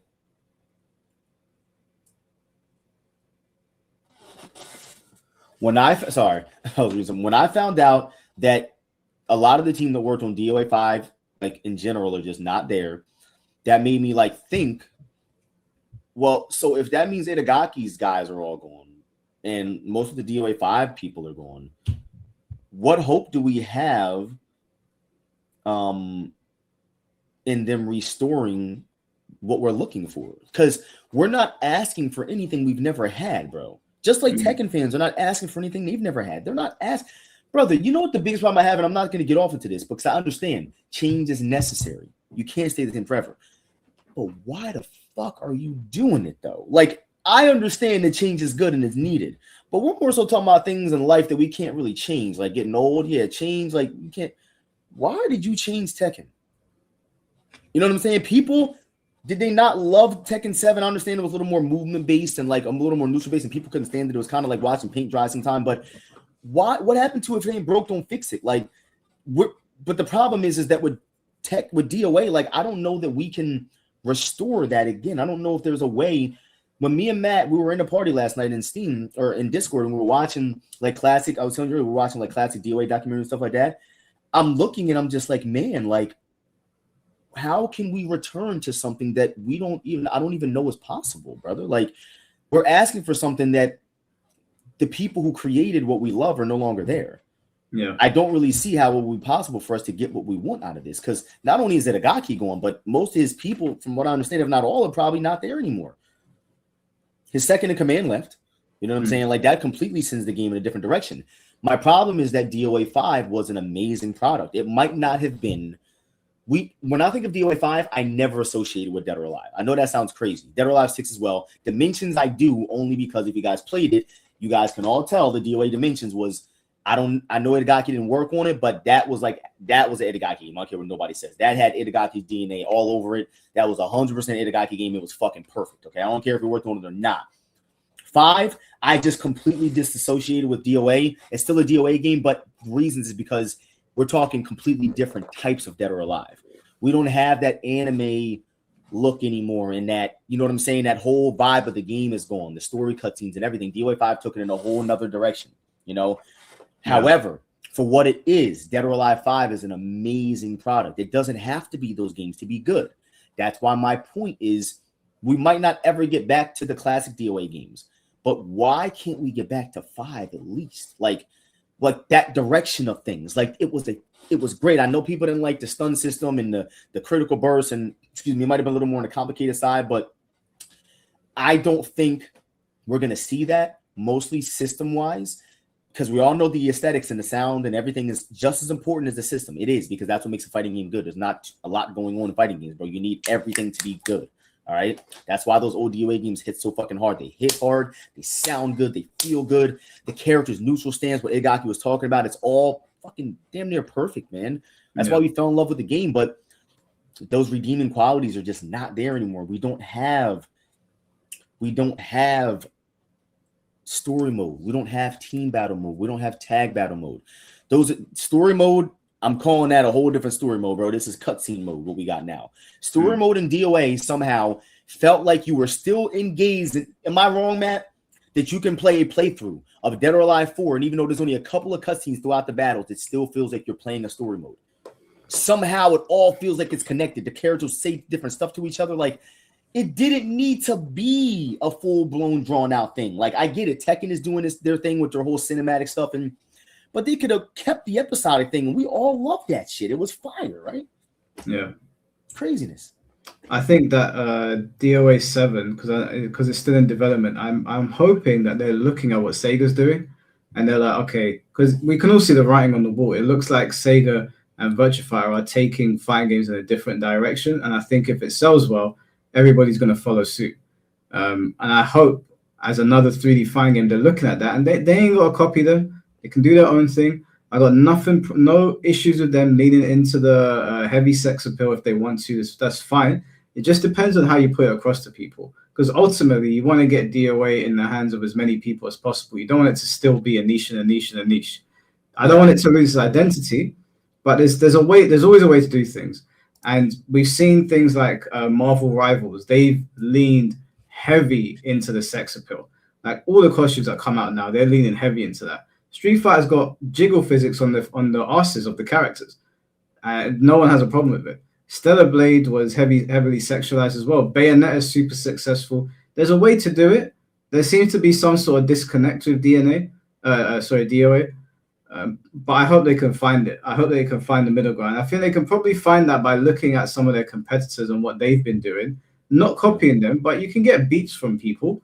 Because absolutely, look at VF has put Cielo in the game.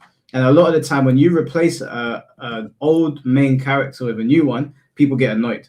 But VF found a way to put Cielo in the game and not piss off everybody. I'm sure they pissed off some people, but they found a way to put him in and have it still look respectful to things that came before it.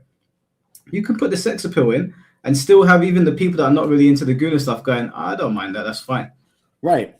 Exactly. So that's what I feel like they have to do with Dead or Alive. Like that would be.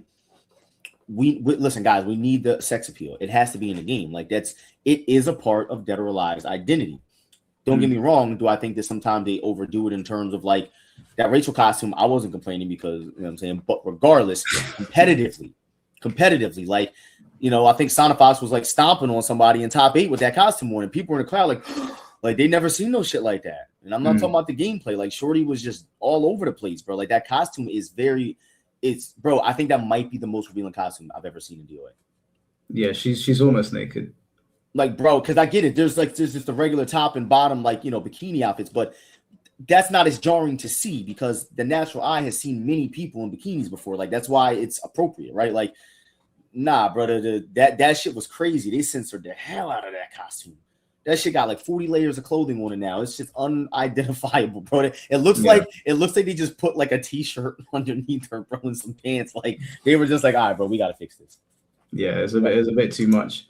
But I know that you got to run soon, so I'll quickly run through the questions. Any super chats that came in that are just for me, I'll read them when Emery's gone because I know you got to do your thing soon. T-Word, thank you for the $5. Yo, man, don't really care about DOA, but just wanted to give you some support real quick. Have a good stream, bro. Reigns seems like a cool dude.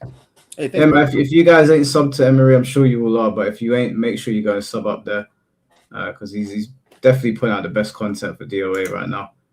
GGB, thank you for the $5. Shout out to M. Uso. Man, since you mentioned it, big ups to the Attitude Era and that era of games. Might have to look up No Mercy of that N64 rollback. Yo, No Mercy with rollback they have it? No, I'm sure it doesn't. There's no way. Bro. Yo, by the way, can we talk about the worst wrestling game of all time, bro? WWF Attitude was the worst fucking wrestling game. Bro, that nasty ass game where your fucking hands were all fucking flattened. Nah, bro, that game was disgusting, bro. No. It was Warzone.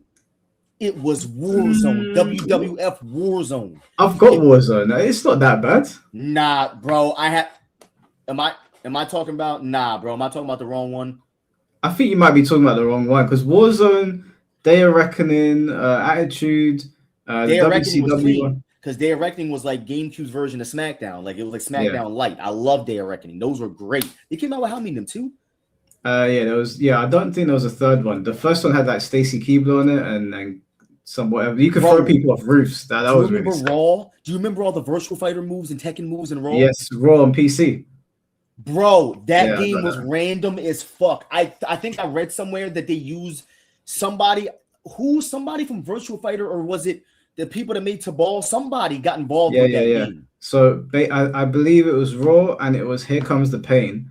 They were both made by Japanese developers, and they used moves that existed in fighting games. At least Raw did. I think Here Comes the Pain is the best wrestling game ever made. Yo, that's 5, right? Brock Lesnar's on the front. Brock Lesnar's on the front, yeah. Shut Your Mouth is. Yes, I think Shut Your Mouth is it Just Bring It? Just Bring It's 3, right? Just Bring It. Just Bring It. SmackDown 4, Shut Your Mouth. SmackDown 5, Here Comes the Pain. And then they started doing versus Raw. Yeah, you're right. Man, bro, those were some games right there, bro. My brothers and me, we used to beat the shit out of each other for hours. Like, you know, at the end of the fight, when your character's so weak, like it takes like 30 minutes for everybody to get off the ground. Like you're all just laid the fuck out, bro. You just mashing your buttons trying to get the fuck up, and your character finally just gets up a little bit. Yeah. And then they get up a little bit more. Yo, that game was cold, bro. We would throw each other off the fucking. Bro, what a game. There was a helicopter on one of those. Yeah. Backstage on one of those levels. There was a helicopter you could fucking throw people off of. Nah, bro, that game was cold, dude. You know they play that at tournaments still? Like, I watched people at a tournament playing. They were like, doing footsies. Like, they were walking back and forth. Nah, no way. They're playing. Yeah, dead city. You can look it up. There's a whole Here Comes the Pain tournament. If that game had rollback, I would probably play that more than I do a lot of other fighting games. Man, bro. WWF Royal Rumble. Bro, what's the one game? It was nasty. It was no. That was I'm tripping. That was the worst wrestling game of all time. It was WrestleMania. Which one? Because X8 was good. Not that one. Bro, hold on. My brother was so fucking mad. It came out on the 360. Okay, the one I'm thinking of was on GameCube. Was it WrestleMania 2000? Legends, bro. Bro, he hated that game, dude. I don't think I played that one. WrestleMania Legends. Yeah, nah, bro. That was it. It was ass. It was steaming. Oh my God. It was so bad, bro. Wait, have you played Rumble Roses? You know what's crazy about Rumble Roses, man, is that I like the game a lot. And listen, I like my titties and all that stuff. You know what I'm saying? But that's a game I have to play in private. Like, I can't stream stuff like that. I tried to stream it, and I'm like, bro, this is like, it's like, I know people that like don't get like uncomfortable around other people while they're engaging in, like, I guess, explicit content. Like they have pals they do it with. That's crazy to me. Like, and I'm not saying Rumble Rose is explicit content, but it's borderline, bro. That shit is like, bro, they're on there getting down. Like, bro, I played the intro. I thought I had to turn it off so I was gonna get banned. I'm like, bro, I don't know if I can show this shit. Like, I'm talking about full blown ass everywhere. It's like if DOA chicks had ass. Yeah, it's crazy, bro. Like, it was a good game. That the battle mechanics were good. No, it is, bro. It reminds me of SmackDown. I think it was made by the people that made Here Comes the Pain. That's why that shit feels so good. I'm like, man, the system feels like in depth in the game. I'm not gonna lie to you. I was getting no. I'm sorry, but I gave you the wrong game. It was WrestleMania 21 on the original Xbox. That game was garbage, guys. I'm sorry. I had to go back and correct myself because I knew it wasn't right. Bro, look at the cover. They put this game out with this cover. Oh, this game. It wasn't that bad. It was pretty bad. It was pretty bad. Bro, you know it was bad, bro. You know it was bad, bro. No, look at the cover. They didn't even try, bro. Look at that cutout of Chris Benoit. Yeah, it was the character models in it looked like inflated. And THQ was behind that shit. How dare them, man? Yeah, that was bad. That was rough. That was a rough one, bro. It was that one, brother. I knew I wasn't tripping.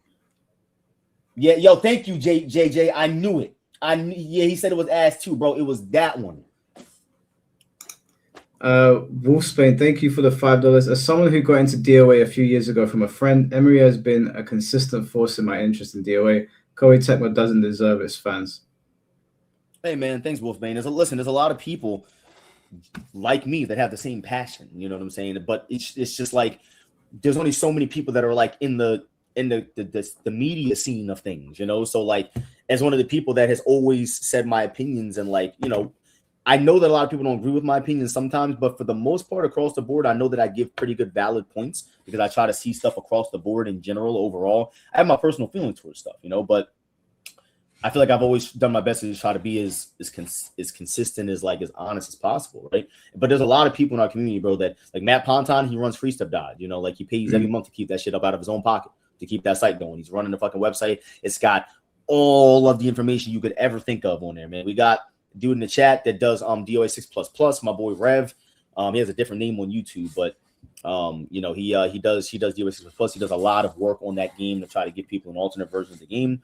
And there's mad people, man, hoodless, you know what I'm saying? Like there's hella people, bro. And there's the thing about DOA that really is unfortunate is that we have some talented people that play. Also, too, shout out to Golden Ghost, man. My boy Golden Ghost in the chat. Up and coming content creator right there, Golden Ghost. He makes really great content, a lot of good documentary style content with top players, historic players.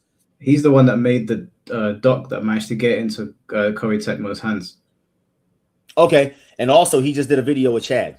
So I saw that. I watched it. It was really good. Yeah, my boy Golden Ghost, man. I've been trying to help him get on and get his shit out there more because bro, that dude be spending like 30 hours on edits.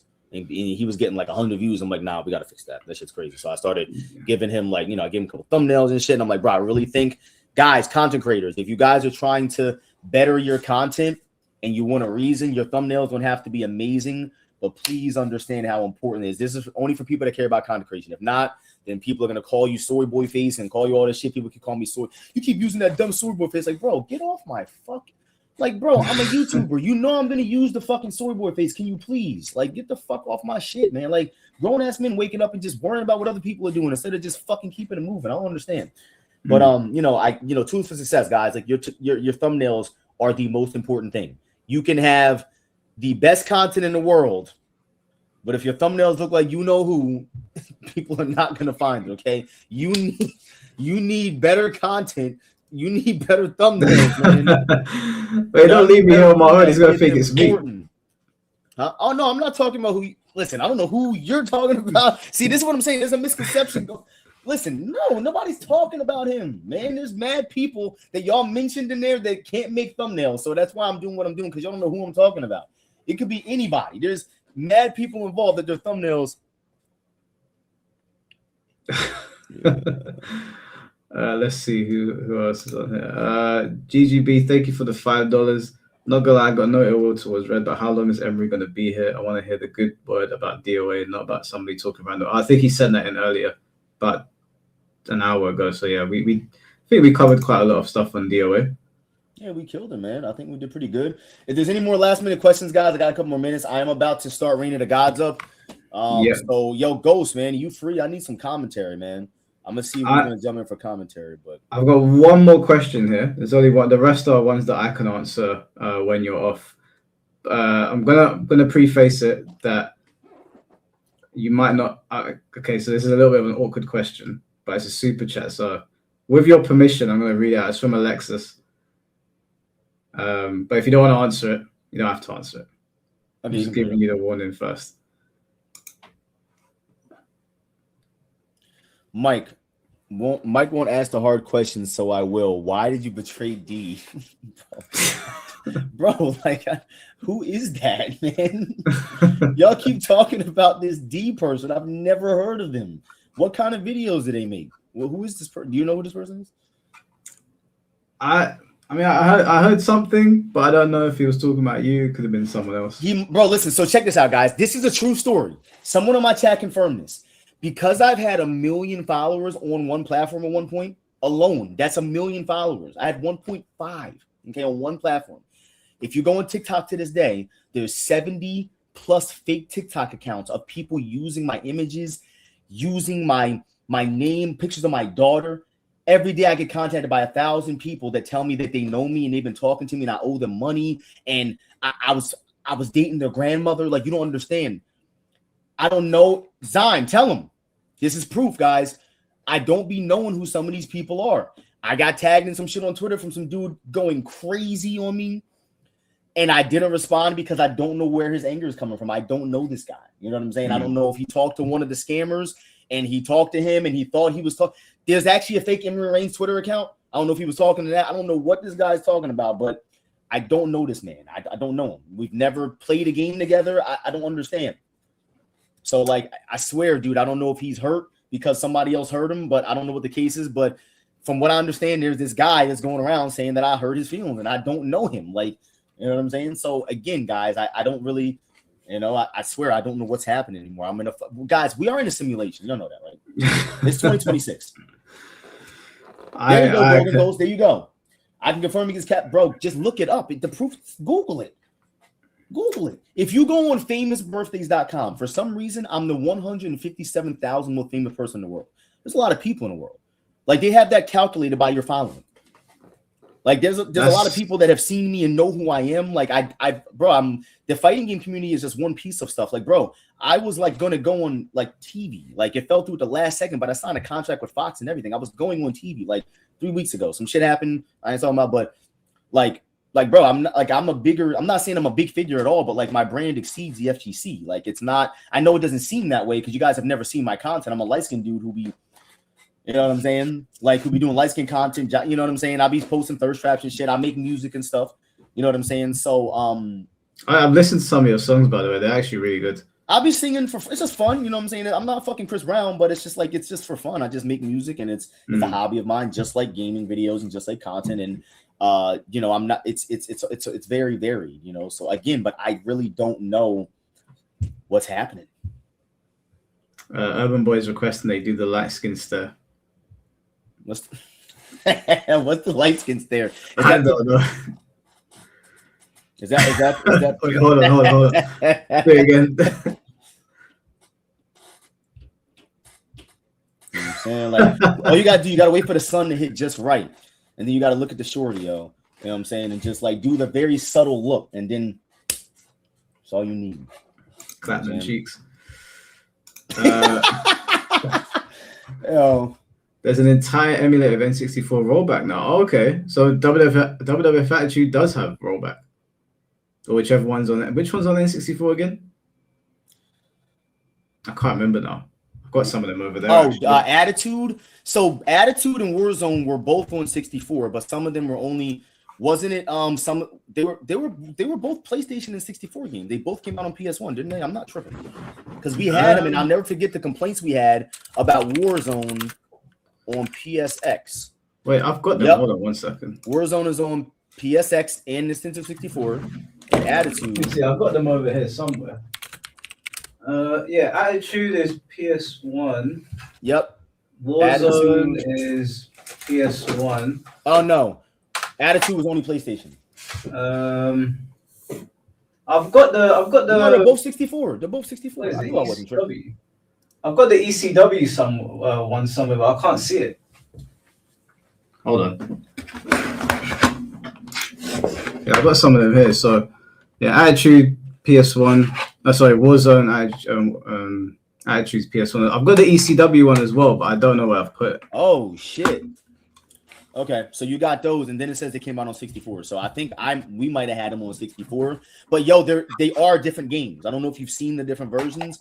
Like almost like if you look at like Dead or Alive 2, like arcade and compare it to like DOA 2 hardcore, hard starcore, all the different versions. That shit looks way different. Damn. I was playing, the shitty one was, it looks like the shitty one was on PlayStation. Yeah, I think we got the short end of the stick. Oh my god, this looked like crud. It was good back then though. SmackDown looked really good. Yeah, they were great games, man. I could still play them now. No, but SmackDown though, bro, I don't know what it is. What's do you know what before I go, I was gonna ask you that. Do you know what engine that's like the original SmackDown games run on? I have absolutely they weren't on the AK. I don't think AKI worked on, or is it Aki? I don't think they worked on those games. I think that was THQ, I think. Yeah, I'm pretty sure THQ was always SmackDown. Okay, so I wonder was it Ukes? Ukes, okay. It might be his own engine. Yeah, because SmackDown, I swear, bro, something about SmackDown always felt consistent. From SmackDown 1 all the way up until the last one, it was so easy to identify like the older SmackDown games as SmackDown. But when you look at Attitude and Warzone and you look at No Mercy and fucking Bro, you know what game was tight? So No Mercy and like WrestleMania on the 64 were like damn near like the same. I think it was like the same engine or something like that. But then he had they had a WCW game that had the same engine as those. That game was so fucking cold, bro. Yeah. The that was intro, a great game. remember that intro song? Dude, me and my brother used to watch that intro over and over and over again. They would, I gotta go watch that shit when I go to the gym. Yeah, that shit was hype. It would be good if there is actually rollback and whatever. I'd love to stream those games again. You should do one on your thing, like and Def Jam Vendetta and Def Jam Fight for New York. Even though Def Jam Fight for New York definitely it was on the same engine, you can tell, but it definitely was done a little differently. Vendetta was a full-blown wrestling game, bro, with just rappers. Like that game was crazy as hell. Yeah. Vendetta is crazy. That game was hard as fuck too. I don't know if y'all ever played Def Jam Vendetta on the hardest difficulty. It's literally almost impossible. It's that Def Jam Vendetta was definitely a wrestling game, and then Fight for New York was just everyone was outside. Word. It had some of the same premises, like it had the same running animations, I think, and it had it was still intact for sure. Like a lot of the moves you can tell they took right out of Def Jam Vendetta and poured them right into the game, but they turned it into more like a street brawler, like fighting game rather. But 100%. Anyways, let me get my ass up out of here, guys. It's been great. We got to go get started on the event. We're gonna go start Reign of the Gods. If you guys are curious and you guys want to see some high level Dead or Alive, you know where to go at. There's other places as well. Make sure you guys check out everybody who makes content for DOA, join all the DOA Discords. I'm not gonna put my Discord in this chat, but I always spam my Discord link in my regular stream. So make sure you guys come over. Also, we are trying to get partnership right now on Twitch. I don't know if that matters to y'all, but I'm trying to be a Twitch partner. I've been on Twitch streaming DOA for literally 10 fucking years, and none of us are getting viewership. Obviously, you know what I'm saying. It doesn't matter how big you are on YouTube, but none of that. None of us were pulling any more than 35 to 50 to maybe 60 viewers on a good day on a stream, unless it was like an event. So I'm trying to get partner. If we can consistently can pull these viewership off for like another 2 weeks or something like that, I think we'll get it. And then that'll be great because we can do more for the DOA community. I can do more for the DOA community and expand the emotes more and just do more in general. You know what I mean? It'd be cool. It'd be a good look. So that's only my request. Make sure you guys tune into the stream, subscribe to the YouTube channel, EmeryReigns.com. I do merch.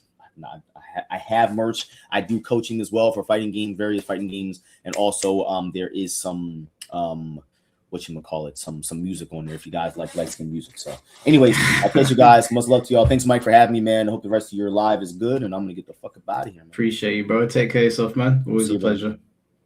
See you in a bit, man. All right, that was Emery Reigns, guys. I'll read out the super chats that you guys sent in for me. I know he had his shit to do and he sacrificed Jim to be here, so I didn't want to keep him if they weren't relevant to him.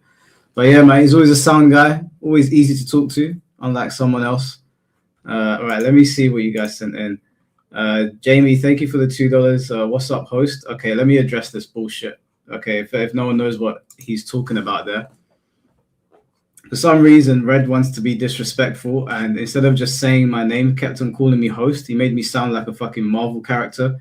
I thought he was talking about the what's he called? The alternate version of Reed Richards? Was it the I forgot, it begins with M or something. He made me sound like a Marvel villain, the host. So petty. And this is coming from someone that calls people snowflakes on Twitter. Duke and Island, thank you for the $5. Mike on that Baki mode, flame everything. Also got Fatal Fury for $10. Great game. I am supposed to be streaming Fatal Fury soon because Kenshiro is out. The Maker, that's it. Yeah, he made me sound like the fucking Maker. What an imbecile. I didn't want to flame Red though. I really didn't want to flame him. I didn't want to fight with him. I was not looking for a fight. He could have just messaged me. He could still message me and say sorry. Mr. Jamie, thank you for the $2. Red's still going in circles, as he does. What's he talking about now? DEI or something. Even though we weren't talking about that. Like I said to him, I'm happy to talk to you about it, but we're talking about DOA. I know my podcast tends to go off the rails, but he started talking about, he said Transformers, and I was like, whoa. You can just say trans people, dude. You ain't got to start saying Transformers and all that. We can have the discussion. There's no need to be rude about it. I let him go off for 10 minutes. I didn't even interrupt him. Apparently, I was an unfair host. Lemon Tea, thank you for the 5 memberships, bro. Always appreciate you. And thank you for the 5 more memberships. Very, very kind of you. Appreciate you very much. OJ, thank you for the $5. From what I understand, he mainly only wants to talk about games themselves and the business within gaming, but that's it. He should have said that. The thing is, OJ, is that I'm fine with that. I'm all good with that. But I told him what the stream was going to be about beforehand. I didn't blindside him. I didn't jump him. And I never, ever stop people from asking me questions when they come on here. And he said that he had questions for me. And I said to him, go ahead, ask them. Because he had it in his mind that I had my questions thought out. So he was being put on the spot and he wasn't ready for them. So when he said he has questions for me, he must have thought I was going to say, oh, don't ask them. I said to him, ask whatever you want. I'm not worried about being put on the spot. I've had to deal with being put on the spot in my professional life all my life. Like it's not difficult to answer questions. If you can't deal with being on a live stream, then don't do live stream. It's that simple. This is live. You can't edit it. If I say something stupid, people will just clip it. He had an opportunity to make me look stupid. Lexi, thank you for the $5. The gay lemur due to Red's compatible research wants you to check DMs. Oh, she's talking about Finn. I wouldn't have that Finn personally. A sedated kid, thank you for the $10. It's so weird because I actually liked Red the very first time he was in your stream. He had like a calm way with his words. Now he's over there fighting inner demons. I liked Red. Do you know what? I still don't dislike Red. I still don't dislike him. I just think he's acting like a bit of a wally right now. I don't know why he's doing it. This could all end tonight. It doesn't need to go further than today. He can just come over here, or I can go over there, or he can call me in private. This doesn't have to be on the internet. I don't need to put Red on my channel and farm his anger. He can call me on Discord privately. Or if he wants to come over here, he can do it as well. Whatever he wants to do, he doesn't need to.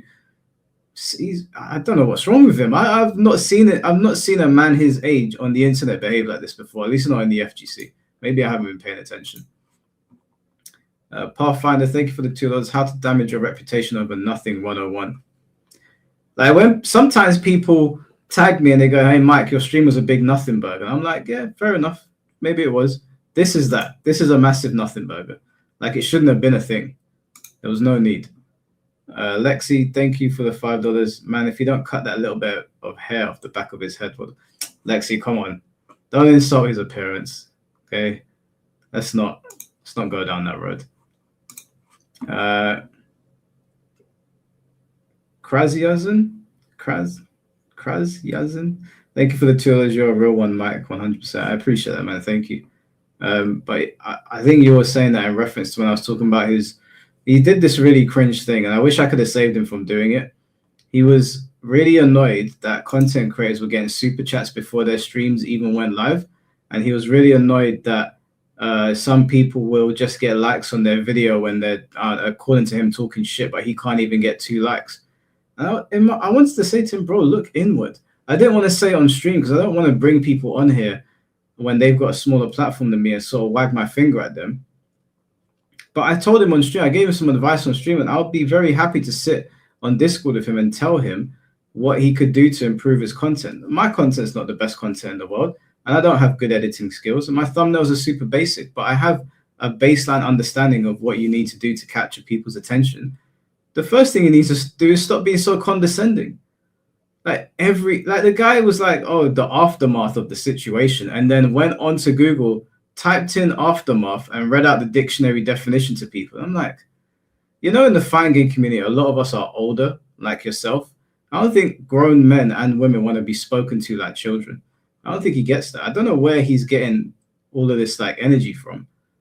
Like I think you have to contribute on some level to the community to be able to speak like that. And even then, you're going to get flamed. You ain't going to get Maximilian wouldn't get away with talking to people like that. Pathfinder, thank you for the $2. He thinks reading articles makes him an expert. Listen, his words, and I know he's going to say he never said this, but this is in his live stream, and I actually said it to him. I said it to him, so he can't lie about it. Otherwise, he could have just said to me, I never said that. His words, nobody in the fighting game community can challenge me on anything that I'm saying on this live stream. I said to him that you said that, and I took that challenge. And he could turn around and say, I never said that. But if he never said that, when I repeated his words to him, why didn't he say to me then? Why did I never said that? Everything that he's complaining about, he could have just said to my face, or as close to my face as you can get. He could have just said it to me. He didn't have to hide behind a monitor. Even my own girlfriend was turned around to me. She was like, what the fuck? I thought you two were cool. I was like, I thought we were too. It ended positively. I guess he went to bed and got mad. Someone must have whispered in his ear. Emery responded to this one. Thank you, Lexi. Lemon Tea, thank you for the $2. Big age was too much. No, but it is his big age, bro. He's 45 years old behaving like that. That's embarrassing. Sleep Sheep, thank you for the $5. Mike, give us a Bullrog ignorant moment, please. I ain't trying to hear no peace talks. I want a beef set between you and Red on DOA. No balls, you ain't about it. Red's not very good at games, but he said he just plays fighting games in general. So I'm playing VF right now. I'd happily beef set him on that. If I was to beef set him on DOA, I'll do it. Well, fuck it, why not? I'll practice on DOA for a bit. My mouse clicks sound like a raptor toe tap. My apologies. I'm sorry. Listen, I don't mind running the set and then like shaking hands afterwards. I ain't got no problem with that. If we run the set on Tekken, obviously I'll stomp him out easily. I don't know how good he is at DOA. I'm not very good at DOA, so I don't know if I'd win that. But I play. It's a video game. VF is what I'm playing right now, so I'd much rather run it on that. But if he doesn't want to, listen, we're gamers. There's no need for him to be saying that he's going to punch people up in New York. That's so stupid. Like, you're 45 years old, mate. Tom, thank you for the $20. I can give a good example of a bad community, and that's Sparking Zero. A lot of wannabe content creators wanted to treat it as a promotional ad rather than a fighting game. Afro Senju, Corey, etc. are cool until they got the game first. Well, was Afro and Corey were already established, but I get what you mean. I don't know with Sparking Zero in particular, but I know that like people are looking at GTA as like their get out of jail free card. Like a lot of people are looking at GTA as where this is where I'm going to make my money. I've spoken to a few people in DMs, like people that are going to be GTA content creators, and a lot of them are saying, yeah, this game's going to make us money. To be honest with you, they're probably not wrong. GTA content is going to go fucking crazy. The game's going to take over completely. You probably won't see it over here because I want to focus on Virtua Fighter, but I'm definitely going to play it as well. But there are a lot of people that use games as stepping stones to build their channels, which I'm not mad at, as long as they're producing good content. I think that's all that matters. The Graph, thank you for the $5, bro. Shout out to the double mic stream. Appreciate you, bro. Tom, thank you for the $5. Bandai knows how to make a traditional Tekken. They didn't forget, but they need the scrubs that always ask for buffs and simplification to stay and pay. Well, I think if Virtua Fighter works and they don't simplify Virtua Fighter, because to be honest, the controls in Virtua Fighter are really pretty simple, and the game is a success, maybe it will influence the Tekken developers to be like, we don't need to dumb down the gameplay. We need to give them more single-player content so the super casuals who are not too interested in learning the intricate parts of the battle mechanics have things to do. I think Virtua Fighter is setting that tone. Hopefully it's successful. I really want to see it succeed so that we can get a shift in Tekken going forward, because if it does well, Tekken will have to respond.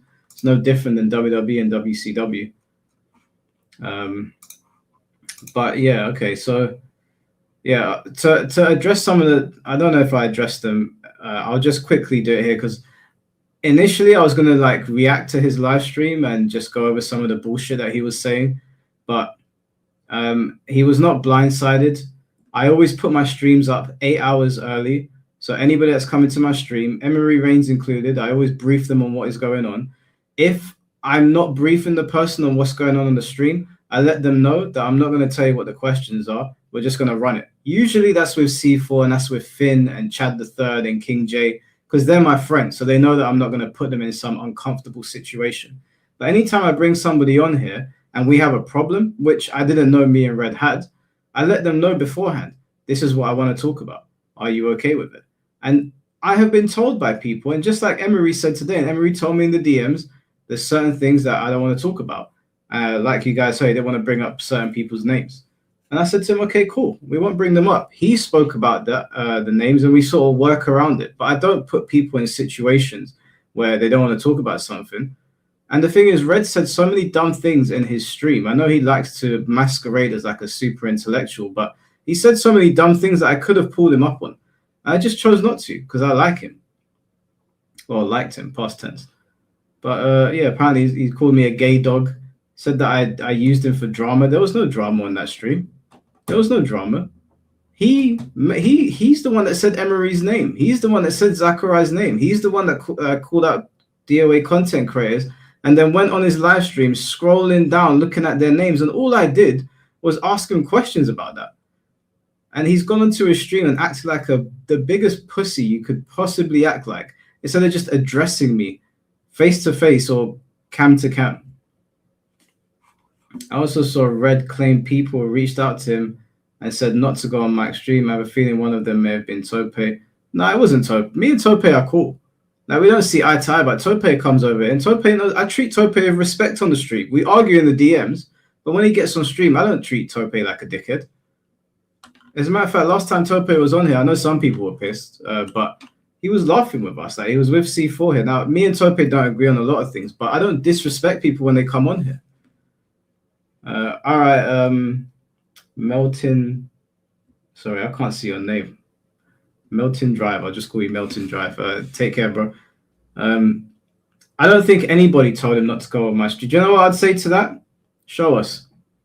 Who told you not to come on my stream? You know, I've heard that before, and I've asked people, who is it? Who is it that's telling you not to come on my stream? Are you just saying that to like try to give validity to your statements? Who? As a matter of fact, let me go to Red stream.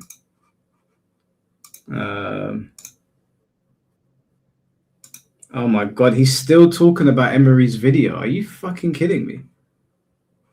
Damn, I can see you guys in the chat.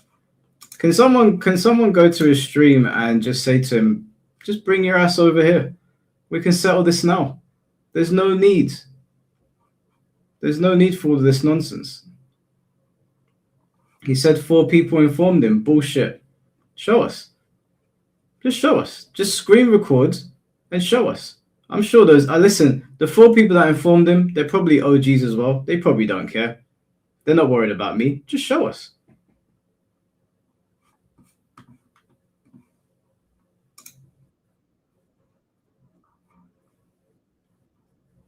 He's still talking about Emery's video. The 4 people in question are the voices in his head. What did he say when you guys told him to come over here? Oh, I can go over to his stream. I got no problem. Will I do a podcast with Foxy? Yeah, Foxy's been there a couple. Me and Foxy are friends. Like, we came into the scene at the same time. Yeah, no, Foxy's always cool to talk to. He was on my charity stream that we did for the Great Ormond Street Hospital. We pulled up, did a set. I've done a video of him before. It's really old now, so it's probably just lost in the algorithm. But I did an interview of him for about an hour. But yeah, I can get Foxy back on. I'm sure he'd be happy to jump back on. Obviously, when I bring people on, I want it to be relevant to something. I don't just want to bring them here for a chit chat. I want it to be something that people want to listen to. He's not getting money doing his stream either, so what's the difference? He's too. Listen, guys, I don't mean to I'm not saying this in like a wag your finger kind of way, but if I was to give anybody advice on what not to do on YouTube, it's what Red did in the live stream that I took issue with. He sat there and he basically made out like he was owed subscriptions, like he was owed memberships, like he was owed super chats. You should never ask people to do that. Like, don't condescend to people, talk to people, let people come into your stream and disagree with you. The man was sitting there going, I'll ban people like that. But you're on Twitter calling people snowflakes. Like, I went through his replies and he's talking about, snowflakes and SJWs and you're weak and this, that, and the other. I'm like, bro, you're banning people that come into your chat that disagree with you. Bear in mind, I super chatted to him today to get his attention. I super chatted him and said, hey man, can we talk about this? Stop this. I didn't want it to turn into a thing.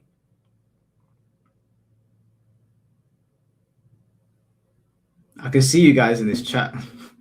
Wait, let me bring it up on the screen. Hold on.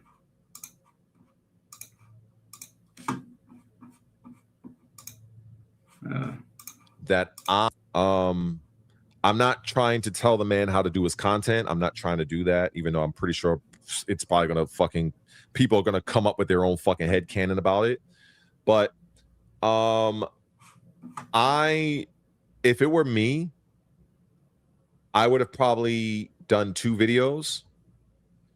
I would have done my reaction. See, now he's talking about like what he would have done.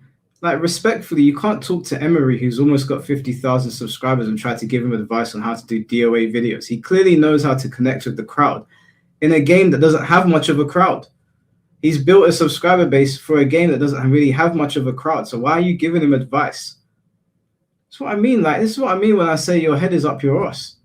This is actually madness. I can see you guys telling him to come over here, or I'll go over there. He said he's going to let the stream run a few more hours to milk the viewership he's getting today. This is a fast-track way to kill your channel. And the thing is, there's a part of me that wants to save him from himself. I don't want to see him go out like this. I feel like he was onto something with his channel. I didn't always agree with his takes, but that's fine. Not agreeing with people is fine. Like, I thought that he was doing something that was a little bit different on his channel. You normally watch Red. He's normally calm and collected, and he does real talk. However, I was late to the stream. What exactly went on? Long story short, he said that he knows this stuff better than anybody. I said, I'll take you up on that challenge. I brought him to the stream. He clearly didn't know better than me. He didn't like the argumentation. He didn't like that I asked him questions that he didn't know the answer to. He acted two-faced to me. He said to me at the end of the stream, whilst Ponton and Tom Brady was sitting here, thanks for having me on. Appreciated it. I sent him a DM in the morning, linking the stream to his channel so that maybe he can take some subscribers from it. And then he called me a gay dog. I don't know. You tell me. And yesterday, when I was asking him questions, I was calm. I could see he was getting a bit annoyed at the questions, but I was never rude to him. The stream is there. People can clip it. I was never rude to the guy. Didn't interrupt him when he went on his whole rant against trans people in Dragon Age. I didn't even know what he was on about. I don't know anything about Dragon Age, so I wasn't sure what he was talking about. So I thought, I won't challenge him on that because I don't know what I'm talking about. But unlike Red, when I don't know what I'm talking about, I just stay quiet and I listen.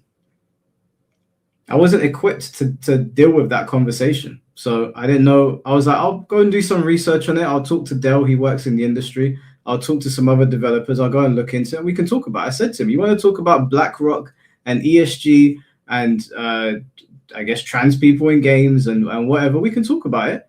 But I want to come to the stream prepared, unlike him. Torok, thank you for the 55 euros. That's very kind of you, bro. Thank you very much. Thanks for the back-to-back W streams, Mike. It's a shame some grown men can't behave like adults. Keep doing you. Looking forward to the next ones. I appreciate that very much, man. Thank you for the super chat. Very kind of you. Back-to-back streams. Speaking of that, tomorrow there's more unfortunate discussion about grown men acting like children, although I hope this one goes a little bit better. Tom Brady was getting dragged on the Test Your Might forum by multiple people.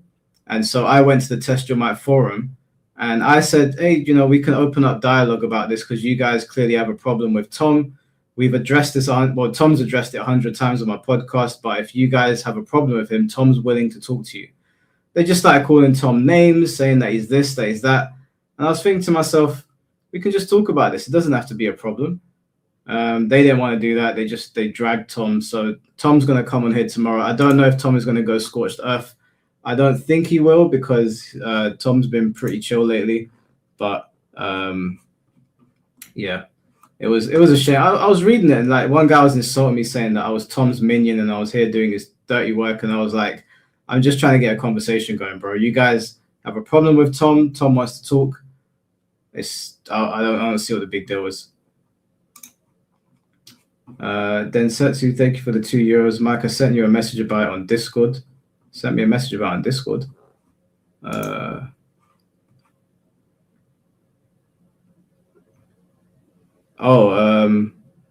don't understand this whole persona thing, saying people on the internet and so on, and then offending. Why not just talk? It's the same as being a keyboard warrior. Praise to my mom for raising me right. Rest in peace. Rest in peace to your mom, bro. Mike, always for our talks, my friend. I hope this gets to the right ending. I hope I made my point understandable. No, you did, bro. So my mom raised me as well. If I've got a problem with somebody, I just talk to them. I've always told people on Twitter, and I've always told people in the stream chat, and I've told Red the same thing as well. We can have a conversation. We ain't got to flame each other. Anyway, I'm beating a dead horse. I don't want to turn this stream into something where people come and watch it months down the line. They're like, what the fuck is going on? So, sent it as a vid since someone. Wait, hold on. Golden Ghost, what is it you sent me?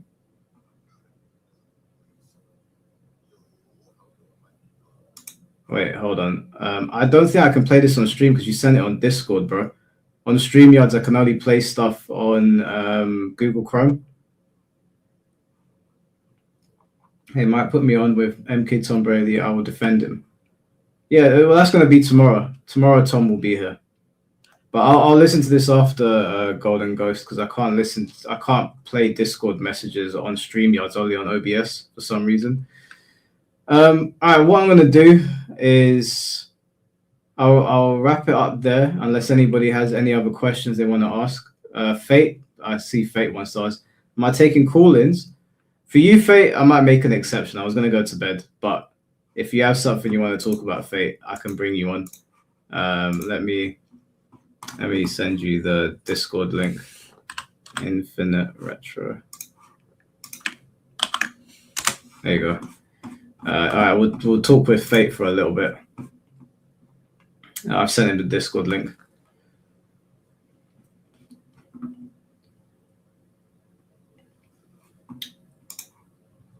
OJ, thank you for the $2. He said you can go over there now. Okay, no problem.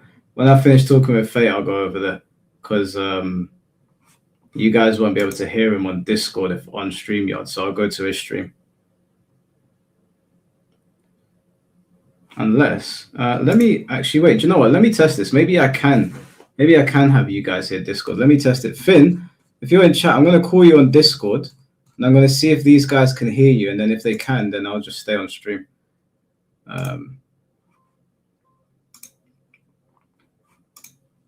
Say something, Finn.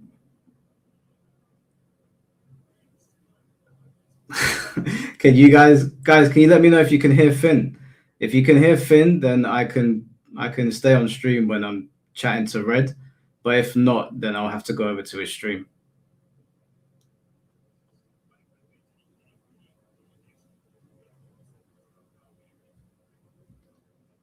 Yeah, he called me a gay dog. Well, I was told by multiple people he called me a gay dog. So I don't know. I didn't hear it for myself. No, they can't hear you, Finn. Fuck's sake. How could I make it so they can hear me on StreamYards through Discord? Because I'm on StreamYards. I'm streaming on StreamYards right now, not on OBS. That's why, you know how it works. I'll just go to his stream. I'll talk to Fate now, and then I'll go over to Red's stream, and you guys can all go over there. We can give Red the fucking views that he craves so much. Why don't I use OBS? This is a streaming platform for podcasts. So I use OBS for when I'm playing games, but when I'm doing the podcast with this setup, so I can bring people on the way they actually do podcasts on some of these bigger channels. I use StreamYards because it just flows really well. Lets me multi-stream as well without any problems. All right, Finn, I'm just going to talk to Fate real quick.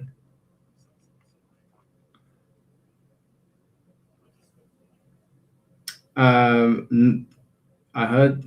think it's probably, they can probably hear the echoes. I will do. Cheers, bro. What's up, bro? What's happening, man?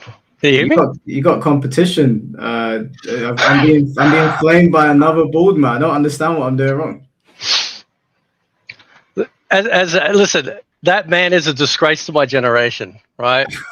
So is he like an old Xbox fanboy that, like, because somebody said in the chat he was like an old console fanboy or possibly. I don't know. I don't know. So I know stuff about Red. I know about Red. Like, I know more about Red than he thinks that I know. And I don't know about the Xbox stuff, but I know that he's a bit of a silly goose, we'll put it that way. a little bit of a silly boy. And I tried because I got on with him. I was like, I don't want to go down that road or whatever. But he's been cussing me out and stuff. And I don't know if you saw the stream yesterday, but I was as respectful to the guy as possible. I gave him softball questions. I was really calm. Even when he went off on one or he got annoyed at my questions, I didn't raise my voice. I stayed composed and calm and whatever. And the conversation ended pleasantly. And then he just switched up on me. I don't know. You tell me, Fate, because there was once upon a time where we were enemies. You tell me, where did I go wrong? I don't know. I think sometimes when you're blowing with people, you know, and I remember this back in the day, sometimes you think of something and it just fucking gets you back up and you just go back to war again, and it's just a waste of time. I don't know. He's obviously got some issue. Is this related to, because he was saying something, did he get mad at people because they weren't calling out the DOA 6 stuff? Was he putting that responsibility on creators? Is that basically the... So when the DOA 6 last round trailer came out, he was basically saying that he saw from the get-go that it was a cash grab and nobody else saw it and there wasn't enough pushback. And I remember when the trailer dropped and everyone was like, is that it? Like, there was a lot of pushback when the trailer dropped. Maybe not as much as there is now, because now we know finally that it really was just a cash grab. But he was saying not enough was done, and that he was going onto YouTube. He would type in Dead or Alive. He'd go onto YouTube. He would scroll down, and he would just look at the thumbnails. And funnily enough, he said that your thumbnail was the only one that he really liked. But he would scroll down and look at their thumbnails and make a full judgment on their video and saying, you're not doing enough. If the thumbnail is not critical enough, I'm not watching your videos. However, I will critique your content and I will tell you how to lead your own community. And I just thought that was insane. That's like me, because you're part of the arcade Mortal Kombat scene. That's like me coming over and telling you, without watching your videos, this is how you need to do your job. And this is your area of expertise, but I'm going to tell you what to do. Mind you, I don't even know what you're on about because I didn't even watch your video. And I said to him, that's just disrespectful. And you don't know what you're on about. And I guess he didn't like that. Yeah. I don't, I mean, how do I put this? People in general are like, especially in this day and age, are pretty smart. You know, they were pretty well aware. I saw lots of comments, whether it be on the Steam forums and stuff, because I game on PC as well, just like Emery does. And, you know, there's a lot of pushback. I don't think you need to have, if there was no content creation out there, people would still push back in their own ways. Hence the old phrase, vote with your wallet. There are creative ways around acquiring this particular game that don't actually require being good friends with Jack Sparrow either. There are other ways that actually allow you to access stuff without the greater Steam population sort of knowing about, but we'll leave that for a private conversation. But in case anyone really cares, but like, it's mostly negative at 435 reviews left right now on Steam. That's just 435 people.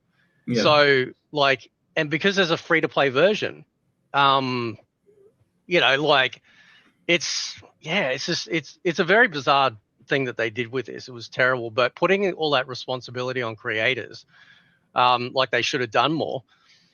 Listen, Redmond, that beard is grieving me in great painful ways. I don't know what's wrong with it. Please sort it out.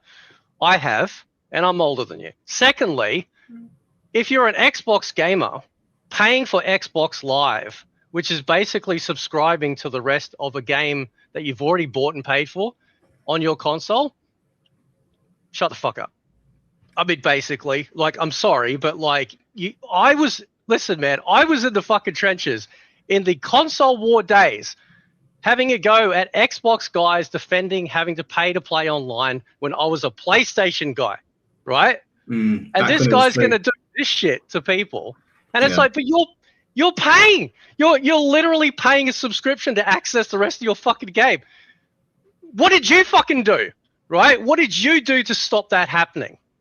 How do I know you can stop it? Because when Microsoft tried to do that shit, I'm going to get even lighter now. I'm getting so mad. When Microsoft tried that shit on Windows with Games for Windows Live, they go, "Oh, we'll just charge PC people like we do on console." PC people went, "Fuck you," and the whole store collapsed.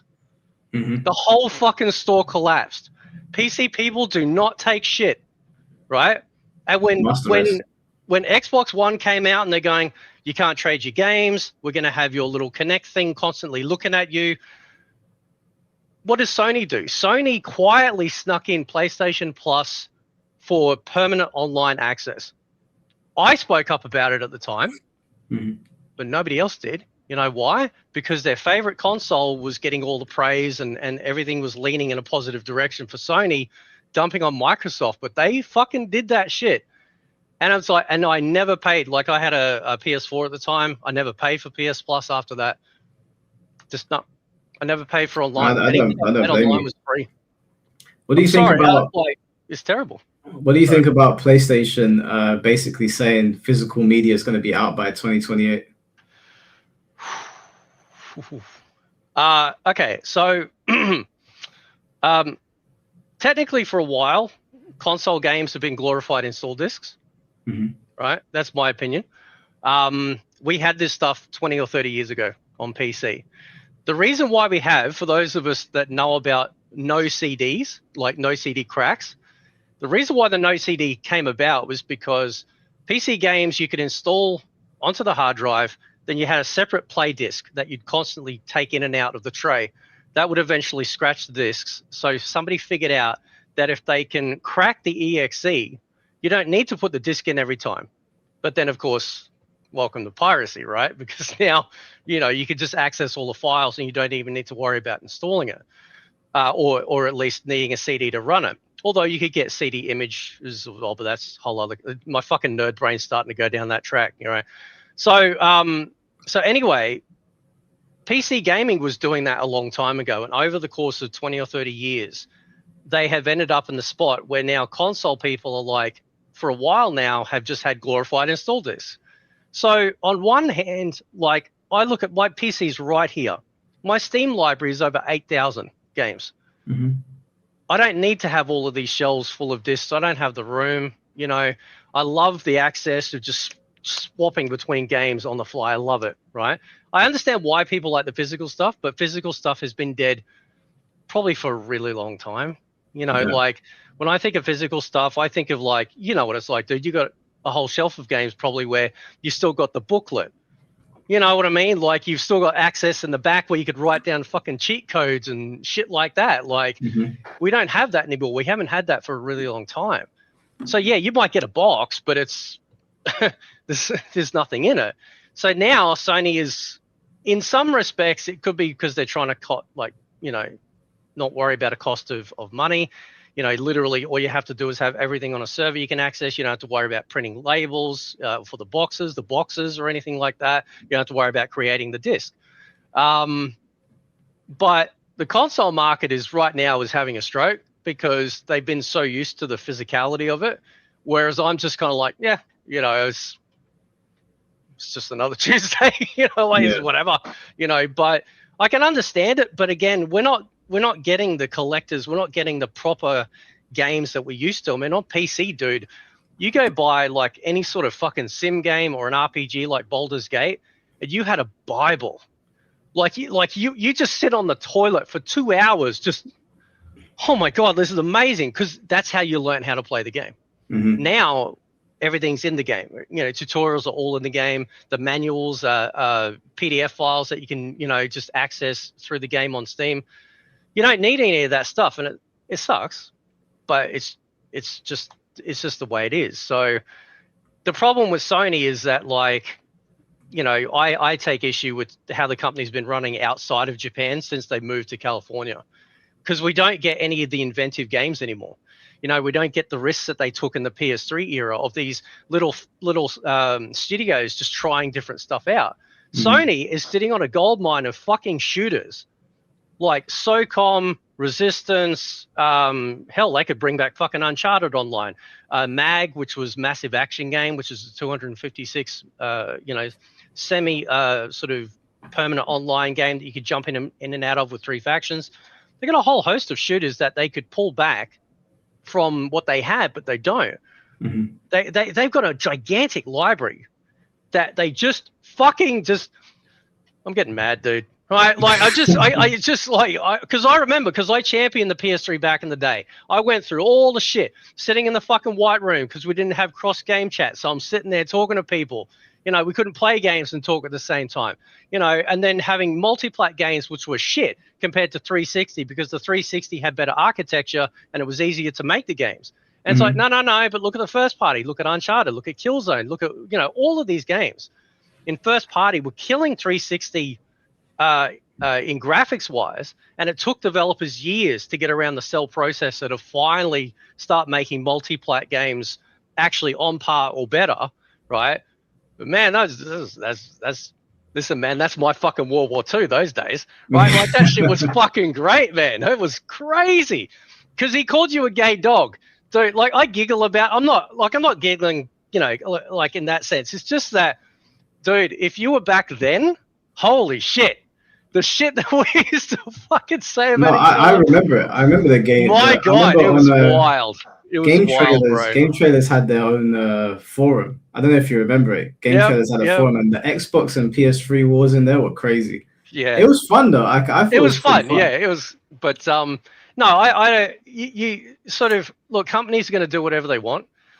And like again, if there was no social media, then like people are still generally going to wise up anyway. So him trying to put all of that responsibility, and calling people shills and stuff like that, like, you know what it's like, man. You love something. I know you're a big One Piece fan. If it rolled out in a piece of dog shit, you kind of be like, look, it's bad, but it's like your Sonic 06 love, right? It's like your Sonic 06. It's like, listen, shut up. I don't care if it's shit. I love it. It's, big up Sonic 06. Yeah. Right? That's why I get where Emery's coming from. Like certain IPs that have like Yakuza, for me, it's difficult for me to be like, that's because I like all of them. But I can see, objectively speaking, there's a dip in quality in certain ones. But you won't really get me complaining because I would be disingenuous. I can say, there's a quality dip here. I prefer the beat 'em ups than the RPG ones, but I always have a great time on them. So I can't come in here and be like, this isn't good and this isn't, because I'm sitting there going, like, my girl watches me playing them like I'm a fucking child. Like I'm always laughing, I'm always having a good time. So I don't ever speak down on Yakuza because it would be disingenuous. It would be like I'm just farming the outrage at the time. And I think the most recent outrage was the Kiwami 3 stuff. And that stuff was pretty bad. It was bad what they did. But I was just like, my heart's not in this fight. It's just not in this fight. But I understood where everyone was coming from. With Emery, I get it. Like his heart is not really in the. He calls it how it is. He said that it's a cash grab. They fucked them over, this, that, and the other. But he's going to keep on playing because he's a DOA guy. This is what makes him happy. So to call him a shill is kind of insane, especially when you hear his explanations. They're very, very sound explanations. I don't understand. Well, the problem is Red didn't hear his explanations. That's the problem. Yeah. Red doesn't know what he's on about. I'm going to go over there in a few minutes after we wrap up here and talk to him. It would have been good to get him on here in front of everyone. But I guess everyone can just sort of move over there and we'll have the conversation anyway. Yeah, I'll go over there and check it out. But this is also true. Like Duke Canal here said, there's no need to make the disc, but prices stay the same. No thinks they can take away the game anytime. I saw that apparently Sony delisted 500 movies. Yeah. I saw that and I was like, I don't buy digital movies. If I buy a movie, it's because I love it and I want it in my collection. Like I bought The Mummy and The Mummy Returns because I was like, I need that. I need those films. I bought the Mission Impossible box set. I was like, I need that shit. But I don't typically buy films. I definitely don't buy them digitally. So when I heard that, I was like, that's really fucked up. I even forgot that was a thing. 500. That's insane. That's probably what's going to happen to games. Yeah, I sort of It's interesting actually, because like I said, like I've got a massive digital library, and then that's not including the EA app, Ubisoft, Good Old Games, BattleNet, you know, because I love gaming. Like it's just the greatest thing ever. But like I never worry about losing access to them on these storefronts. But the stuff with PlayStation or whatever is really weird. Like it's just like that's got to be grounds for a lawsuit. Like there has to be. Like they've literally you've paid for a product and they've just like denied you access. Like on Steam, like you don't lose access. Like I think Emery was saying, you don't lose access to a game you've already accessed, like you've already bought. You can always download it again. But if you find an old CD key on a like a third party seller site and you add it in well after the game's been delisted, it'll still work. So it doesn't even block you, you know, even doing that. So which is why Steam's goated, but which is really, really good. But the PlayStation stuff is just I know people are panicking about the digital stuff, and I get that, I do, but I've just kind of been used to it for so long. So I'm not going to disregard. Yeah, I'm not going to disregard people's feelings about it, because. But the thing is though that like they go, oh, but what about physical? I need my physical. It's like, yeah, but it's a glorified install disk, and a lot of the times there's day one patches, you know, that they purposely have held off for the launch of the game. You know, so have you ever got a game where you get that 3-day, 4-day, week early access? You ever got that? Yeah. Right. And you know it's shit. There's fucking game breaking bugs and crap, and you're just sitting there. This is a gay dog. This is a gay dog, right? I had the developer version of Injustice 2, and I was like, oh my god, they need to patch it. In me, I think I spoke to Foxy about it. I was like, this is awful. Like, but then they patched it was fine. Yeah. So which means that if you never had online or you didn't bother downloading the latest patch, you technically do have a semi-broken product. Right?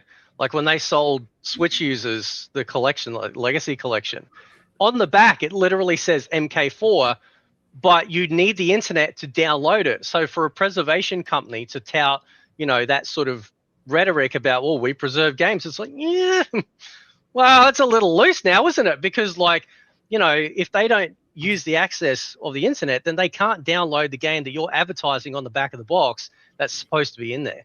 Right. Yeah. So I don't know. I mean, I hope some lawsuits start coming out, or something needs to come out and hold these companies accountable. You can't take 500 movies or whatever amount that people pay for this stuff away that they paid for. They've literally handed over money for.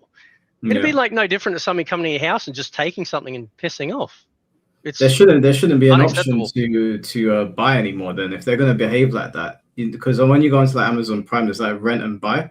Just if you're going to take away my shit, just let me rent it, man. Don't fucking hoodwink me and take my shit away from me while I'm sleeping.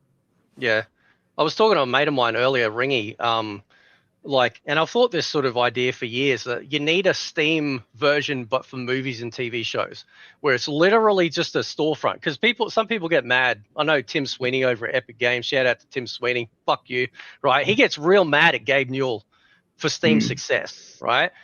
They're a storefront. Like Steam is literally a store. That's it. There's nothing else to it. He doesn't try and hoodwink. It's like poach games to come in over other platforms. He just runs a store. But because it's a really good store, it's successful, right? They need something like that for movies and TV shows as well. You do a Steam version of that, right? And yeah, you'll absolutely do wonders. Because a long time, like, I mean, in the piracy scene, for a long time, like, you know, it was always an issue. And then Gabe from Valve, he's like, look, if you create a product and the prices are reasonable and all the features are great, people will go from piracy to buying. And it was true.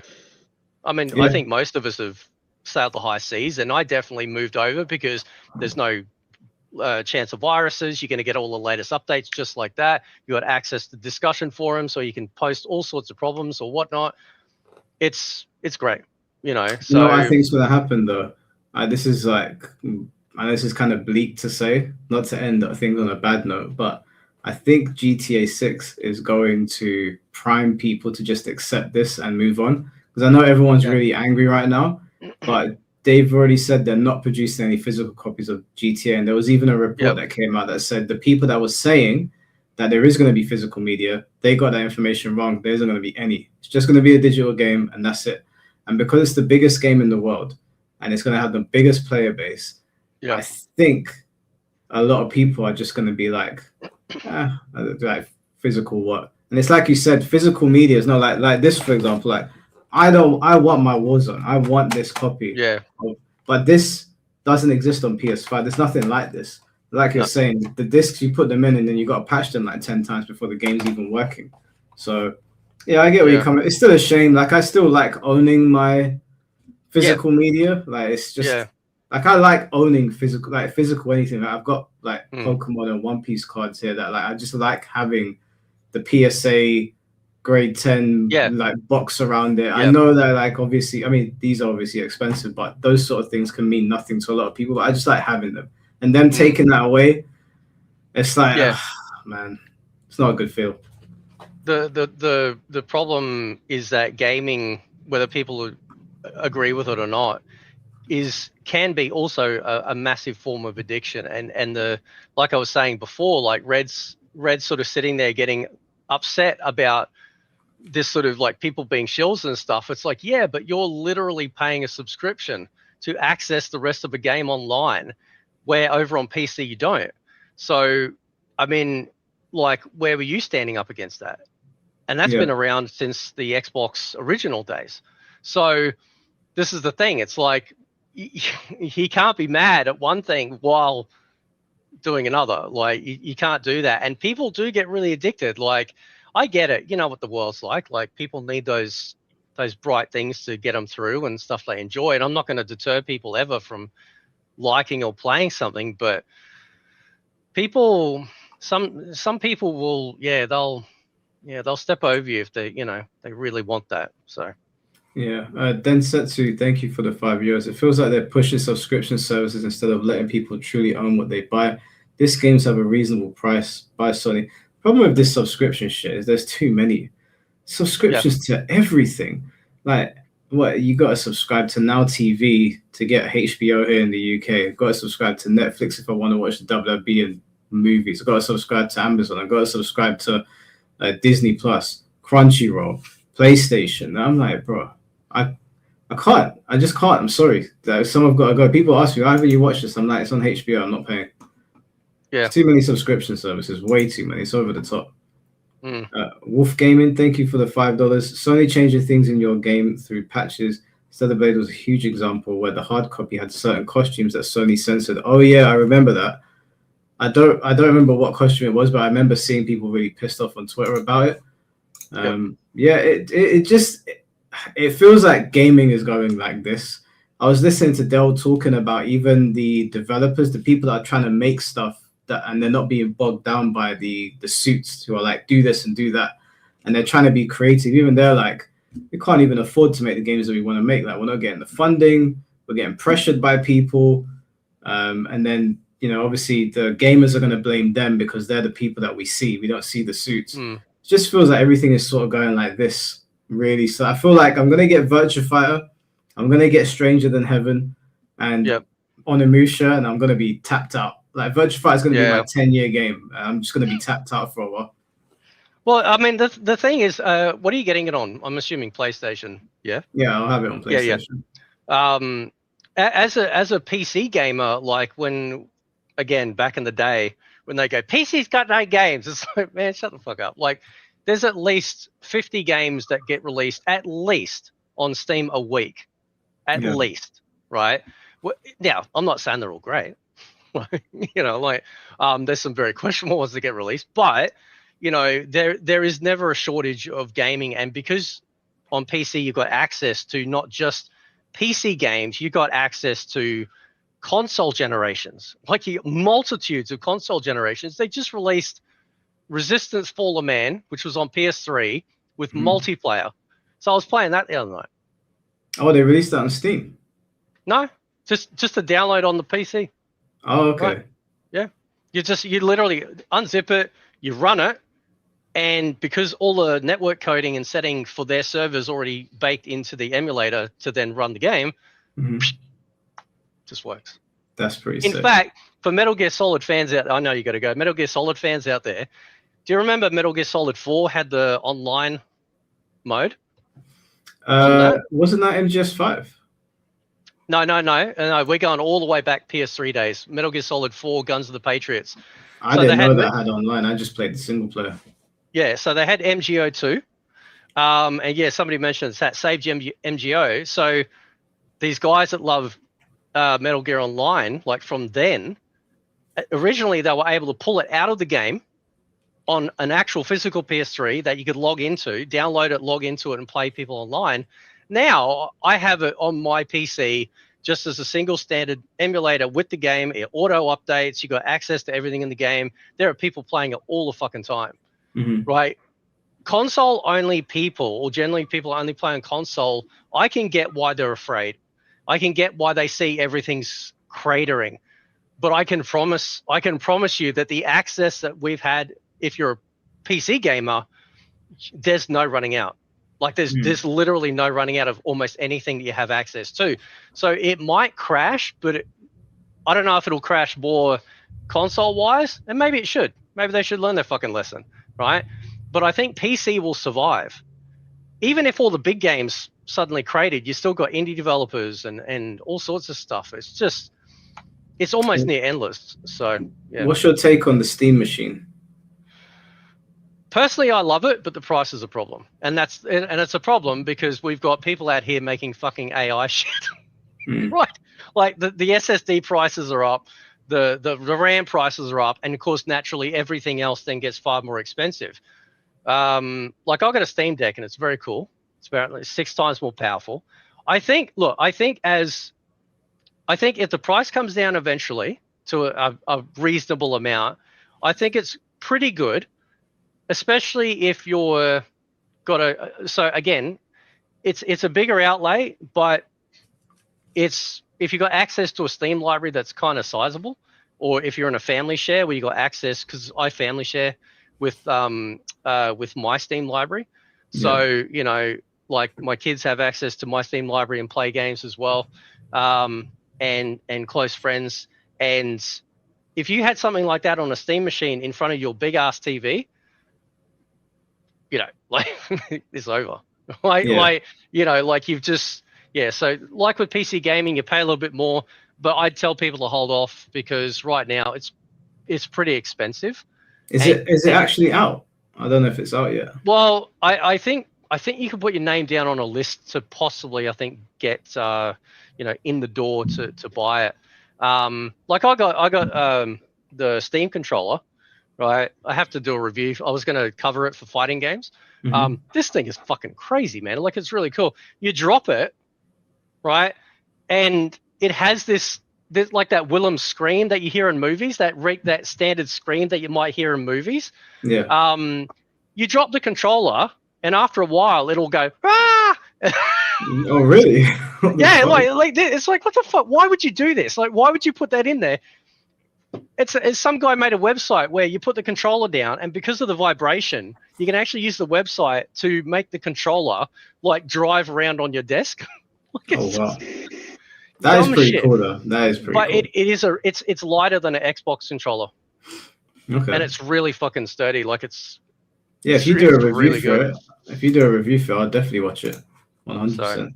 That'll be pretty good. And Pathfinder, thank you for $2. Indie games are the future, man. I agree. Yeah. Indie games and indie movies. Everyone should watch Obsession. It's a great film. So I watched that. Did you like it? I'm not a big horror fan, but I actually because I was like I think for me anyway, there was a certain point where it's like, okay, this is getting into like supernatural territory. Because up to a point I just thought, I don't know, maybe she just had become obsessed and, you know, was gone, like she was a fucking red flag factory, right? You know, but then it's like there's a certain point where it's like, whoa, okay, no, okay, all right, this is good, we're getting into that, you know, it really actually is having an effect. Because I don't know if I assume everyone's seen it, but there's that one scene where the guy's like, "I want $1 billion," and it's just like, boom, like, and it's like, okay, all right, yeah. holy shit, you know. But that was, yeah, that Yeah, was the film that was scared everybody in the cinema that I was watching it with. That scene where she's in the corner and her face is like kind of distorted, and she's like, "Why don't you love me?" And I was like, I like leaned back in my chair. I was like, that face is horrifying. If I saw that in the corner of my room, I'd probably shit myself. This is like this is the movie for the Gen Z and stuff that fucking Fatal Attraction was for like boomers and Gen X, right? where he's like, oh, okay, and then it just goes nut, like, yeah. But I thought it was actually very clever. I thought it was, you know, like they did a hell of a job on a budget, you know, what they did. So yeah, they did a great job. Yeah, see you later, Torok, man. Appreciate the super chat from earlier. It was very kind of you. All right, what I'm gonna do now is I'm gonna go over to not Fate. Sorry, we beefed so much. I said your name. Red. I'm gonna go over to Red's channel and attempt to guide this guy towards the light before he does something really stupid. yeah. So if you guys want to see that, then I'll be over there, and then I'm gonna try and get some sleep. It's probably not gonna go well. I'm not gonna take his shit, but I'm gonna try and tell him to stop. Don't you miss the old simple days? You know, like they were saying in chat that our beef was actually fun. This isn't fun. This is sad. Yeah. This is sad and pathetic. This didn't need to happen. But yeah. All right, Faye. I appreciate you being here. That's all right. Thanks for having me on, dude. I appreciate it. All right, man. I'll catch you in a bit. Actually, before you go, yeah. what are you doing tomorrow? Nothing, I don't think. Yeah. I'm gonna have Tom Brady on because he's been getting flamed by the guys on the Test Your Mic forum. I did. You mentioned it before. I didn't mean to interrupt. I loaded it up, so I'm going to read through it. Yeah. So that way, because are you inviting me back? I'm inviting you back. Oh, okay. All right. Back to back. Yeah. Okay. Yeah. Well, then I'll definitely read through it all. You know. All right. Cool, man. I'll send you a message on Twitter. All right. Yep. All right, okay. bro, Cool. All right. Catch you, man. Peace out.